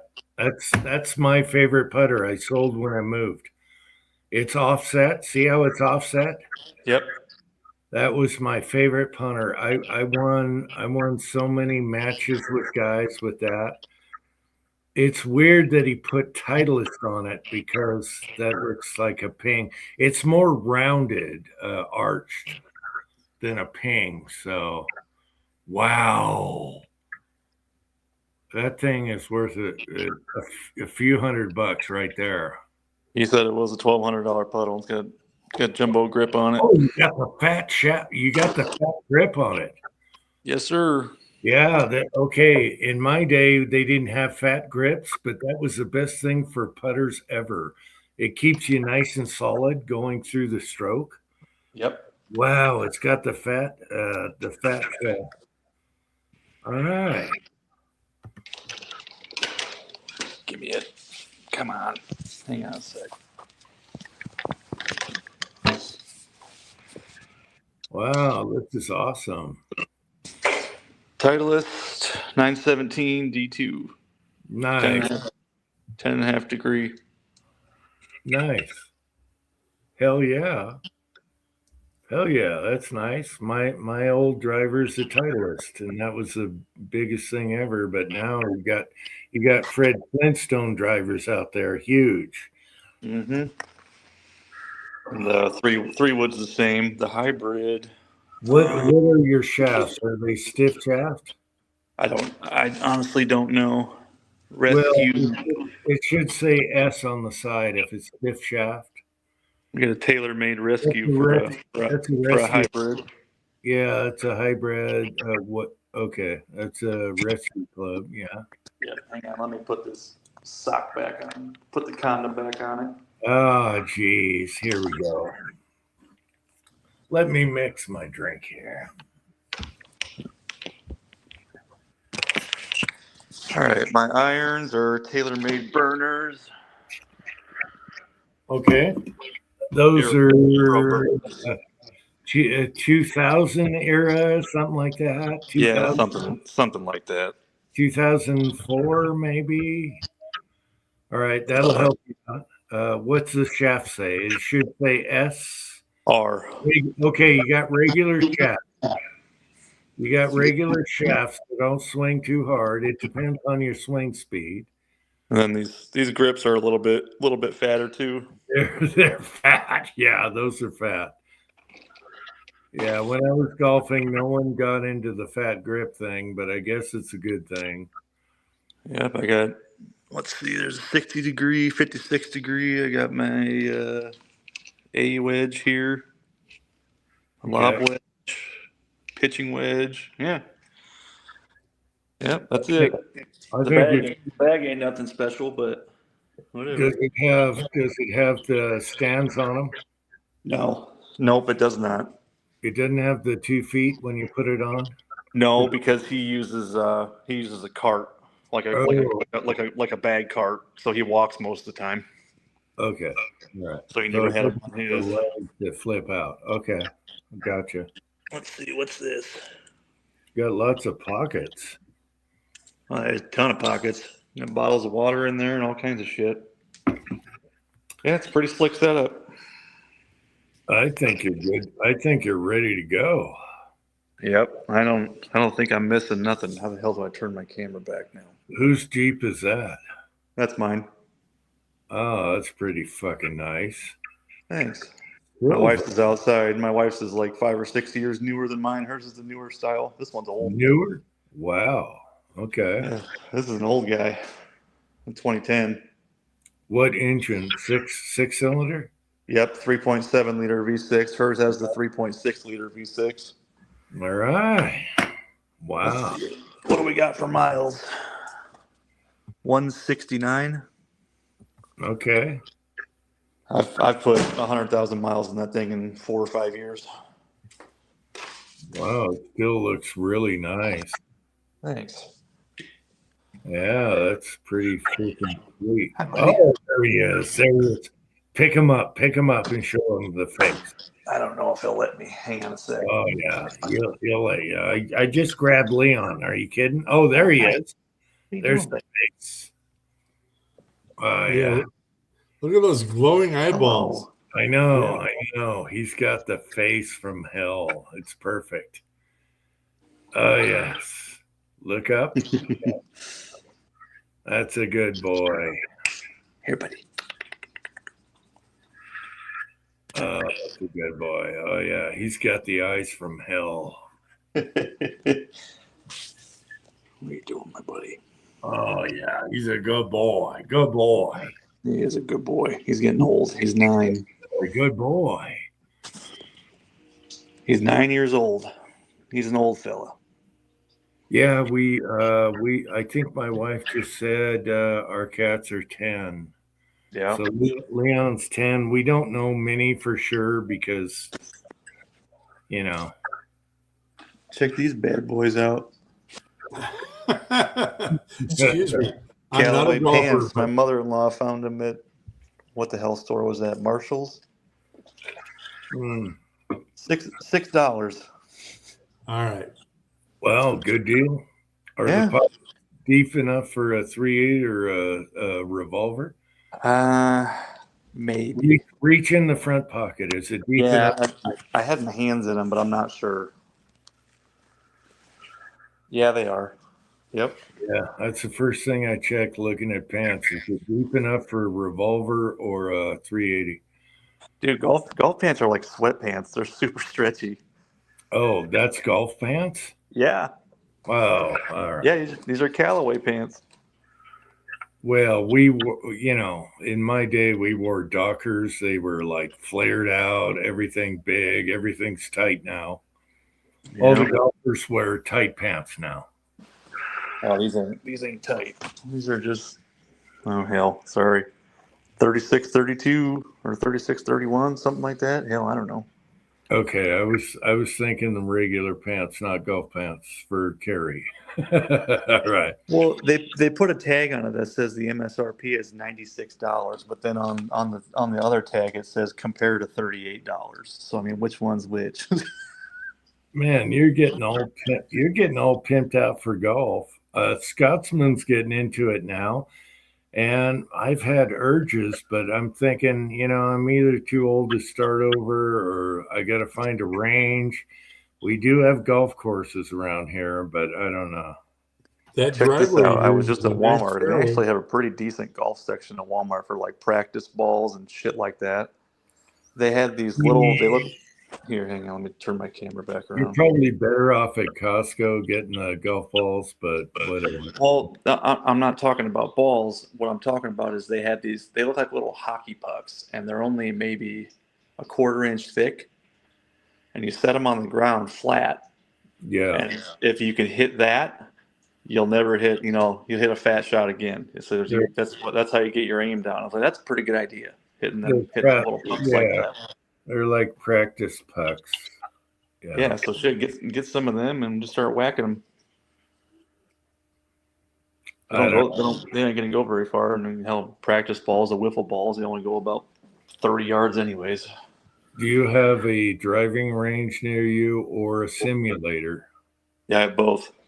Both? Okay. Yeah. Simulator is better because the simulator will tell you your ball speed, your spin, Mm-hmm. and your carry and distance. And if you can go to, we have a simulator place here. I don't know if they're still open. I wanted to go there and just say, hey, do you rent clubs? Can I use the simulator and do a video? I wouldn't tell them that, but do a video of using the simulator just to see what my swing speed and ball speed is anymore now that I'm old. and hopefully they have rent clubs because I don't have iron anymore, so I don't have shit. Just use the hickories. Have you ever held a hickory? I think my dad had a set when I was a kid I used to mess around with. It's like holding on to a skinny stick that does nothing with a flat blade that is like the hardest thing to hit in the world. Yeah, I got a full set of hickories and the original bag, and the bag for the clubs were made out of hemp, marijuana, back in the day. So I have a hemp bag and hickory stick set. But for my God, you couldn't hit those things worth of crap. I mean, they're terrible. You know, I remember hitting my dad's 3-wood all the time at our farm, and I could crush them and then go straight. I don't know what the hell happened, but at some point in my life, I can't hit a golf ball straight anymore. Yeah, well, I'm talking about the irons. It's like hitting a butter knife. It's terrible. Yeah. I only have a couple woods and hickory. Yeah. Crazy the advancements they've made in technology. Hi, buddy.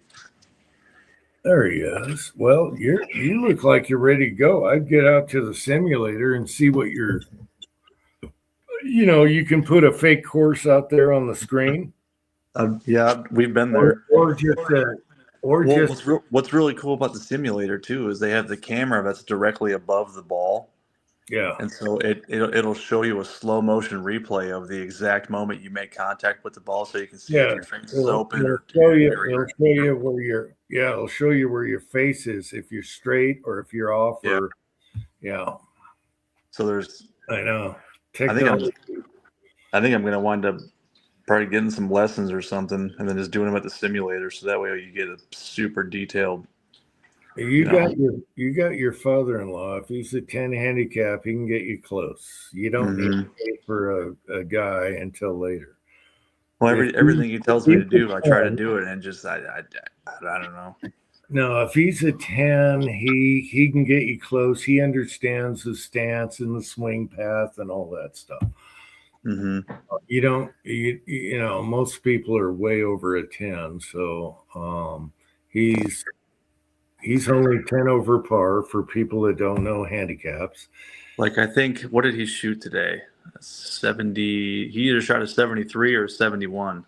Well, that's under a 10 handicap. Right, but your handicap is your average for the last 10 games he played. So I mean, and I asked him what his handicap was. He said he didn't know. So it's under 10, I bet. So he's sandbagging right now so he can play his buddies and win money, because he's under a 10 if he's shooting 72. He should be shooting 78, 76, something like that. I can't remember what he shot today. Yeah, he's sandbagging. That's what you call a sandbagger. So I will say that I shot less than double what he did, but not by a lot.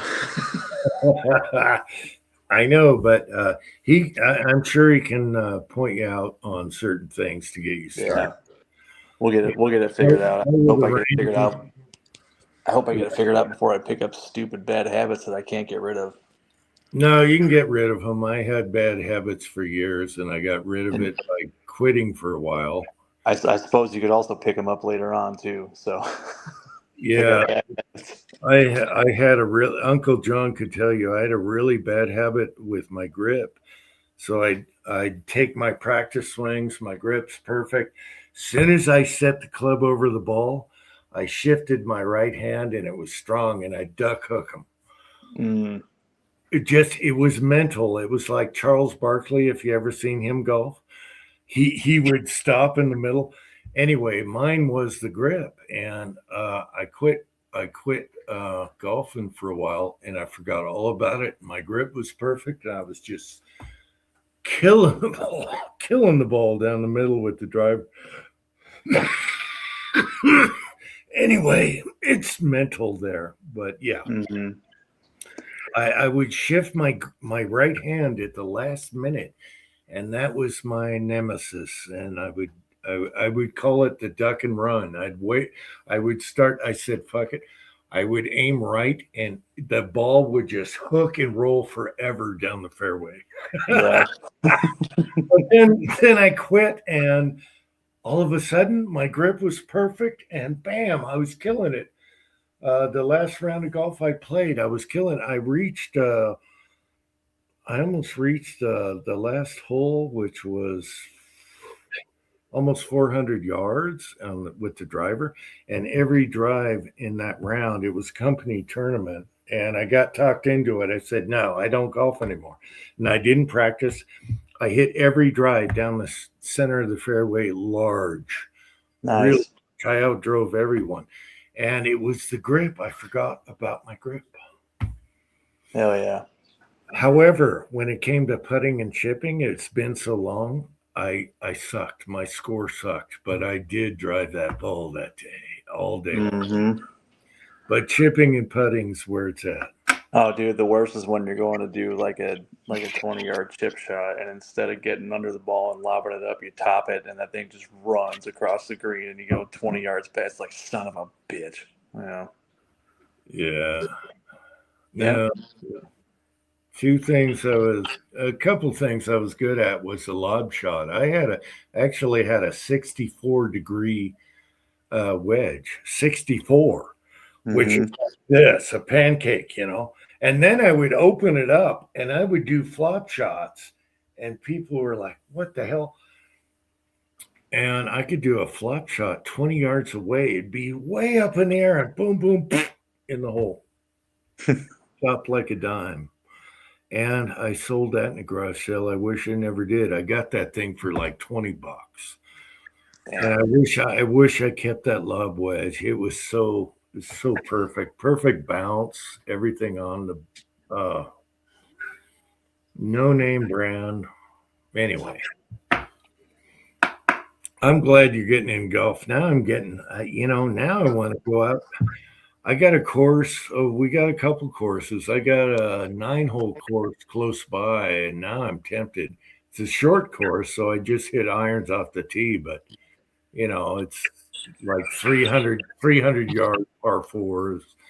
I just hit a iron or try and drive the hole, but anyway. Yeah. Look up what's local to you and pick up a set of irons, a set of clubs, and go for it. All I want to do is go down to the simulator. It's a town to the south of me, and say, "Do you have a rental club? I want one of these new drivers. I want to try and hit a Fred Flintstone driver, and see what I do there." Well, I'll tell you what. Next time you're in Iowa, we'll go. I got one not even 5 minutes away from me. I'll smack my driver. I don't care.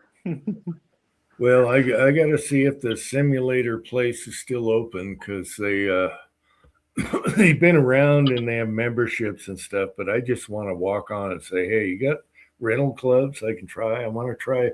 I've never hit a modern driver that was huge. I've only hit the old Titleist that Tiger Woods used when he was the greatest, when he started out. And Payne Stewart, all those guys, they use the Titleist 945, I think. I can grab it. I'm 5 seconds away. After that, now they're 3 times the size. And it's insane how light they are. They weigh nothing. Yes, they're way lighter because mine's titanium, and it's heavier than today's drivers. Yes. Yeah, it's crazy. Yeah. What did I say my driver was? I already forgot. Yeah. You have a Titleist. Titleist something. Yeah, I don't know what era that one is. My father-in-law, he's like, "Yeah, you're not using my driver." I said, good call. Well, what does he have? I don't know. It wasn't cheap. I know that. You want to make sure your shaft size is to your height, because otherwise the club's going to be up or down. When it hits. And then you get a good wrist to floor measurement, and then compare that with your height. And mine says I need about a half inch longer than usual. My arms are just a little bit short.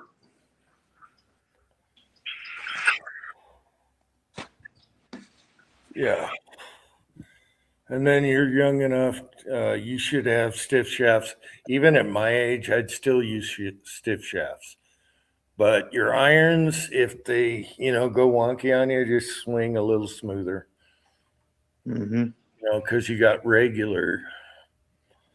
Yeah, But well, we'll get it figured out. most people my age would use regular or senior shafts right now. So, Mm-hmm. but Oh, look at this guy. I still swing hard enough. I'm flexible and I swing hard enough where I can still use stiff shafts. As a matter of fact, a foof, I'm in the garage right now. Can you see that? Oh, there's one. That was $1. Look at this. Give me that belly. Yeah, give me that belly, buddy. Oh, you got to get the belly. Oh, yes, that's like Leon. Give me that Oh, belly. yeah. All day long, Pat. All day long. Where's the other two dummies? Where's the other two dummies at? Here's one of them. Right there, buddy. Is that the male? That's the male. I think the female's in bed with mom, I think. Are you jealous, buddy? And they're all getting along, right? Yeah. All right, good. Oh shit. Uh-oh. Yeah. Today was a long day. What have you guys been up to? What have you guys been up to, Pat? How you doing, man? How's Vegas? Oh, HOA problem. I can't hear you, Pat. I just got done scrubbing my garage door because it's too dull. Can you hear Pat? I can't hear him. Yeah, I can hear him. You can't. Damn it. Hang on. Let me try to leave and come back. He's got perfect microphone right now. Ooh, I got to plug in here. Oh.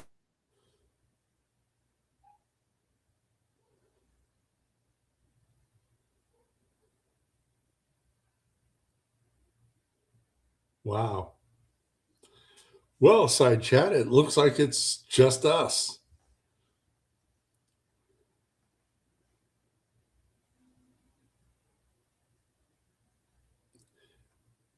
I think we need to get Jim another charger.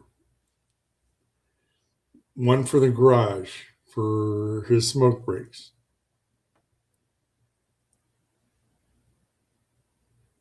Hey, Gunswatter. Well, now that we're off of the subject of golf and stuff, what do we have to talk about? Wow, I'm all alone.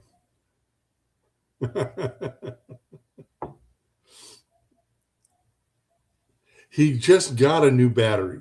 I think he got 2 new batteries. I'm thinking he's about due for another machine. And seeing that he's not here, I'll probably send him one.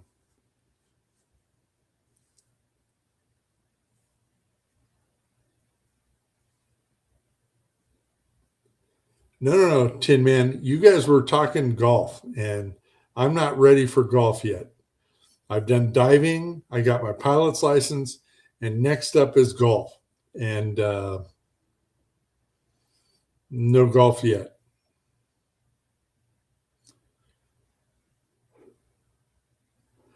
So, Patriot Paul, what do you think of Starmer circling the drain over in England?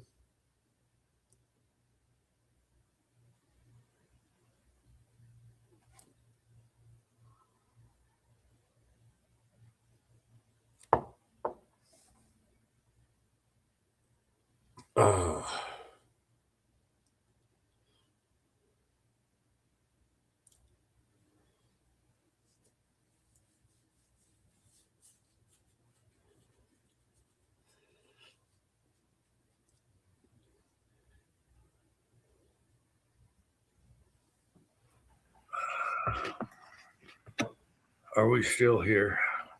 Yes, we're still here. Now we Okay. just have to wait for Tin Man. Yeah. Hey, I dropped. I didn't hop off this time because it says short chat, and this is going to be at least 8 hours.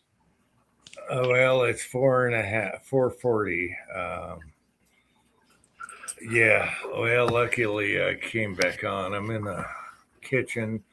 The battery dropped out. I took my typical dump there with the. What a cluster. Gotta love it. Yeah. Where are we on the quotes here? Gosh, I got to go way up to get rid of this quote. All right. Sorry, Patriot Paul.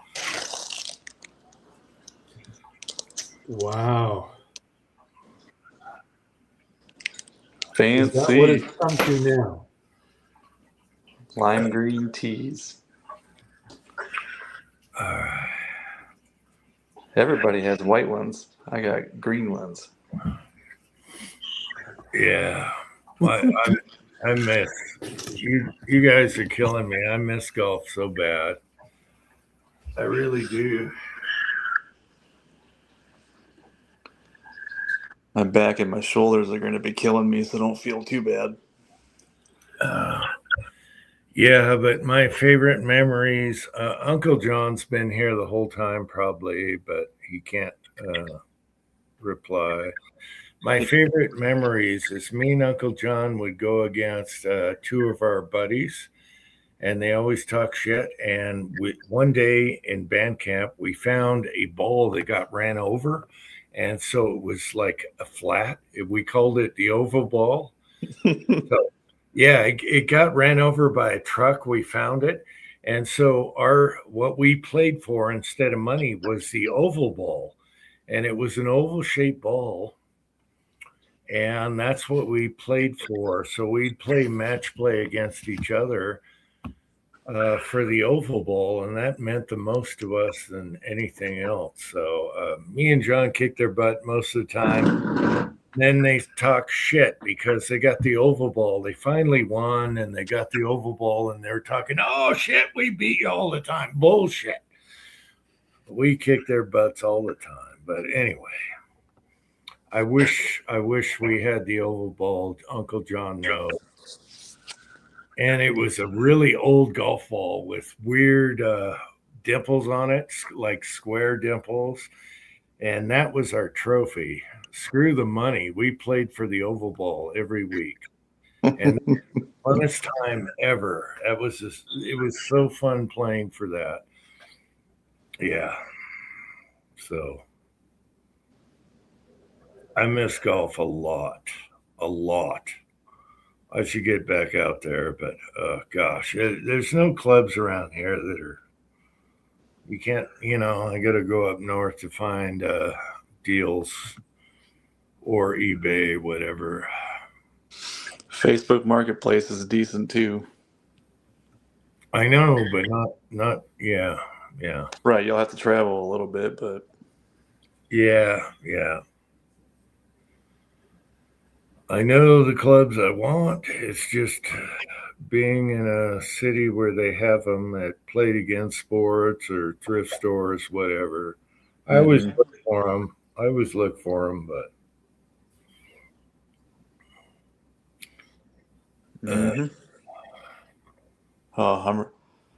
well, part of our deal was if I go golfing with you, you're coming to the gun range with me because he's never been before, and I keep trying to get him to go. So now he's got to go shooting with me when it warms up. there you go. There's a good. So maybe I'll make him spend a bunch of money on a new hobby too. There's a good deal, but yeah, I think he can help you out with tips and stuff. He's a low enough handicap to help you out. He knows. Yeah, we'll figure it out. When you're chipping or driving, there's different stance and all that. He can tell you all that stuff. Canada. Wow, what are these guys talking about? Canada.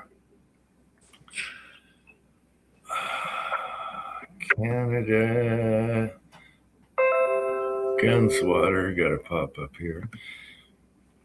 A couple new states. Cubans. We don't want any more states. Just let them be free and we'll deal with them. Rubio lined up a whole agenda encouraging your. There's a lot of crap going on right now. Yeah. But yeah, golf is my favorite sport just because you'll never conquer it. You'll never master it. You talk to anybody, they will never, ever master it. And this week they're playing Pebble Beach, one of really nice course, one of my favorites to play on the Xbox. I love playing Pebble Beach on the Xbox. Mm-hmm. But right now they're kicking the course's ass, so it's either too long, no wind, or something. They're kicking they're way too under par. So Yeah, we were watching that earlier. Caught the tail end of it. I've been there. Yeah, It looks really hard in person. I mean, well, the greens are small, but it's pretty easy for modern golfers now. The greens are small, so and if it's windy, yeah, you're gonna have problems because those greens are small.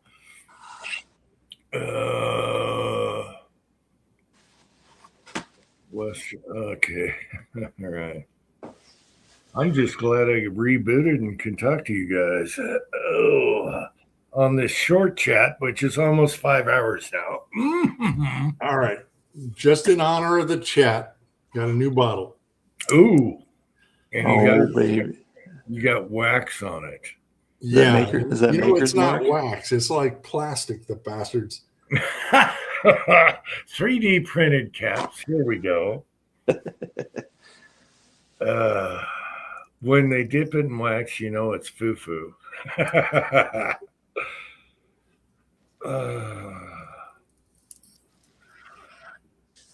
What is that Maker's Mark or what is that? No, it's not. That's Maker's Mark 46. It is Maker's It Mark? is Maker's Oh, Mark. Okay. Okay, I thought the bottle was different on Maker's Mark. Okay. It is, but It is the normal. 46 is. This is like the frou-frou Maker's Mark.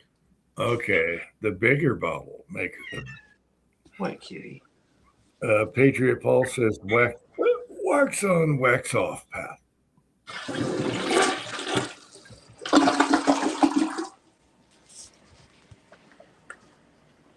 Here, buddy. That gourmet stuff. It's childproof too.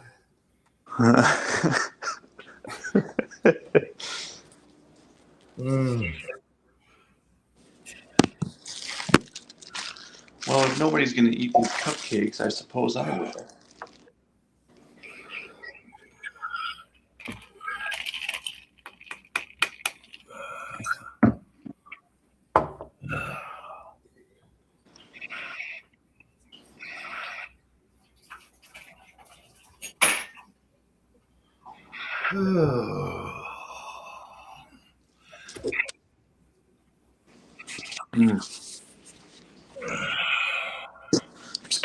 Still waiting for those Thompson Center barrels too, bastard. Yeah, I know, but if you're looking for contender barrels, you're gonna wait a long time for the pistol. Mm-hmm. That's last on their list. Every video they do, I want to say, make 10 millimeter, make 45, make 9. People want those for suppressed. No, they're not going to do that. Mm-hmm. How was it, Pat?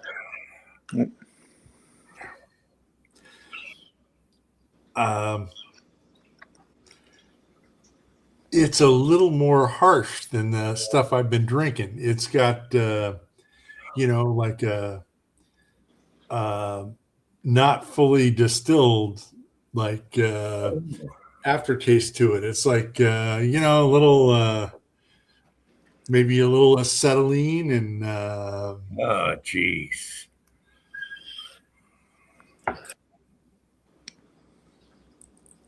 But it'll do the job. This is like, start drinking this halfway through the evening and it'll be just fine.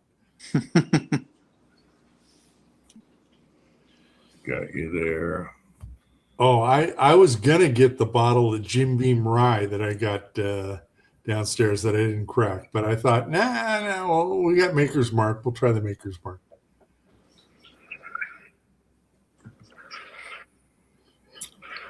Yeah. I told you guys I found a bottle in the backyard, hiking in the back. And it was the company that sold to Jim Beam. So it was that old. It was an old bottle, but it was broken. And I left it in a pile and I said, I'll hike up and find it later. But someone drank a bottle of pre-Jim Beam. And that company sold to Jim Beam at the time. I would love to test whatever that was inside the bottle. Hell yeah. There's some high-end tequila on the bar waiting for you, Jim, for when you come down. In the wooden box and all that stuff. Oh, jeez. Oh, jeez.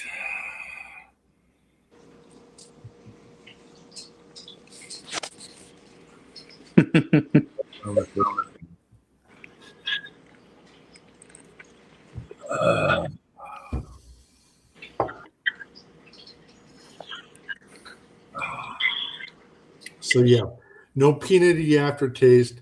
This tastes like carburetor cleaner. No, really? Yep. Mm. Wow. That's too bad. They wax the tip and everything, and you get carburetor cleaner. Yeah. Well, no, this will keep me honest.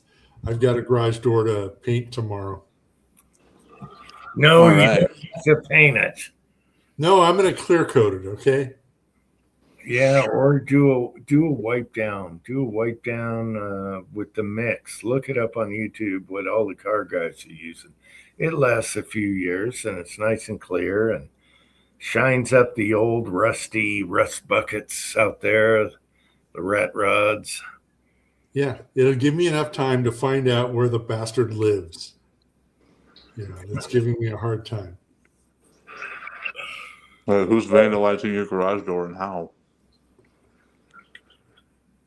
I'm sorry, Tin Man, are you eating? I am. Okay, what was that? One more I time? said, who is vandalizing your garage door and how are they doing it? No, it's not that. They're not vandalizing my garage door. Sylvia had the whole house painted 4 years ago for like $6,500, and the garage door is getting just a little bit chalky, just a little faded from the Yeah. sunshine. Watch. A golf cart came by and snapped pictures and said, "You need to refresh the paint." Oh, Jesus. Is that an HOA? Oh, yeah, just Oh, like Tulsa boy. King. Just like Tulsa King. Remember the guy in the golf cart Oh, man.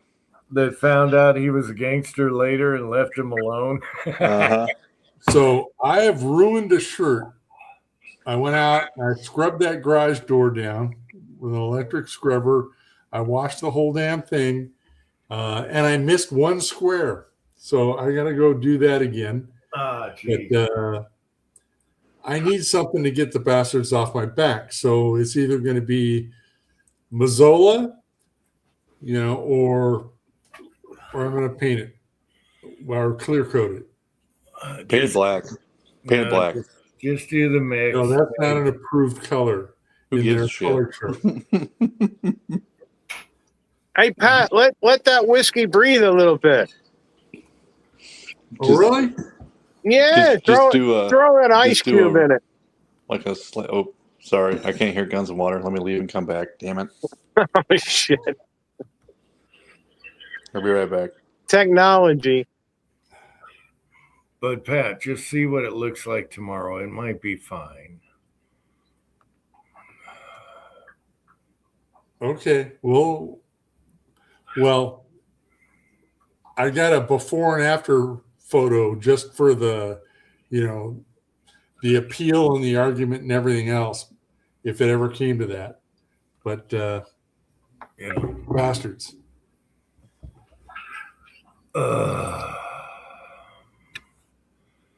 Yeah, but go on YouTube and look at the I forget what they call it for old cars that are rusty. They want to keep them that way.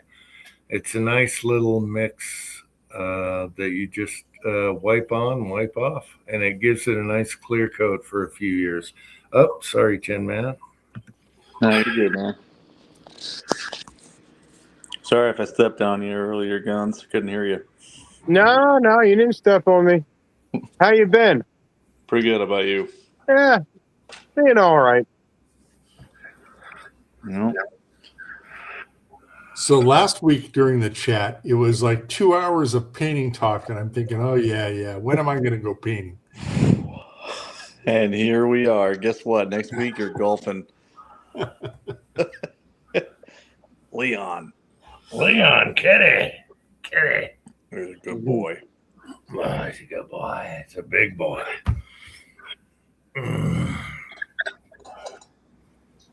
Hey, Yeah, my pups are 9 years old now too.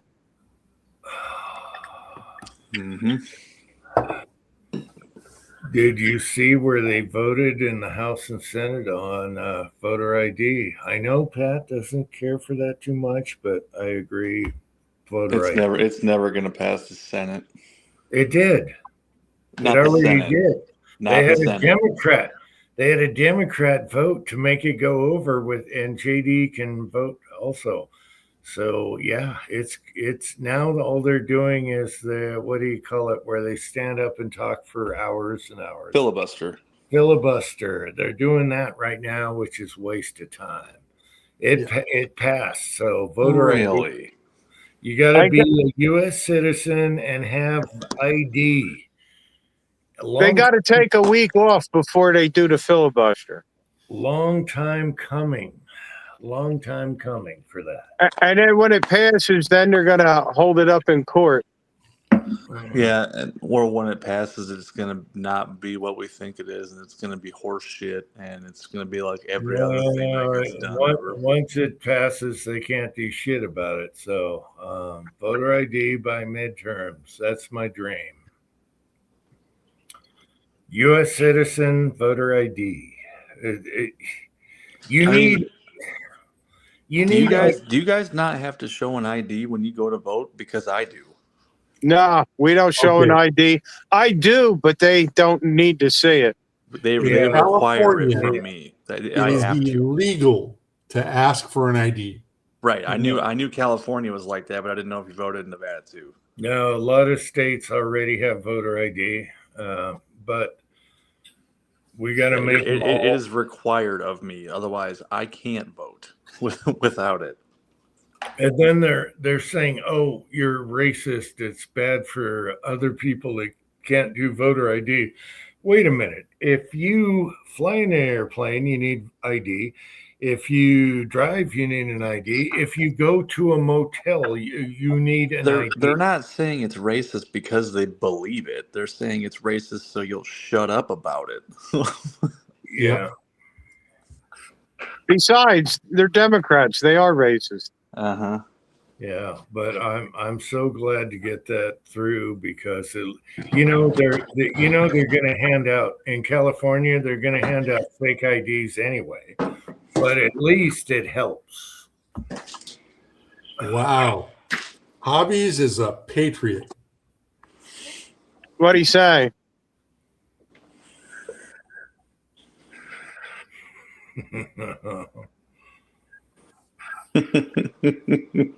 Yeah, well, that's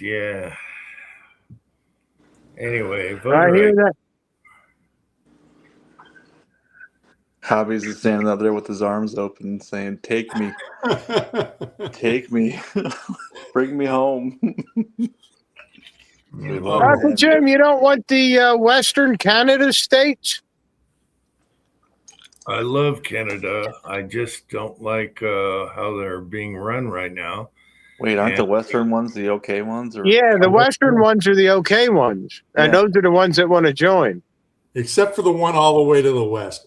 They can keep British Columbia. Yeah, they're pretty much Russia. Alberta and Saskatchewan, but we don't need extra states. We just want them to be free so we can deal with them directly. And Alberta, Saskatchewan, we want to deal with directly. No tariffs. We'll do fair trade. And why don't we just make them territories like Puerto Rico? No, I would just rather them be on their own and trade with us. You know, let them get free and then trade with us. They won't do that. Yes, they would. Yeah, they might, because they've got everything. I mean, like Alberta is they will trade. They want to trade with us so bad. So who is Mojo? Hey, wait a minute. Mojo blowing smoke. What is that first emoji? It's a gorilla. A gorilla blowing smoke. Hey Mojo, what's happening? Gorilla fart. Yeah, what up, bro? Nothing wrong with a gorilla fart. All right. Leon.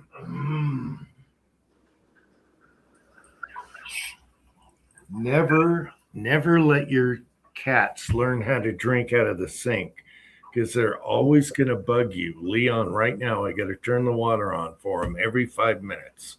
We tried getting ours to do that, and they weren't interested. But they also have a water. They also have a water fountain that's constantly circulating, so they're cool with that.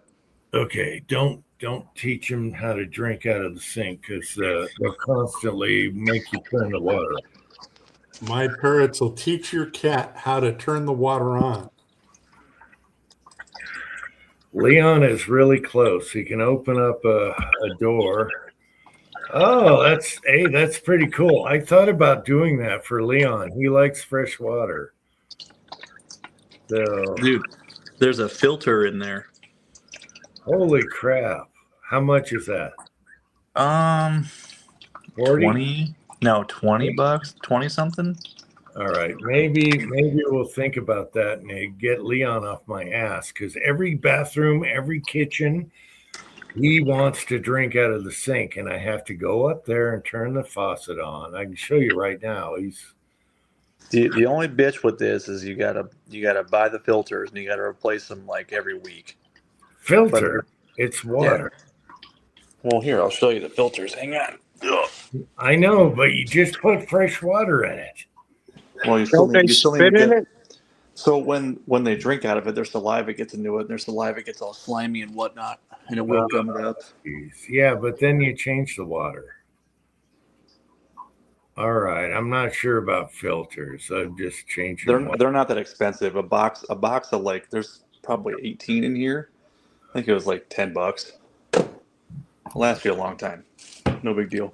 We got cups and everything everywhere because they like to drink out of this instead of that. Does it have a cooling unit for the water?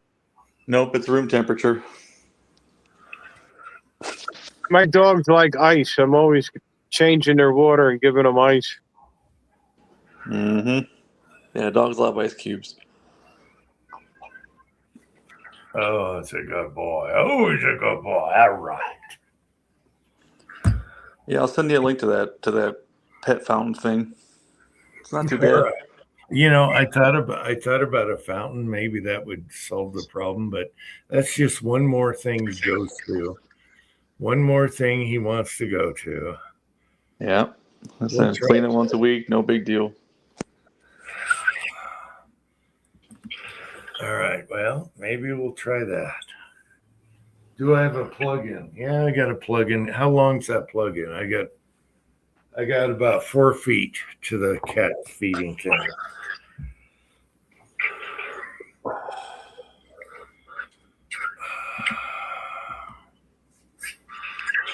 Oh, he's a good boy. Oh, give me that belly. Oh, give me that belly. Oh, yes.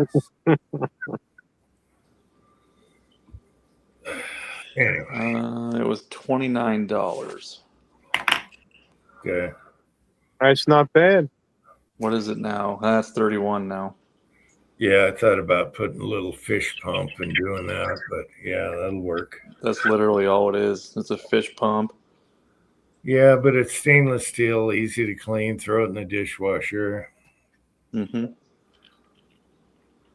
304 stainless steel. Yeah, good idea. How the hell do you share it?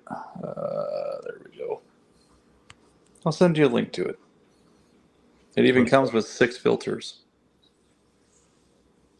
Okay. Yeah, he would love that. Minnie would like that. Minnie's not a sink drinker. It's just Leon. Minnie drinks out of the bowls next to the sink. So the guy. You can actually see the fountain in that picture I sent you of my baseboard. That's funny. All right, I got your check. Yeah.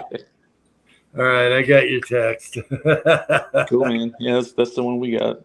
No complaints. The last one lasted us like 3 or 4 years before the pump shit out. All right, I'll check it out. I'll check it out. He likes the whole house humidifier? What does that mean? Oh, he's saying the fountain's like a whole house humidifier. Oh, yeah. You'll know when it gets low on water too, because you can hear the water like dripping from the filter, and it's really annoying. So you just got to fill it up, and it stops. Let's see. Patriot Paul, it's called an ORSDA automatic pet water fountain. Yep. ORSDA. ORSDA. ORSDA. Okay, there you go. Get the. I think it's like 60 ounce. Get the bigger one if you're going to get one. I think they make a 2 liter and a 3 liter one. Get the bigger one. You don't got to fill it as often and dick with it as much. You know, we were perfectly fine until we. Did my power go out? No, that was me pushing my microwave button. Oh, okay. Because usually my oven will tell me if the generator's going to start at any minute. No, it hurts my autism to see there's 9 seconds on my microwave. I have to clear it. Well, it's really going to bug you in golf. Every shot, every sand trap, it's going to drive you crazy. You're going to say, "Where's my PID controller? I need this chip." Yeah. All right. Nah, it'll be fine. I laugh it off. I don't get mad at it. No, I'm out there to have fun. You can't take it too seriously. You got to have fun. Yeah. I tell you what, I wasn't doing bad at all out of the kitty litter. I hit in the bunker a couple times and I got out, pretty close to the pin. Not bad. All right. Yep, I wasn't scared of the bunker. It's better than the water. Yeah. Yeah, just open the face and hit sand first. Don't hit the ball unless you got a long shot. Then you got to hit the ball first, but that's 100 yards or whatever. Mm-hmm. It was fine. Oh, okay. So Patriot Paul is he drinks like a horse and he's only about 60 pounds. All right. Yeah, maybe get the fountain for him. Yeah.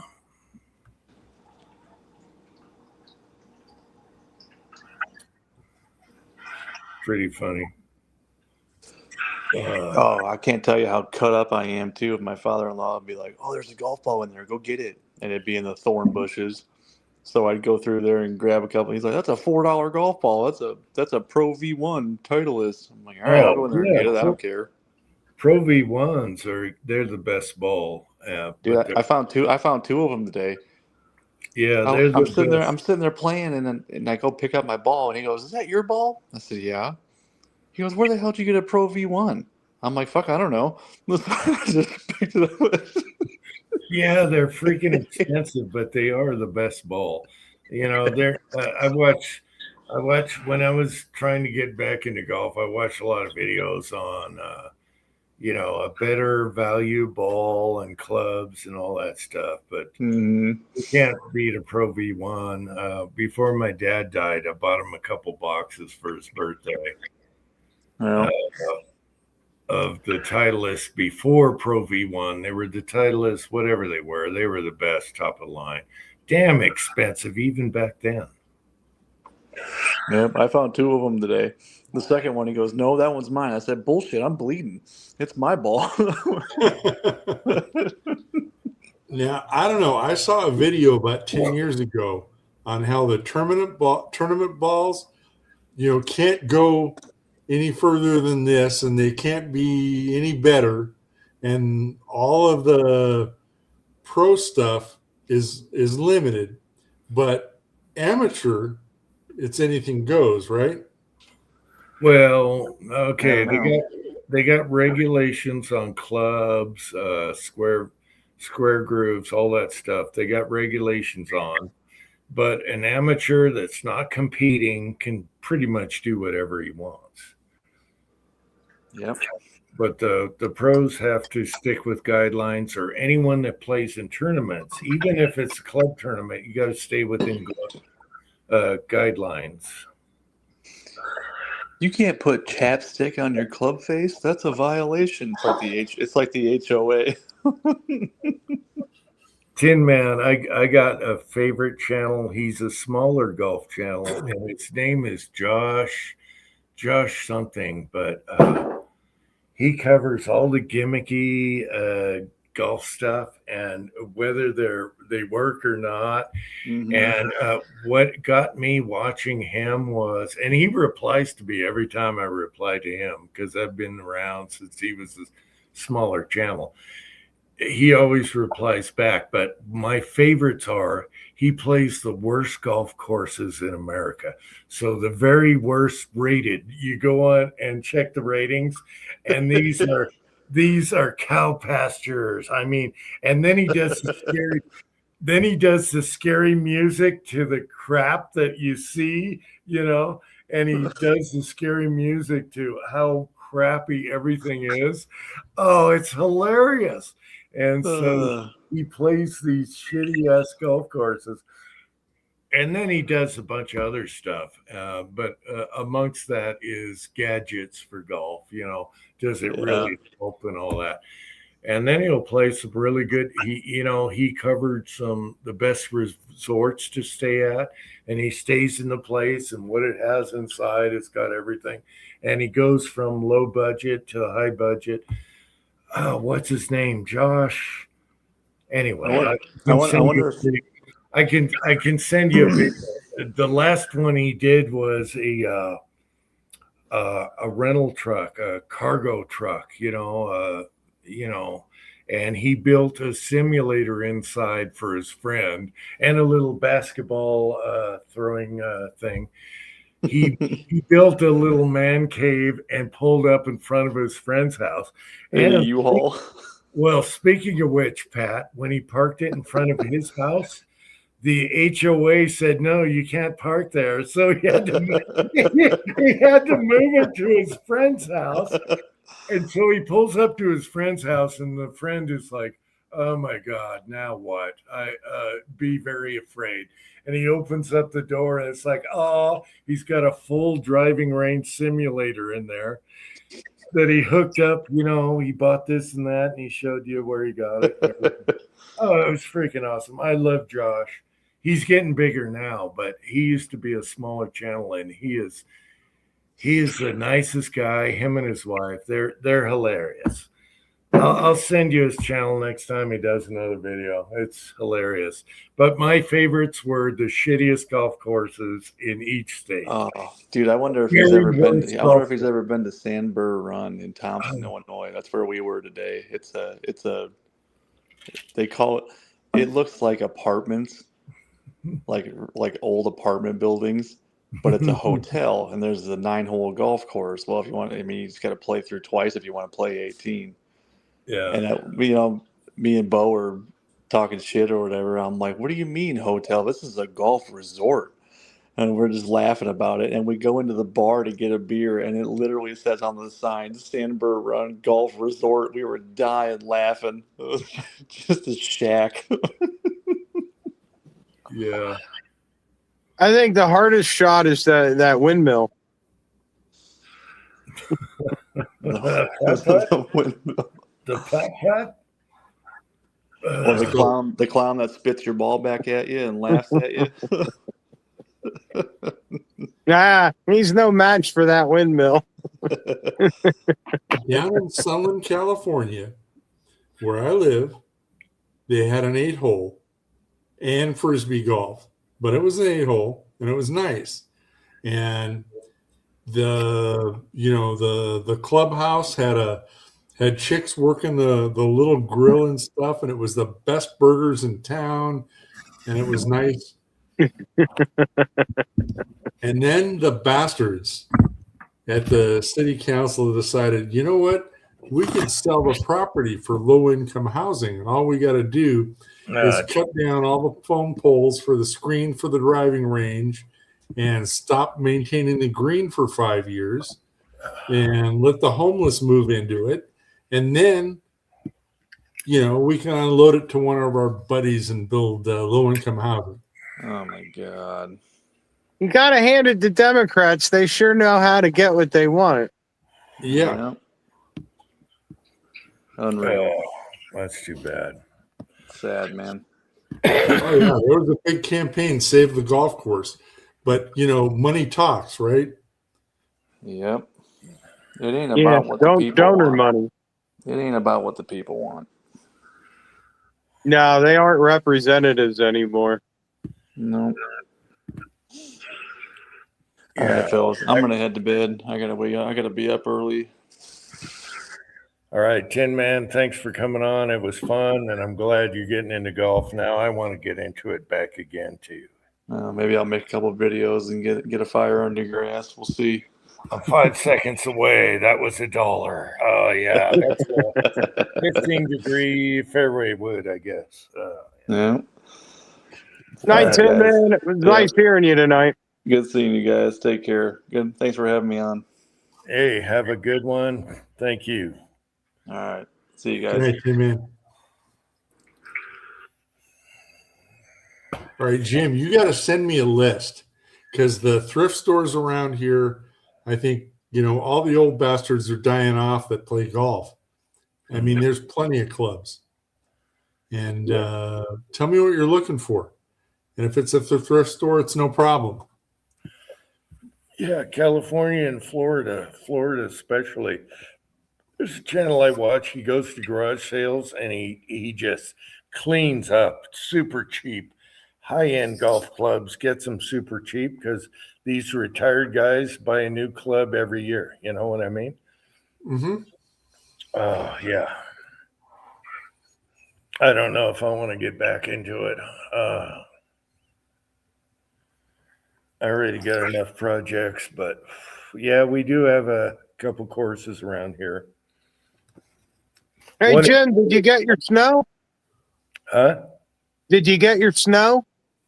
I finally got snow 2 days ago, powder coating. Yeah, I plowed.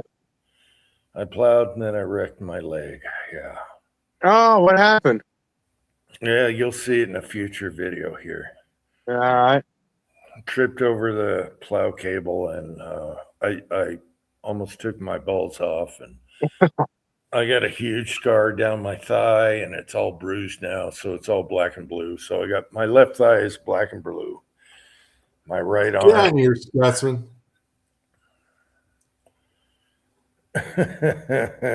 We were just talking golf and you missed it, Scotsman. Tin Man was on. He's into golf. He's got a full set of clubs and you missed it. You late bastard.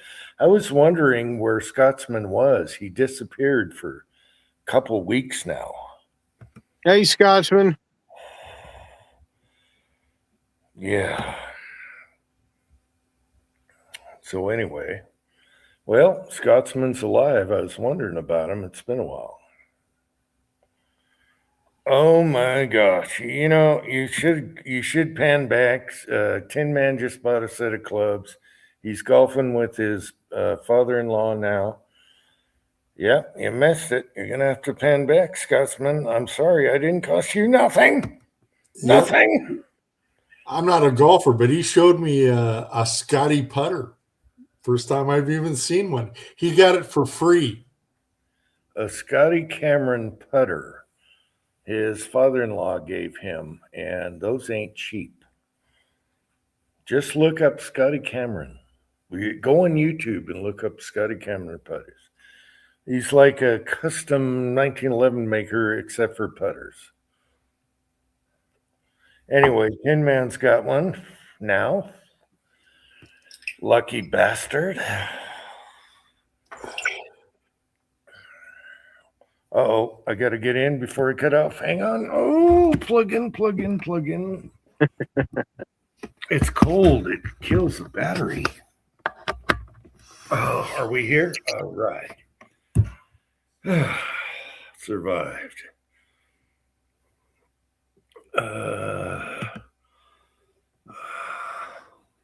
When you start, make a golf bag holder for the toe coat.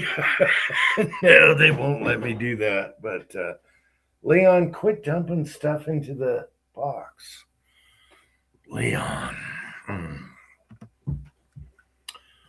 Anyway, if I ever do go golfing again, I'll do a video and have a tripod with me.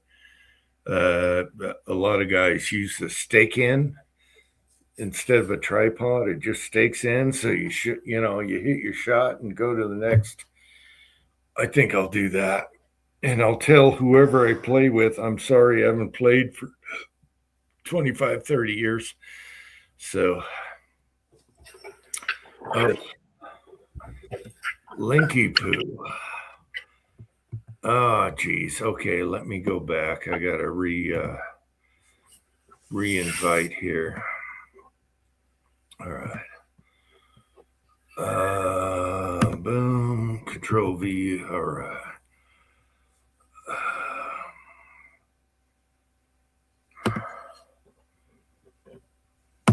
There you go. There's your Linky Poo. Yeah, Scotsman, I didn't know you didn't do live chat. You haven't been around. You haven't replied or anything. So I was wondering what happened to you. Something bad. I don't know. So anyway, short chat. I'm dying here. I'm dying. Can hardly walk. My left arm, leg, typical Uncle Jim Follies, I guess you call them follies. There he is. What's up, fellas? Hey, Scotsman. You're live. You're live. I'm live, yes, sir. I had a was it last week? I think I got up and you'd already ended. I'd missed the chat. You did a short chat last week, I think it was. And the week before, I was not feeling it. I was hurting pretty good, so I didn't do anything. Yeah, no, I get it. As long as you're live, you disappeared. You didn't even do your own live chat, so I was wondering, geez. Yeah, last week we didn't do one because of the Super Bowl, and I figured most people would probably be out watching that or doing something with family or whatever, so we didn't do one last week. But well, do it during halftime because no one watched Bunny. Dude, I don't even know who the fuck this dude is, and now he's all the fucking rage. Yeah, get the hell out of here, your bullshit. I want none of it. Pat, how the hell are you, brother? I'm doing good. I just opened a new bottle of whiskey. Nice. My man. Cheers, Scotsman. Cheers, brother. Of course, it tastes awful. This shit is nasty. It tastes awful. What the hell did you get? What did you get, Pat? I got a Costco special Maker's Mark 46. What proof is that? I don't know. It's not 80. I'll tell you that. I can't say I've ever had Maker's Mark. 94 judging by proof. the way to your reaction to it, I'm going to say I'm probably never going to have Maker's Mark. Okay, the regular Maker's Mark is tasty. It's okay. We're talking a mid-tier whiskey that's not bad. This stuff is supposed to be their, halfway to barrel proof, nice premium shit. No, It's nasty. I will bear that in mind. When my son was on a trip, he stopped at the Jim Beam factory, and he got to pour his own bottle, and then they sealed it and everything from their, what do they call it? Their dark cast, whatever, their dark barrels. Anyway, he will never open that thing ever, ever, never.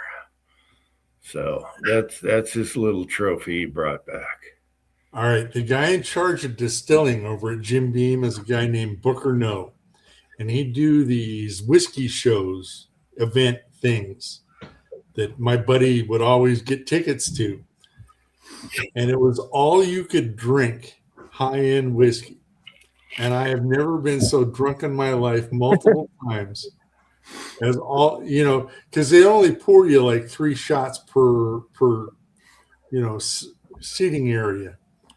And we just moved from seat to seat down the row, and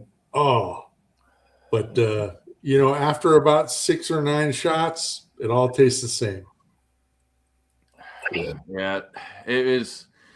We talked about this before, but when I went home a couple of years ago, it was, me and my brother went to the distillery because he'd asked me what I wanted to do, and he booked a distillery, and you're only supposed to get 3 shots when you go, 3 different tasters, and they kind of walk you around and go through all the different flavors and stuff with you.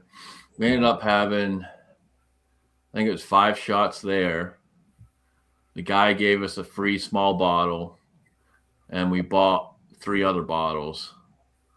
And so by the time it was all said and done, we had, I bought 4 bottles. I think my brother bought 2. So we had like 6 bottles when we got home.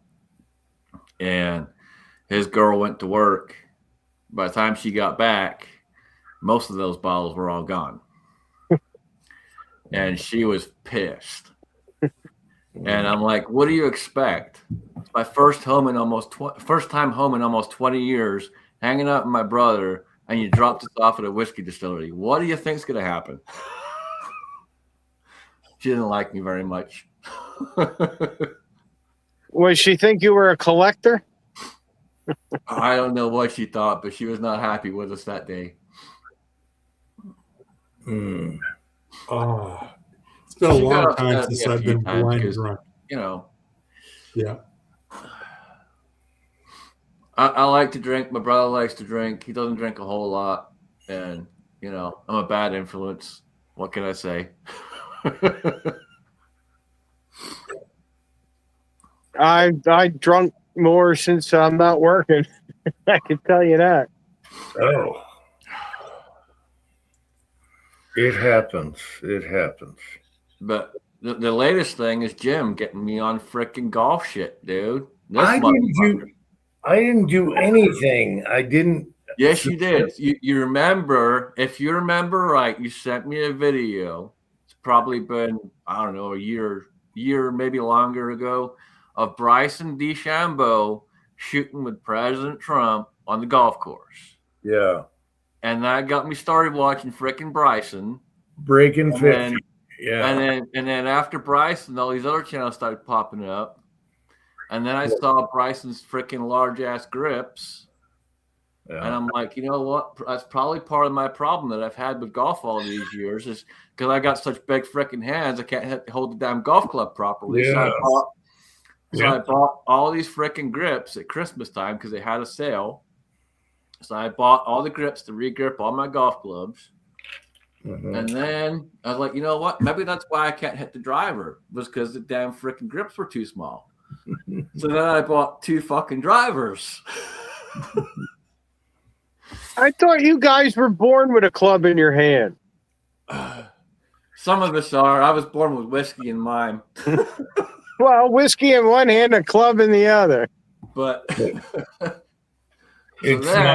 It's not my fault. I just showed you Bryson's channel, and I got it's your fault. You got me on the YouTube golf, dude. It's your damn fault. I'm blaming you. I got a ton of channels I could send you and drive you nuts. They're hilarious. And then I just happened to be on eBay the one day a few weeks back, and an old school set of pings popped up, and I'm like, it'd be cool to have them, just to have them.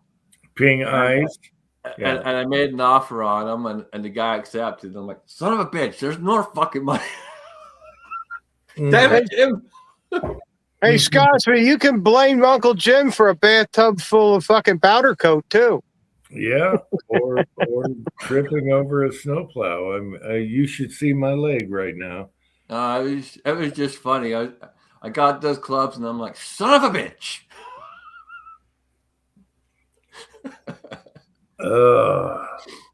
And then I buy a fucking vacuum. Oh yeah.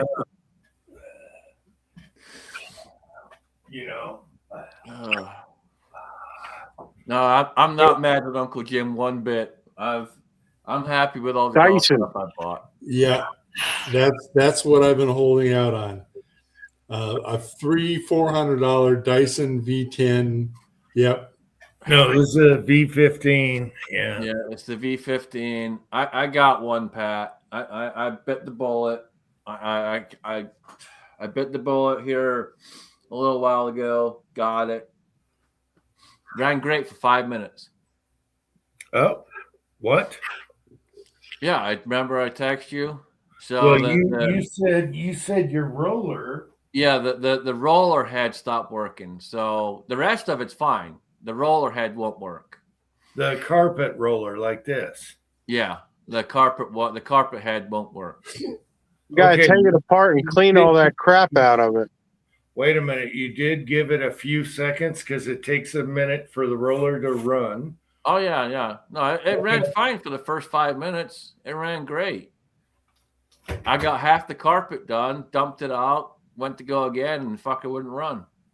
And that's the carpet roller or the floor roller? That's the carpet roller. That's the one with the adjustable on it on the front. And I went through everything on the troubleshooting, all the rest of it. I contacted Dyson, and they're gonna get me a new head sent out. That runs on vacuum, right? Yep. Well, yeah. You got to take that apart and clean all that shit out. I have. It's clean, Gunwater. It's clean, buddy. Yeah, my mom thinks she can suck up leaves and pine needles with the fucking Dyson.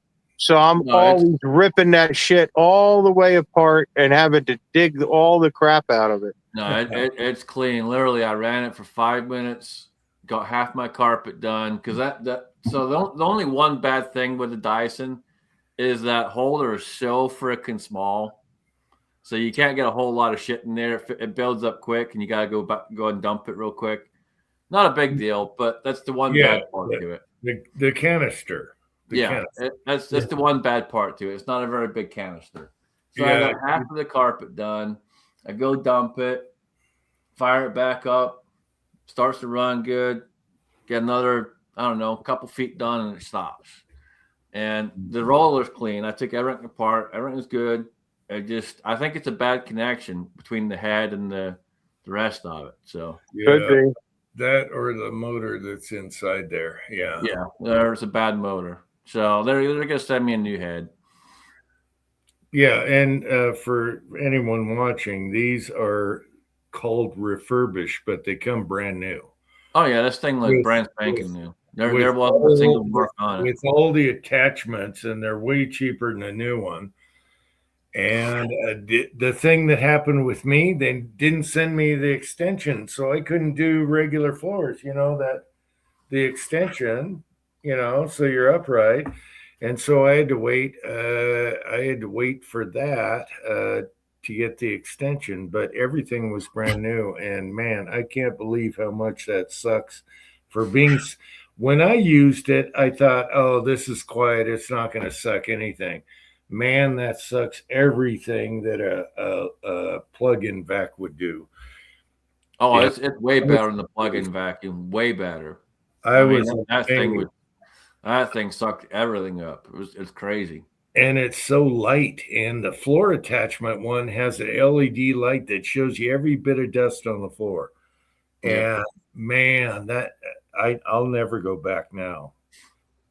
I'll never go back. They're fixing it. Like, it comes with a small warranty, so they're fixing it. So Yeah, no, they'll you got to keep on them because we had to remind them twice about the wand. Here, I can grab it. All it is this extension here, and we had to remind them twice. And then it's got a mini extension in here, which is kind of cool. Let's see if I can pull it off. Where is it? Oh, wrong one. That mini extension for little dust that's inside the extension. Anyway, we had to contact them about this. Otherwise, I'm on my knees. I could do the couch and everything. But what I really love is there's no hair. I got a big house. Look, there's no cat hair in this. And that's the carpet. Yeah. Yep. Yeah, it's a nice vacuum. It is. It's just, again, it's just kind of, again, I think the motor was bad in that one, but it'll be all right. So they're not in stock on the heads right now, but as soon as they get in stock, they're going to get one out to me. Well, keep on them because we had to remind them twice about the tube. But I keep checking. I keep checking daily, and as soon as that thing's back in stock, I'll be on the blower again. Yeah. And you don't have a ton of carpet, so that's all right. No, I only have I have a couple of mats, and then I got the one room with carpet, and that's going to be changing anyway because I have all wood floors for all the rooms. I just haven't got to putting the wood floors down yet. Yeah, just use the shorter furniture one, the couch one. It's the same thing, but it's just skinnier. You got to pass it. You can use that for now. Yep. I love that for couches and cat hair and shit. Oh my God, that thing is awesome too. That little attachment. And they gave you a ton of attachments you'll never use ever. Oh yeah, there's a ton of stuff with it. Yeah. But you're right. It's super quiet, super light. It's nice. I never thought I'd see myself buying a freaking $300+ fucking vacuum, but here we are. I know. It's crazy what you can spend on a vacuum cleaner. I got tired of buying the other fucking vacuums, $50, $100 vacuums, and they fucking just don't last. And they break constantly, and they're always jammed up and tearing shit apart. I got sick and tired of it. So that's why I just said fuck it and went with it. Okay, this is called the Animal, and my mom always raved about it. And this thing has to be, my mom died many, many years ago. So this has to be 20 years old. This is the Animal version. And I inherited this, and it still works. But it's not like the big one. However, it's great for little shit. And my mom always raved about it. And I'm like, Dyson's overpriced. No. And so I got the little Animal here for cobwebs and little shit, picking up bugs. And then I use the big one for everything. Yeah. So, yeah. I got to give him that. I got to give him a thumbs up because, yeah. When I ran it the first time, I'm like, this is too quiet. It's not going to suck anything. It's too quiet. And then I look in the bowl and I'm like, shit, it's full. Just like that's exactly what happened. I ran it for a few minutes and the thing was freaking folded. It sucked literally everything up. Yeah. So I just take it out, blow it out with the air compressor, and then every couple times, after a while, then I'll wash out the filters and all that, like they say to do. But blowing it out with compressor saves a lot of time. I just go out. We have a compressor that's ready to go in the garage, so yeah, it's really easy and we got a big house, and I was amazed. I'll never go back. It's light, quick, and easy. Isn't that much lighter than pushing a corded vac? Oh, it's nice and light for sure. I mean, the corded vac that I have, it's probably about the same weight, but now I'm not attached to a cord, and it does a way better job. A way better job. Yeah, and I'm surprised with the it's kind of got like a computerized features. You can pick different modes.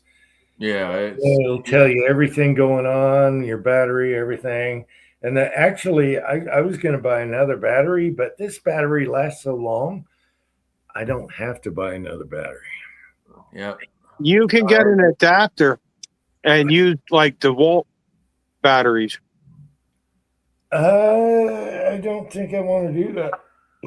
Maybe Probably not on that, because the way Maybe they're very specific type of battery. Yeah, maybe with this old animal you can do that because my son said that.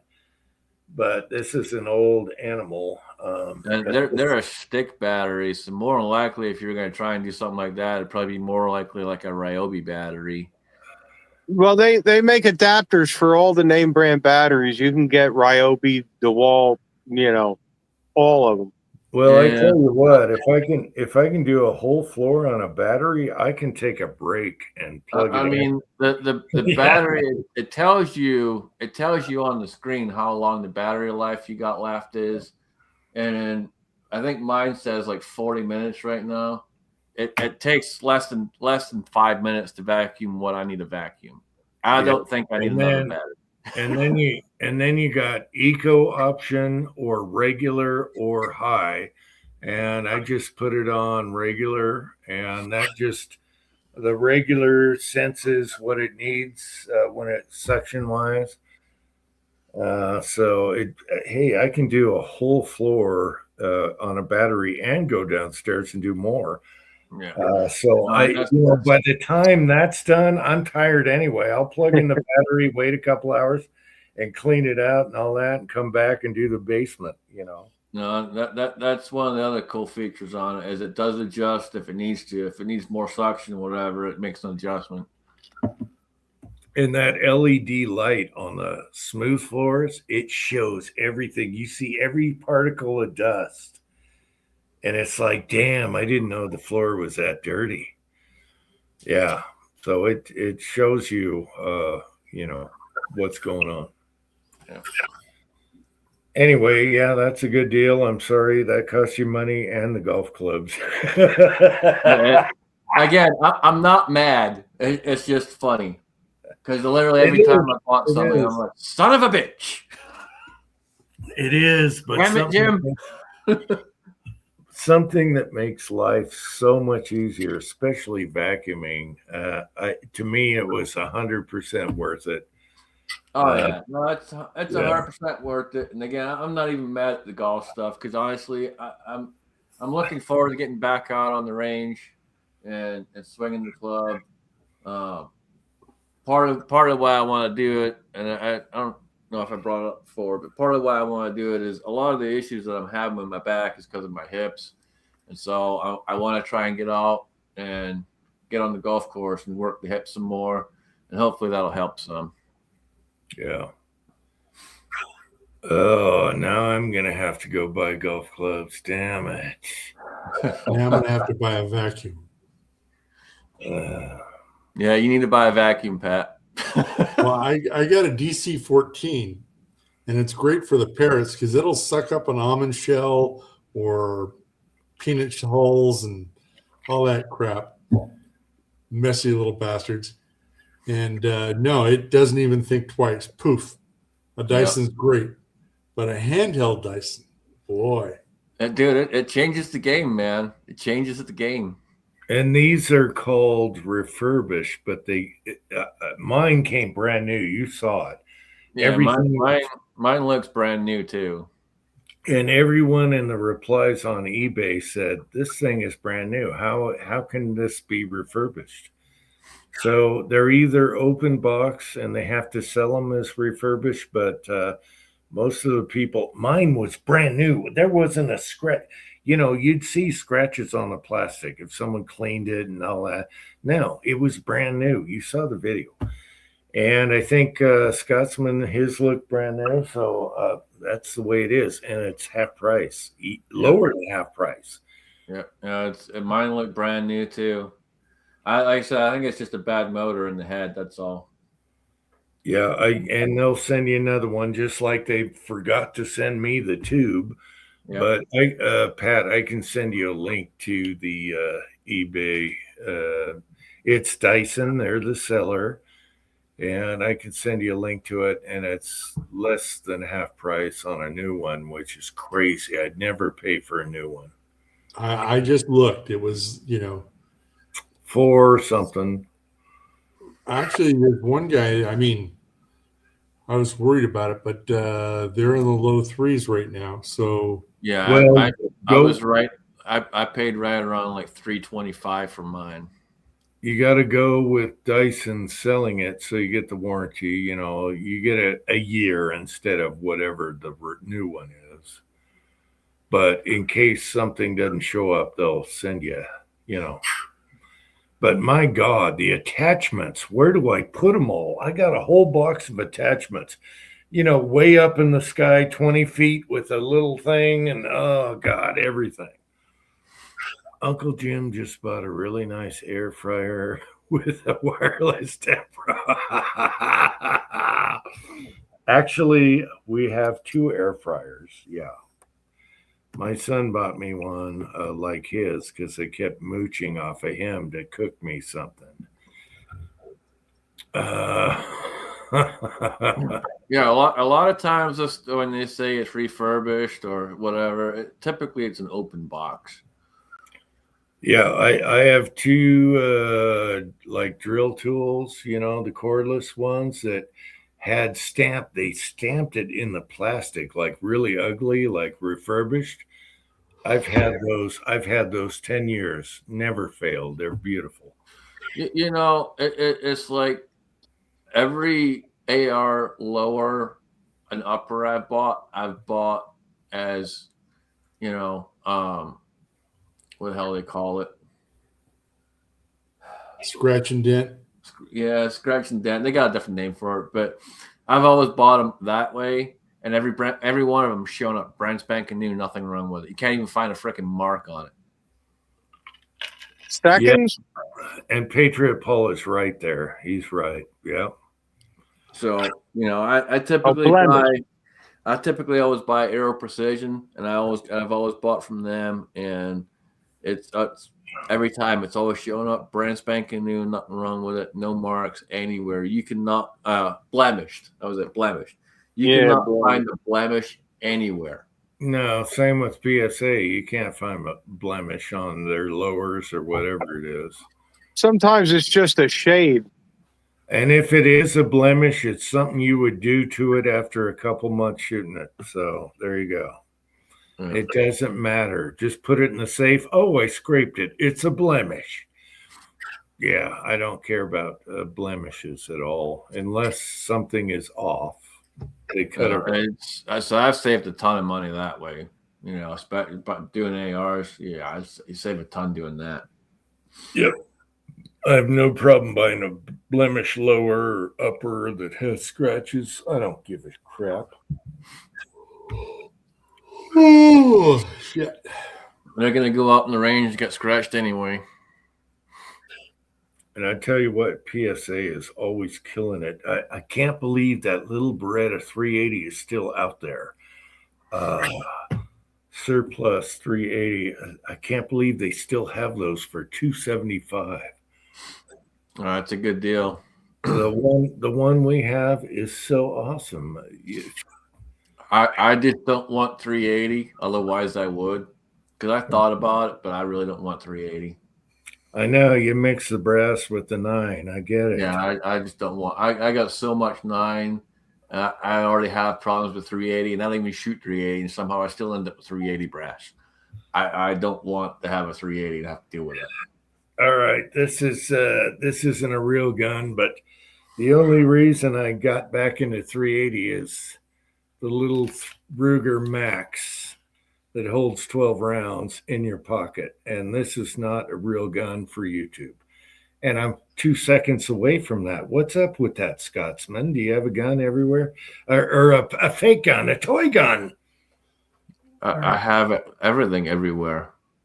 You can't walk a foot. You know, just seconds away. Oh no, oh. You can't walk a foot in this house without having something by you. I'm in the kitchen. I just showed you 2 toy guns. Yeah. I've got 3 right beside me right now, and I'm sitting at the bar. Oh, shit. That's just the kitchen. And then 3 feet away from me, I've got my safe with all the others in it. And another 10 feet away from that's the other safe. Well, Patriot Paul has a lot of 380s. What do you got, Patriot Paul? Reply back. What do you got? I didn't think I had any interest in 380 until that little Ruger Max. That thing is so small. It's a great backup gun. You go out in the summertime, shorts, cargo shorts, no one knows. 12 rounds. What are you going to do? What are you going to do? And the ammo today is a little better than it used to be. So there you go. Yeah. Patriot Paul, what 380s you got? Now we have. I didn't think we'd ever get 380. I had to get a mold for, molds and dies. What do we have now? 5? I think we have 5 380s. 6. And we got Pat's favorite, the Voo. What are those called, Pat? Yes. Teasing. Huh? What? What are those called? Machine I was pistols. like, wait, what? The machine pistols, Pat. Foo. Scorpion? Oh, the VZ61s. Yeah, we have 2 Scorpions now, and they're the funnest shit to ever shoot with the pistol brace on ever. And suppress, they're quiet. And that's 380. So now we're stuck on the 380 now. Let's see, Patriot Paul. Okay. Now, William, I have a 32 auto, William, but I don't want 380. Wow, you got a 32. I have a 32 auto, but it's a very old 32 auto. It's very rare. I've shot it a few times. Wait a minute. You have a 32 auto. Now, is it a pistol? Let me guess. Is it a pistol? Yeah, it's a pistol. It's a very old pistol. Is it a Bobcat flip-up barrel? No, it's not. It's old. Is it a Browning? No, it's not. It's a FN. Nope. It's not a Fabrique National. Nope. Colt? Nope. No, Colt didn't do a 32. Takes I think it's a 7-round magazine or an 8-round, 7 or 8 round magazine. Wait What was the hammerless? a minute. The All Colt hammerless. I know they did a 25 and they did a 380. Wait a minute. Now you're kind of a gun snob, but this was a cheapo. You bought it because it was cheap type deal, right?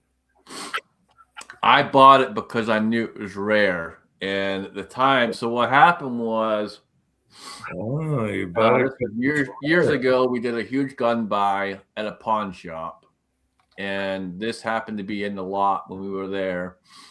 And camp. We got it for a good deal. Yeah, Garage Guy. I talked about it on Hillbillies, I think, last week. But Pat says a VZ61 in 32.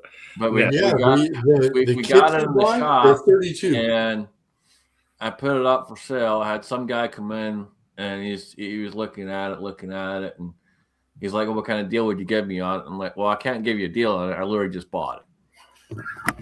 And rare 32. So he's haggling with me back and forth, and then I'm like, it's just not going to happen, dude. So he walks away, comes back about 45 minutes later, And he's like, "Are you really sure?" I'm like, "Yeah, dude, there's nothing I can do right now. Like, seriously, I just bought it." Hands me a fucking business card. Motherfucker's a collector, right? So, so I grab the gun, take it off the floor, and go do more research on it. And I'm like, this thing's a fucking rare piece of rare fucking piece. So I bought it, and now it sits in my safe, and I shoot it every now and then. Country of origin. Germany.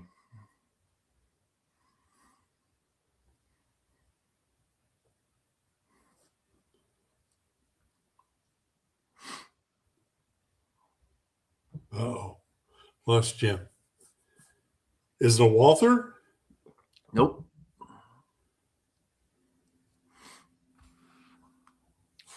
Yeah, garage guy, exactly. The guy kept coming in, and I asking about the price. Yep. Yeah, we talked about it on Hillbilly's show last week.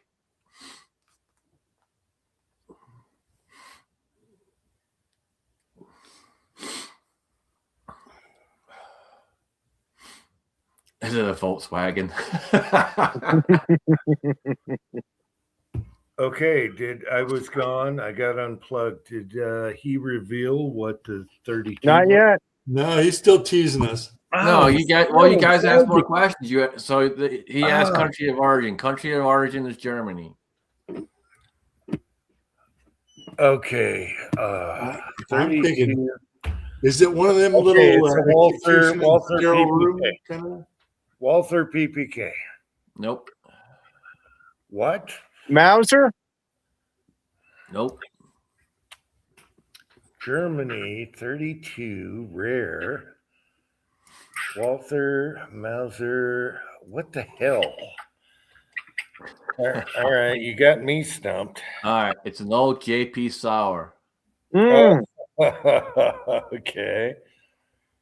It's a very, very old JP Sauer, Wow. and it's in phenomenal condition, minus a little bit of the bluing. That's it. It shoots like a dream. The thing is freaking accurate too. Now you don't have dice for that, do you? I do not have dies for 32, but I can get them. Well, yeah, you can. Well, damn, that's like the second thing you buy. I just haven't got there yet, dude. Dude, I've had the same box of ammo for the last fucking 4 years since I found the box of ammo. Yeah, but if it shoots like a dream, it deserves dice. It does, and it's gonna get them. I just haven't got there yet. Well, now we add another one to your list. JP Sauer. Yeah. I would have never thought. Okay, I was thinking PPK. Boom, easy. All right. And it's my only complaint, but I have this complaint with a lot of guns, is it's too dang small for my hands. But I have that complaint with a lot of guns, so Yeah, you wouldn't like the tiny 380s out there. So I still like it. It still shoots good. I like it. It's a nice gun. I like the cool factor.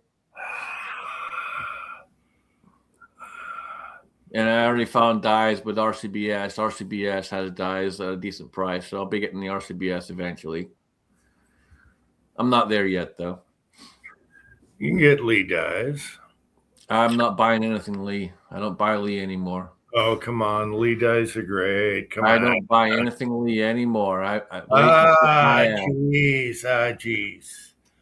We've been over this before. Lee pissed me off, and Lee can kiss my ass. Yeah. Did they touch you in your no-no spot? I love their new flare dies now. They're little inserts. You buy them cheap, and bam, it makes everything good. And then you got the dial cedars now that are cheap. All right, I'm gonna finish my smoke. I don't want to unplug. I'll be right back. All right. No, Gunswater. I had the press they came out with years ago, for deep priming really quick and all that shit. I had that, right? And it ran great for the longest time. You talking about the 1000? The APP. Oh, okay. I had that for the longest time, ran great, no problems whatsoever. Well, one day I go to use it and the fucker won't work. And I keep having problems with it, kept having problems with it. So I called and talked to Lee, and the lady's like, well, let me put you through to the engineer that designed it, and you can talk to him and hopefully get it figured out. I'm like, oh, okay, cool. Like, I'm thinking to myself, great, we're going to get this figured out. And the guy tries to tell me it's one piece when I'm trying to explain to him it has nothing to fucking do with that.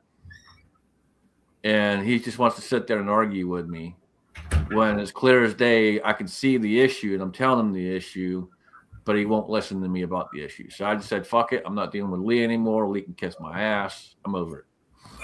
Okay, I get it. I got the same thing with Browning. So I got a craw. You get a craw up your ass and you're like, okay, no more Browning for me and a couple other guns. HK can kiss my ass also. They're way too overpriced. Terrible warranty. Yeah. All right. If you don't like, I get it. I get a craw. I get a craw up my ass also. I just don't like it when they won't listen to the customer. That's what pisses me off. If a customer's calling you and explaining to you the problem, and they're literally physically watching it and telling you the fucking problem, then listen to the customer. Yeah. What wore out on it?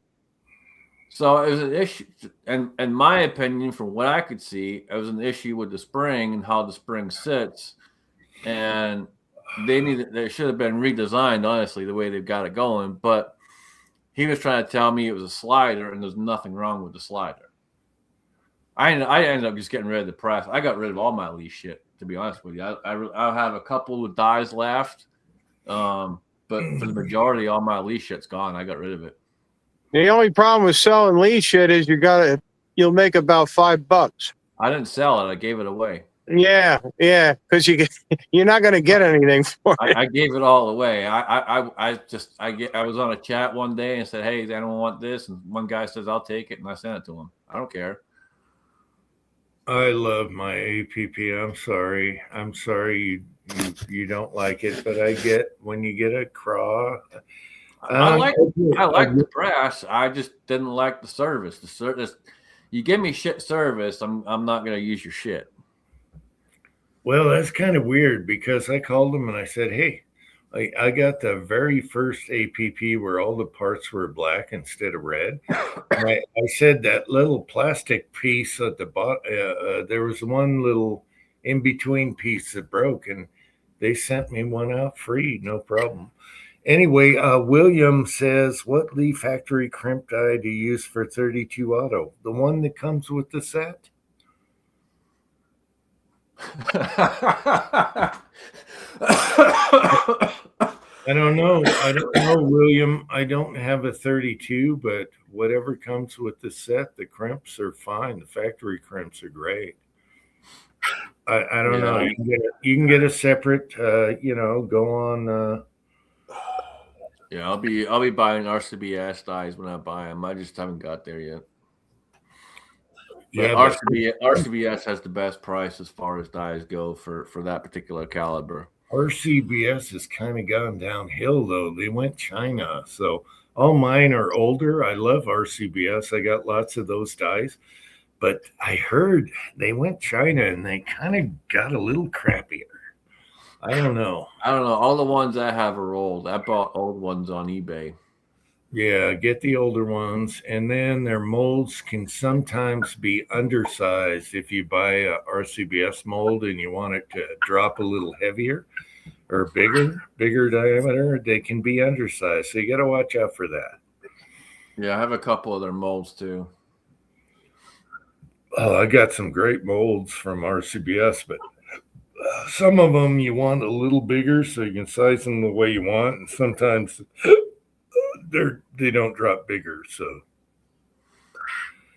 anyway, that's the fun of all this stuff. Oh, Pat, you're leaving?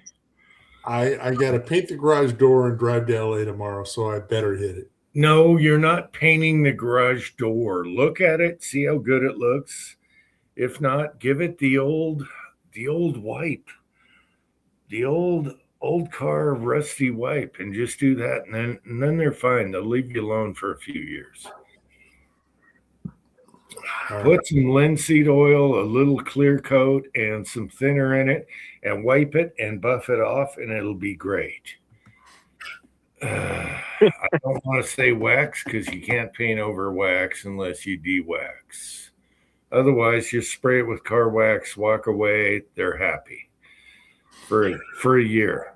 Good seeing you, Pat. It's good seeing you guys too.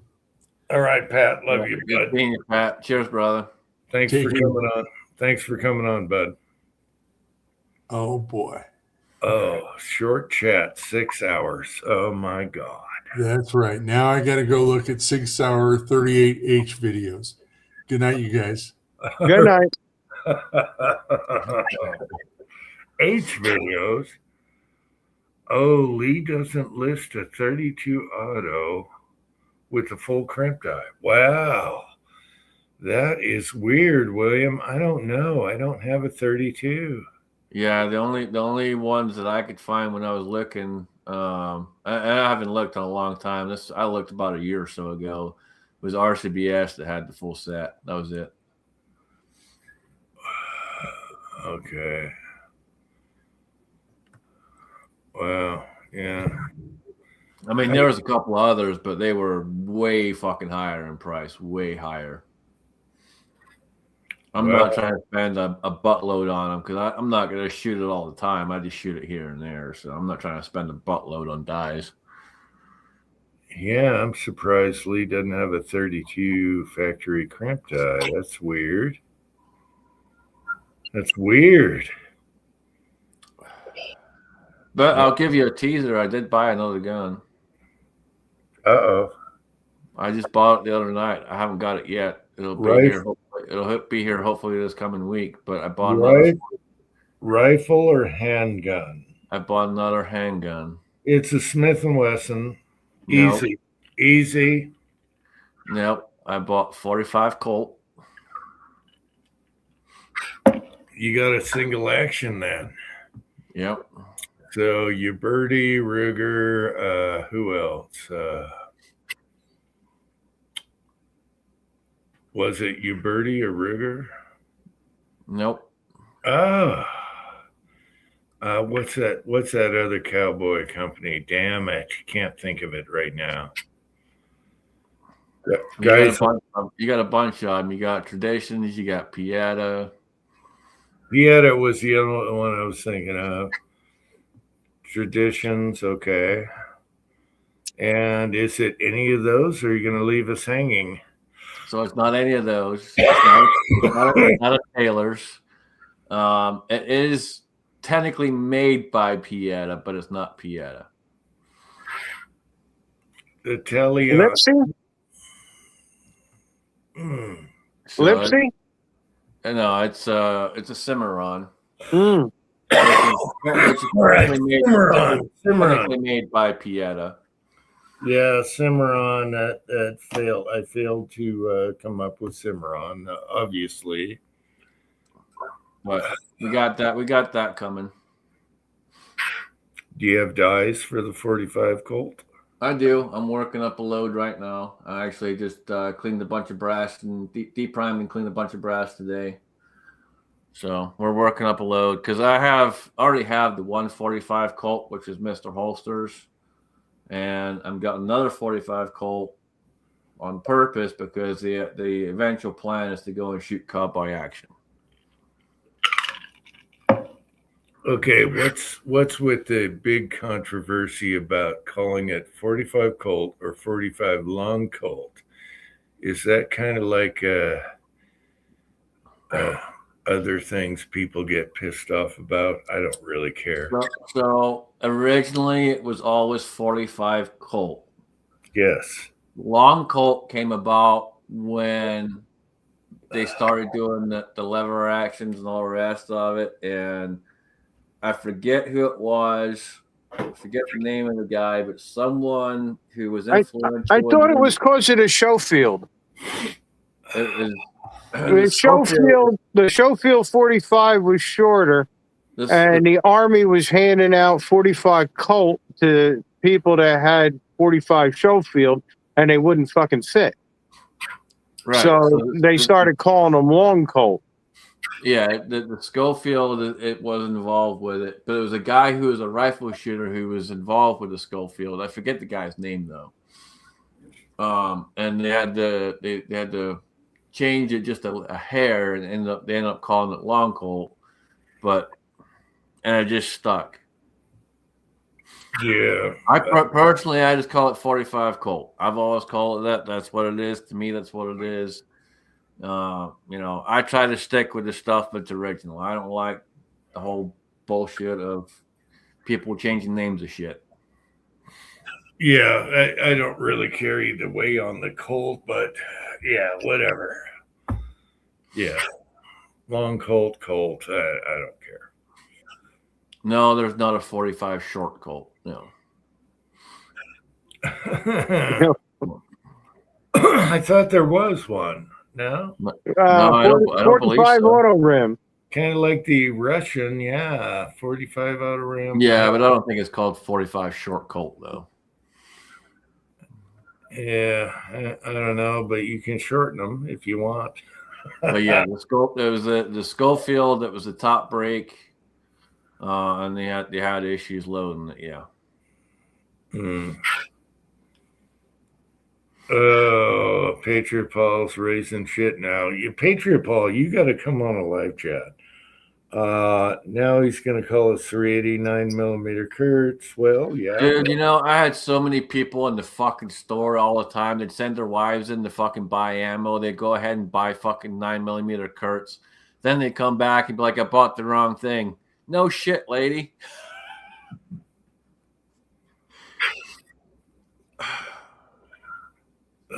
Can't they just keep it simple? The amount of times I had to explain the differences in the whole fucking 9mm line on the ammo fucking aisle. Oh god, I fucking hate that shit. I know, because a lot of people with 380s, it's a 9mm. No, it's a 380.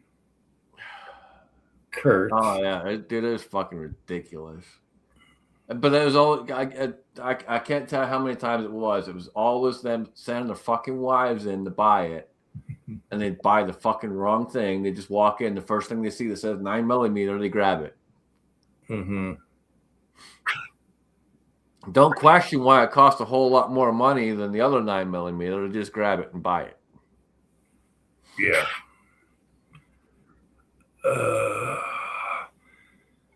Yeah. Well, the husband probably didn't know what he wanted either. A better wife that knows ammo. Well, a lot of people think working a gun store is a fun job. Well, that lasts about 2 years. No, it's fun to a certain degree. It lasts about 2 years until you had enough phone calls and stupid questions and everything else. It's fun to a certain degree. Once you've mounted probably. I don't know how many thousands of scopes I've mounted over the years, but I'm just gonna say once you got over probably 1,000 scope mounts, you're not having fun anymore. Yeah, we used to install sights for free if you bought the sight. So you got regular price for night sights. We install them. That's no big deal. However, that's not what bugs me. It's the other stuff that goes on in a gun shop. Holsters, whatever, that drives you. Phone calls are the worst. It's just like with the holster thing for me. It's the people that walk in, grab their gun out their pocket, and go, "Hey, what do you have that'll fit this?" And it's loaded. It's fucking loaded. It's loaded. Half of them are loaded. Loaded. Please, for the love of God, put the fucking thing away. Loaded. I know. I've had cops with loaded guns test out holsters. And I'm like, wait, stop. He's going through the baggies. I'm like, hey, I got to clear that gun. Loaded. Dude, my first week as a manager up in Georgia, I had an FBI agent fucking walk in and want to try his gun in a holster. And he's sitting there telling me because he's got a badge that he doesn't have to unload it. And I'm like, dude, no, you do. You're on private property. You don't fucking matter just because you got a fucking badge. And he sits there trying to argue with me. And he was getting ready to take his gun. I'm like, dude, you go for your gun. I'm going to jump the counter and kick your ass. I don't give a fuck if you're an FBI agent or not. Like, you will obey the rules. The rules are you walk out and fucking unload your damn gun, or buy the holster, take it to your car and fucking try it. You're not trying it in my store with a loaded fucking pistol. My favorite are the chamber empty guys that always carry chamber empty. And they're like, oh, there's not one in the chamber. I always carry chamber empty. And I'm like, really? Drop the mag, rack it. There's a round in the barrel because they don't know which way is what. They carry chamber empty guys. They're the worst of all. They're the worst of all. I've caught so many chamber empty guys with a loaded round in the chamber, and they didn't even know it. Carry them loaded. I'm sorry. Always have one in the chamber. Otherwise, what do you got? Nothing. Yeah, and you know, people bring them in to sell, and you appraise them and all that, and they get, you know, we always had them checked in, but every now and then you get people walk in and do the same thing where they walk in and take the gun up and go, "What would you give me for this?" And point it right at you. Same thing, like, dude, please, like, we know it's loaded. Stop.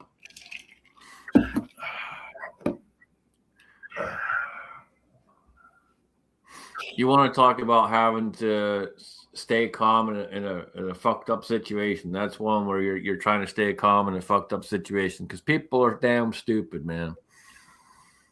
Yes. Unfortunately. I never got chamber empty guys. I never got that because what, you're gonna rack your gun in time and everything? Nah, you're all screwed. You're a cluster. Unless you're as Israeli, which Israelis carry empty, but they trained for it. They knew when they drawed, they racked. Well, that was only in the old days before they standardized their armaments. They don't do that anymore. Israelis, you're talking about? Yeah. I mean, everybody had a different gun, which had a different manual of arms, so they standardized on empty chamber and racking it just to make things simple. Well, the only guys I know of that could carry chamber empty was Israelis because they knew it and they trained for it and they were quick when they drew. However, anyone that carries guns, you better have one in the chamber because you're a clusterfuck under pressure. So, man, I've tried to explain that to people all the time over the years. As soon as you get in that situation, you ain't gonna know what the fuck to do. If you're not comfortable carrying loaded, that means you don't have enough time with the gun. You shouldn't even be considering carrying the gun for your protection because it's not going to be able to protect you. There are some situations I understand. You know, I know some people that do carry without one in the chamber, and it's for very specific reasons with special needs kids and stuff like that. And I get it, but they train for it. And so long as you're training and you're working with it, that's a little bit different. But even for that, you need to have a lot of time behind it and understand it because when you get into a situation, you ain't going to be as quick as you think you are. You got to be dang quick if you're going to carry empty. yeah, but I just don't get carrying empty. But rule number one, a gun is always loaded. So why isn't it loaded? You got chamber empty and a gun is always loaded under your rules. And the guns don't go off by themselves unless they're the SIG 3. Anyway, guns. Well, I call bullshit on that one too because the SIG 320, all the ones that have magically gone up by themselves, if you pay real close attention to the videos and stuff, like the one fucking airman on the Air Force base, his hand was on the fucking trigger. Yeah, but I've seen ones where they weren't on the trigger, and it's like, whoa, wait a minute. Anyway, most guns, especially today's guns, are super safe carrying with the chamber loaded. Even all your old guns, dude. I've had so many surplus stuff now over the years that they're perfectly fine. And yes, I have no problem carrying surplus pistols and stuff either. I've carried all of them. I've literally carried my surplus CZ-75. I don't know how many times. That thing is so freaking accurate and nice to shoot. Well, a single action army and half cock and the safety knot, you'll bend the bolt before you'll actually break that sear.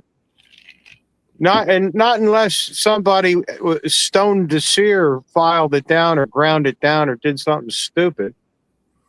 Oh, yeah. A normal safety notch on a 45 carrying 6 in it is not a problem. Yeah. No, you can't say that today because lawyers and stupidity. Yeah, Hobbies is talking about safety checking and guns that came in and rounds flying out. Dude, I had that happen so many times too. The last one of the last ones I had was when I was at the range, and the guy walks in wanting to sell it, and oh yeah, it's empty, and sure as shit, I rack it, and fucking round comes flying right out. Mm-hmm. It's happened a bunch over the years. Yeah. Well, working a gun shop's a fun job, and I give it 2 years. That's my. It's still fun. I mean, it's still fun. After all the time, it's still fun. It's just that there's a lot of things that really fucking irk you and piss you off. And yeah, I went a lot longer than that. I'm just saying 2 years is the standard because I've done 6 and 6 at 2 different shops. But 2 years to me, before you start thinking, what am I doing here? It's fun because stuff comes in, you get deals on everything, you get cost.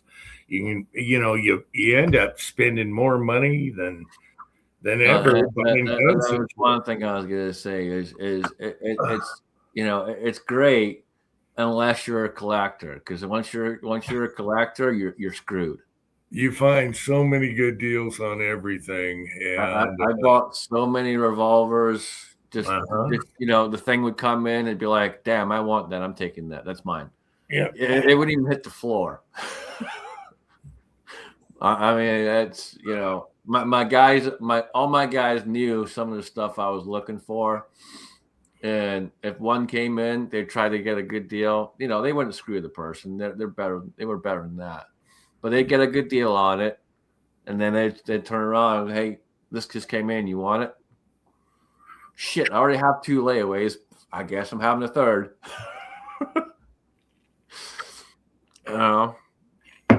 Back then, I didn't make enough to where I could just buy stuff outright. I had to put stuff on layaway because I wasn't making as much as I was making later on in the game, but.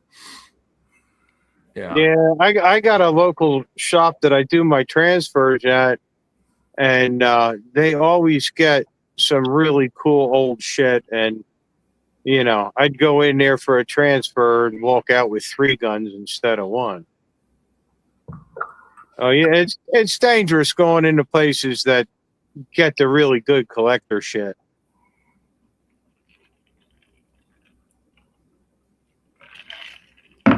Yeah, Garage Guy does a lot of layaways too. He knows the game. He's always sending me messages about different guns he's looking at and asking questions and stuff, and it's cool. I like to see what he's getting into. I always had extra cash just in case, so it's like boom, pow. Yeah, I mean. Nowadays I make a lot more than I did back then. But back then I was still entry level management at that point, and so yeah, I didn't quite make the money I'm making at the now, you know. But back then, everything was on layaway just because it was so much easier. Yeah. Yeah, people trying to sell their guns, I always recommended doing layaway. You make more money. So instead of some pawn shop saying, "I'll give you $100 for a $500 gun." Yeah, no, I see. That was one of the other things too. So like, I won't get too much into the numbers of it, but corporate had their number that they wanted us to pay for people whenever they came in to sell something, and I had my number. My number was a little bit higher than corporate's number, and I always told my guys, "Don't you ever go below corporate's number, but I want you to try and stick to my number because I want to be fair to customers. I want customers coming back and wanting to sell us other stuff. If we're fair to them, they'll be fair to us and they'll keep coming back." Yeah, you want them to come back. You want good prices and you want good layaway sales. So they get them out, and people that put guns on layaway, they buy a gun right there in your same shop after they got theirs sold. You know, that's why they're doing it. It's like, okay, so prices, markup. We always had a percentage markup. It didn't matter. And it was a low markup. And that's why they keep coming. And that's why good gun shops have a certain amount of markup, and ordering price, same markup, certain percentage. And that's why they keep coming back. Yep. Yeah, that's good, Garage Guy. I'm glad you're still liking the 64, man. That's good. Yeah, I'll send you a picture whenever it shows up. Hopefully it'll be this week, but I don't know because it's not coming. It's not coming from the company I bought it from. It's coming probably direct from the distributor. So sometimes it takes a little longer if it's coming direct from the distributor. Okay, Garage Guy pawn shops. Okay, I worked in a pawn gun shop. It was all guns. They would rather have your loan to pay off your loan, get your gun back, because we don't want your crap type deal. But there's sleazy gun shops pawn shops out there that'll offer you way less than what it's worth, and that's why you got sleazy pawn shops. But we were never that way. We would tell them outright, we're going to sell it for this, we're going to buy it for this, and we're going to sell it for this. If they're interested, fine. We make $100, whatever. But it's up to you. But we would come clean and say, we're going to sell it for this price if you're outright going to not come back on your pawn dues. Yeah, Patriot Paul. I've never really been in a pawn shop other than the one that I bought all the guns from. That was it. I really don't do pawn shops, but I love pawn shops. That's the only way to get older guns. well, the one that we went to at the time, they did it this way for years. They probably still do it now. I haven't been out that way in a while, but they basically will buy guns from people, put them in the back room, and then every year they call the company out, and we go out and buy, just do a bulk buy and grab everything and leave. They did this particular pawn shop didn't sell them to the public. They just bought them and kept them in the back room. In Pennsylvania, you can't pawn a gun. Yeah, Pennsylvania is a little different on how their stuff is. Like I had a buddy wanted to give me a gun, and he had to transfer it just because they can't just gift it to you right then and there. They have to transfer. It has to go through a gun shop.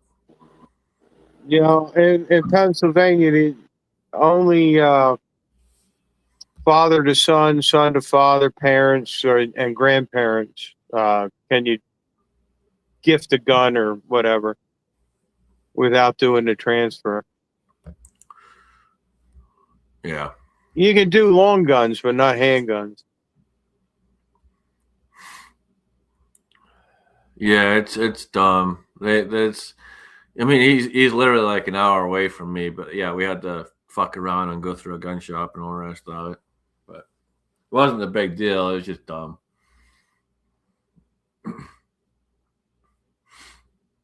I mean, this was 4 or 5 years ago now that he did it, but yeah, it's it's just dumb that it had to go that way. Yeah. Different states, different rules. Yeah, like here in Ohio, I can have you sign a piece of paper and hand it right to you. That's nice. I missed the conversation. The battery dropped out of the laptop while I'm We having were talking about gifting. Like I had a buddy wanted to give me a gun. He was talking about Pennsylvania. Pennsylvania, they can't just hand it to you. They have to transfer. It has to go through a gun store in order for you to transfer it to someone else. Okay, yeah. You know, Private- different private states have different laws and all that stuff, and the way You're talking Pennsylvania about- is technically registered to them, so they have to transfer it through a gun shop. Okay, so private sales in that state. Yeah. Okay, yeah, I hate that. In America, you should be able to do private sales, neighbor to neighbor. I like this right. gun, I'll buy it from you. Yeah, like right here in Ohio, like I've sold guns here in Ohio before, no problem. Just again, write a bill of sale, have them sign it, and boom, done. And it's completely legal out here, so it's to me it's crazy the way some of the other states work on how you can do that. Well, Yeah. if you get down to it, there shouldn't be any laws on guns at all because you shouldn't be infringed. Well, there shouldn't, but they're always going to try and keep you at bay on purpose. Yeah, I believe in a gun should be like a handshake. America, hey, all right. Yeah. And now, when I sold guns, when I moved and everything, private sales, I did request that they showed me their concealed permit or driver's license number for my records only, and they were fine with that. I sold like 30 guns when I moved, and they were fine with that. I said, hey, I just want to take this down my personal records. No one's ever going to see it, just in case it comes back at me. And that's how I did it. And it was a handshake and a sale. Yep, that's how I did it. Same thing. And I just protected myself instead of, I wanted to make sure the guy wasn't a felon. He's got a concealed or I recommended a concealed permit. Yeah. And boom. Then I know the guy's okay, unless he did something in the last 2 months before, Yeah. Yeah, I've only sold a couple private sale over the years, but the couple that I did do, it was people that I'd seen coming to the range quite a long time, talked to them quite a bit. They were good people, but yeah, they were fine with me getting their ID and all the rest of it. And I'm like, it's just for my records, man. That's it. Same thing, just for my records. Put it away, no issues. Yep. That's the one thing I've never done with a gun is sell one. Yeah, the only reason I got rid of any of my guns was because I decided I didn't want striker fire anymore. I'm a big hammer guy. I always have been because majority of what I do is revolver, anyway. So I've always been big on the hammer fire guns. So I just I got to the point where I didn't want striker fire anymore. I had a couple that I shot really well. I had the Beretta. The Beretta I shot fantastic. That was an amazing gun. I shot that thing really, really well, but I just decided I didn't want striker fire anymore. And today I only have one striker fire, and that's because I decided I wanted to do one from scratch myself and have a little bit more knowledge on that particular inner workings, and that's the only reason I have it. Does it ever get shot? Nope, not really. I've shot it here and there once when I put it all together, but I rarely ever shoot it because it's not not what I do. I'm a hammer guy. Yeah. Paul, that was the APX. Years ago, I had the APX. When that first came out, I was one of the first ones to buy it. Is that the one with the weird serrations? Yeah, it's got the different serrations on it, and I was one of the first ones to buy it. I was one of the first ones to do videos on taking it apart and all the rest of it. I was the first one to fuck it up doing it, taking it apart, because it's super easy to fuck it up, and I fucked it up. And I had lots of comments from people being, oh, you shouldn't be doing this, you shouldn't be doing that. Well, dude, it was a simple fucking mistake. People wake up and realize it's a simple mistake. And I even did videos on what happened, how I fixed it, and all the rest of it, But people never want to listen to that. They just want to go, oh, talk shit. So I bought one of them when they were blowing them out.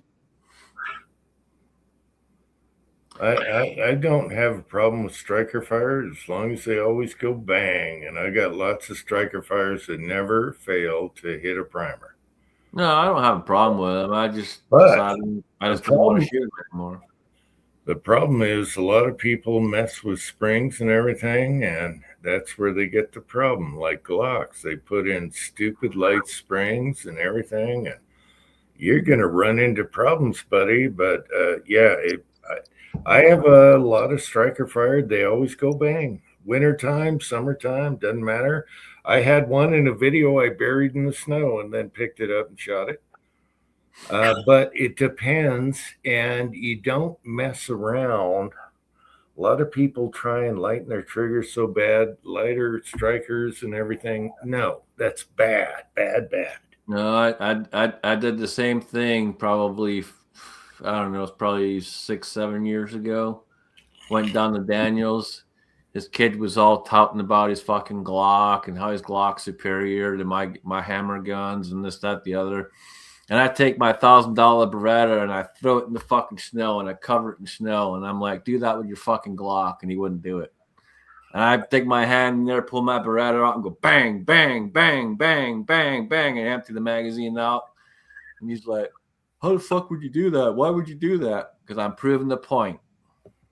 Yeah, I've had mine buried in the snow and ice overnight, picked them up and shot them, but don't mess around. This is where people they start messing with springs, and that's where they get in trouble. Unless you don't want to be getting into the internals unless you know what you're doing. I've worked on a bunch of guns over the years where I've even had people bring guns in pieces. I can't put it back together. Can you put it back together for me? Mm-hmm. And you're sitting there and you're looking at all the pieces going, okay, well, shit, we're missing this piece, or we're missing this piece, or something, or they broke a piece. Mm-hmm. Yeah, no wonder you can't put it back together. Like, unless you know what you're doing, please do not tear shit apart and try to put different things in or that, the other. Mm-hmm. Have some idea of what you're doing. Yeah, there's a lot of that going on out there. But I get it. You want to work on your own stuff and that. But yeah, if you're gonna do that, go out and do some research. Have a good understanding of what you're doing. Talk to people local that you know. Mm-hmm. If something happens, that way you have another avenue. Don't just sit there and try to do it in your basement or whatever and tear shit apart, fuck it all up, and then take it into a shop and hand it to some guy, and hopefully he can put it back together for you. We don't like that. We don't like that. Yeah, and there's a lot of Billy Bob guns out there that were Billy Bobbed. Start with the 1911s. Billy Bob. There you go. You Billy Bobbed it, and now you have fun. Your hammer's falling. It's no. Yeah. No, it's probably about a month ago or so. I think we talked about this. It was probably about a month or so ago now, maybe a little longer. But buddy of mine texted me, and his boss had bought a whole bunch of 1911s, and he was asking me what I thought. And after he gave me a description and stuff, and kind of sent a little bit of information here and there, I'm like, dude, those are all pieced together guns. They're not all original. They're just parts and pieces here and there slapped together with a Colt slide on them. The guy thought he had bought a whole bunch of nice Colts, and I don't know what he spent, but I know he spent way too much.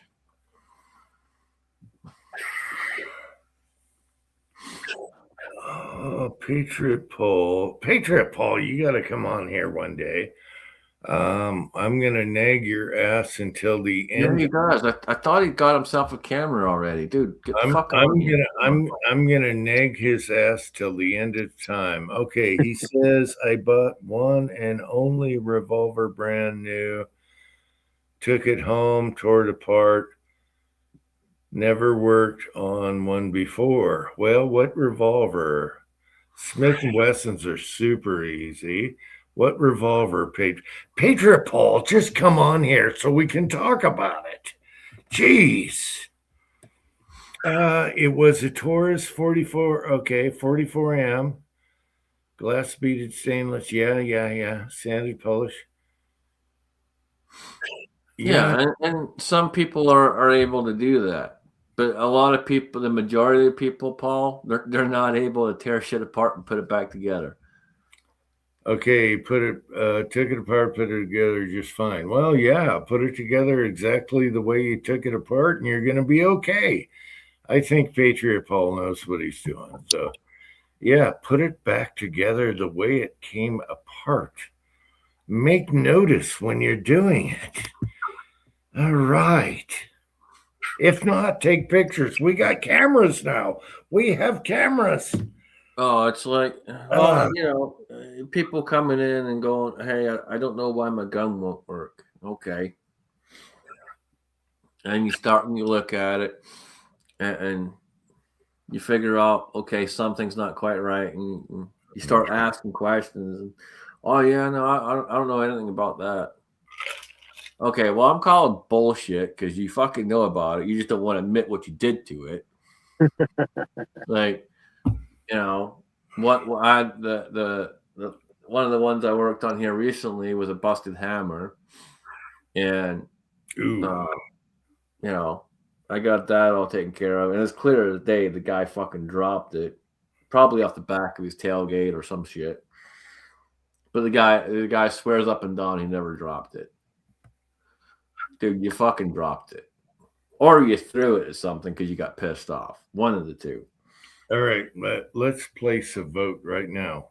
Patriot Paul has to come on an Uncle Jim live chat, or a Scotsman, whatever. My hair. Does he have a phone? Yes, he can do this. He's just putting it off. He keeps putting it off. Me and you've been on him for fucking months. Patriot Paul, come on, dude. You have to get on here. He's a mechanic. He knows. And I want to bitch about him for not doing the sear spring on the high power yet, but I'm already way ahead of you. So there you go. As far as the Inglis high power, we got cheap on PSA for like 300 and something bucks. You can't beat that ever. Anyway, I already got you beat. So I'm waiting for you now. Hey, find your fucking headset and come on here, fucker. Let's go. Patriot Paul, come on. We're a like-minded people here, and I know you very well. I'm insulted. I'm actually insulted you didn't come on a live chat by now. I'm getting insulted. I'm starting to get my pee-pee hurt. I'm getting insulted. Oh, my pee-pee hurts because you haven't been on here. There you go. My VJ is hurting.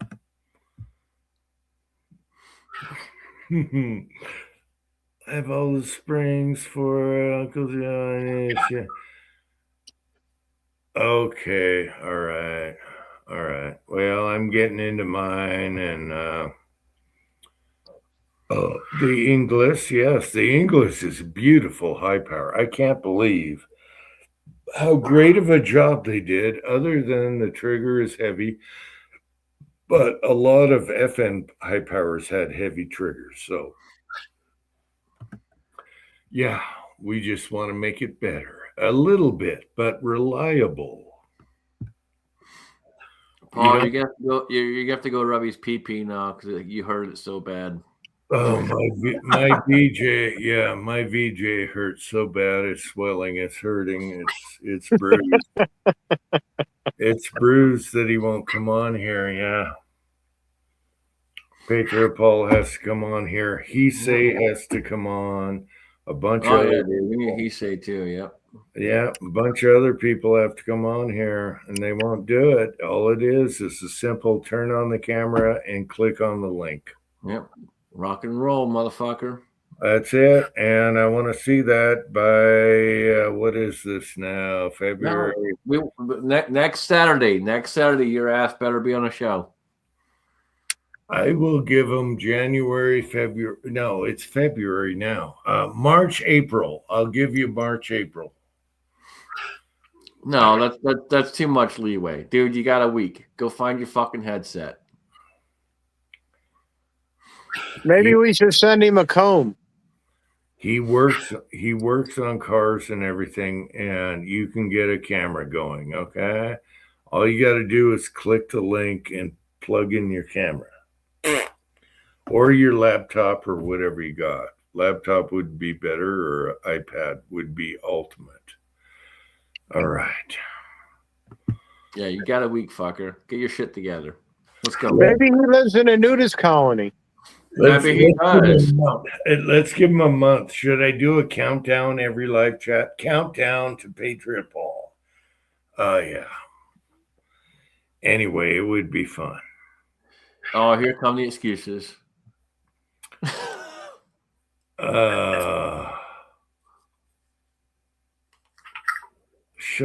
Screwed up shoulder. You got a screwed up shoulder? Do you understand what happened to me powder coating? My whole left side is screwed up, and you should see my leg. I got a bruise. It's like 10 inches long, and I almost tore my balls off. All right. We know it wasn't at the end of it. It was at the top end of it. You should now wait until I show you guys my leg. And am I bitching? No, I'm not bitching like a whiny bitch. You should see my leg right now. You guys would be puking your ass off.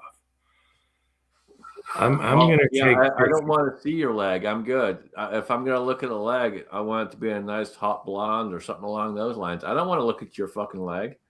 No, I'm talking about my leg getting torn off on a snowplow when I went. I know what you're talking about. I'm just telling you straight up. I don't want to see your leg. If I want to see a leg, I want to look at like a nice hot blonde. Well, don't watch my next video because it'll be at the end of the powder coating video when I went to shut the garage door and tore my leg on a snowplow. Yeah, so don't watch that. And here I am 2 days later. My left arm feels like I did 10,000 push-ups, and my leg is totally annihilated. So, well, you're lucky it was your leg and not ripping your balls off. I don't want to hear any whiny bitches. I missed my balls by 4 inches. I would have ripped my balls off. Oh, that's a clean miss. That was all air. Yeah, that was a huge clean miss. Do you guys want to see the first day? The third day is bad. Let me see if I can pull up a picture here. I don't want to see. I'm good. Yeah, you guys want to see? Yes, you do. No, I'm good, man. Yes.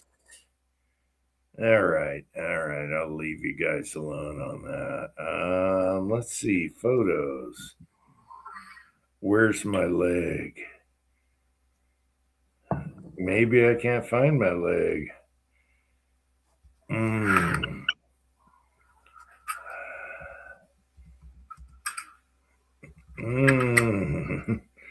I can find everything but my leg. Anyway, it'll be in the next video.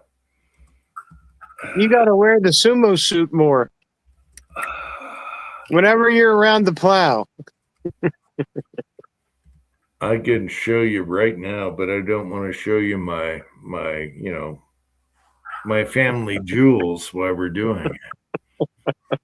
The Beans and Frank. Yeah, my whole thigh is totally Well, bruised. I mean, you missed it by 4 inches, so clearly there's not a whole lot in there. Geez, maybe it was laying to the right. Yeah, okay. You ever thought about that? Yeah, I was laying to the right. It was to the right. You know what was the movie? To the 2 inches left, whatever. Anyway, Missed the balls by that much.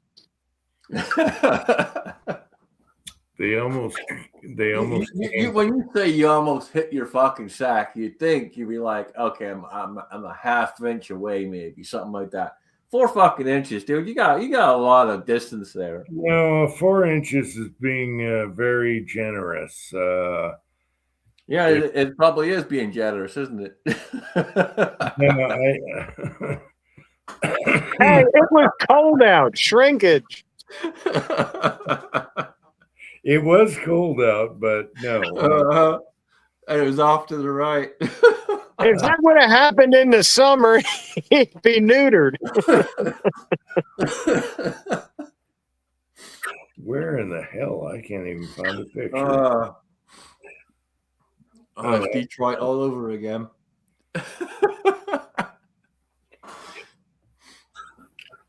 You will see. You will see.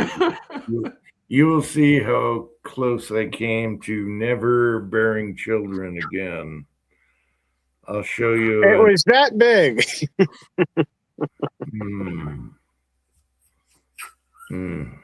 Anyway.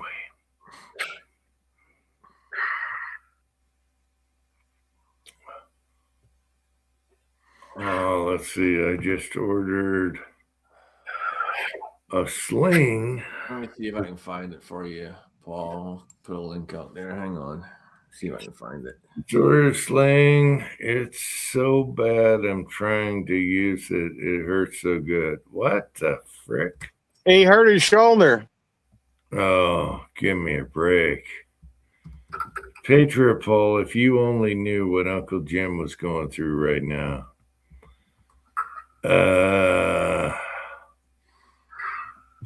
Hurt your shoulder. What a whiny bitch. Whiny bitch. My whole left arm, I landed on the cement on my ear. All right. I landed on my ear. I almost cracked my head open. I cut the shit out of my thigh next to my balls. And you're whining. And it took me I was like 3 or 5 minutes trying to get up, and I couldn't get up because I was tangled up in the snowplow cable. And I couldn't call anybody. I couldn't get any help. And finally, I squiggled my way out. And now I'm doing a live chat here. There we go. I should show you my thigh right now. It would drop your jaws. Yeah. That's how close I came to the boils. The family jewels.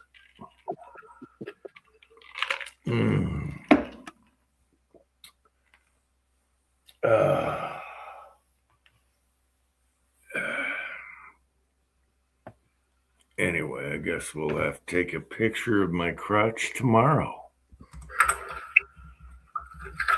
And you had the camera running while this was going on? No, I had the camera off. I was powder coating. I was just trying to shut the garage door, but the plows were in the way. Let's see. Tear your tendons and ligaments. Oh, now he's fighting back. Yes, You got to get on a live chat if you want to fight back. No, I don't hear you. I don't hear what did I get? Paul, it's okay. He wants to sit here and say he almost cut his balls off when it was like 4 inches away. Wait a minute. We're good, Paul. You're good, man. You take care I- of you, I man. Don't worry about what Jim's saying. No, I don't hear Patriot Paul unless he comes on live chat. I can't hear you. I can't hear you. I can't hear you. Oh, he's thanking the Scotsman for bailing him out. Bailing him out. Oh my God, you bailed him out. I'm an old man with a cut thigh. You're a whiny bitch. No, I'm saying I'm countering the whiny bitch. I am countering. I didn't even mention until he brought it up. So there you go. Oh, his volume's broke. He can't hear you. Oh. All right. Anyway, this is short chat. It's 7 hours. Can we kill it? Yeah, So, I'm gonna go lay down. I can't sit down anymore. I'm good. all right. Foof. Good All seeing right. everybody. Y'all take care. Hey, Have a good one, Scotsman. thanks for coming on, guys, and live the side chat. Thanks for coming on. Love you guys in the side chat. I was just messing with you, Patriot Paul. But you got to come on. All right. Until next time, you guys ready? Yep. And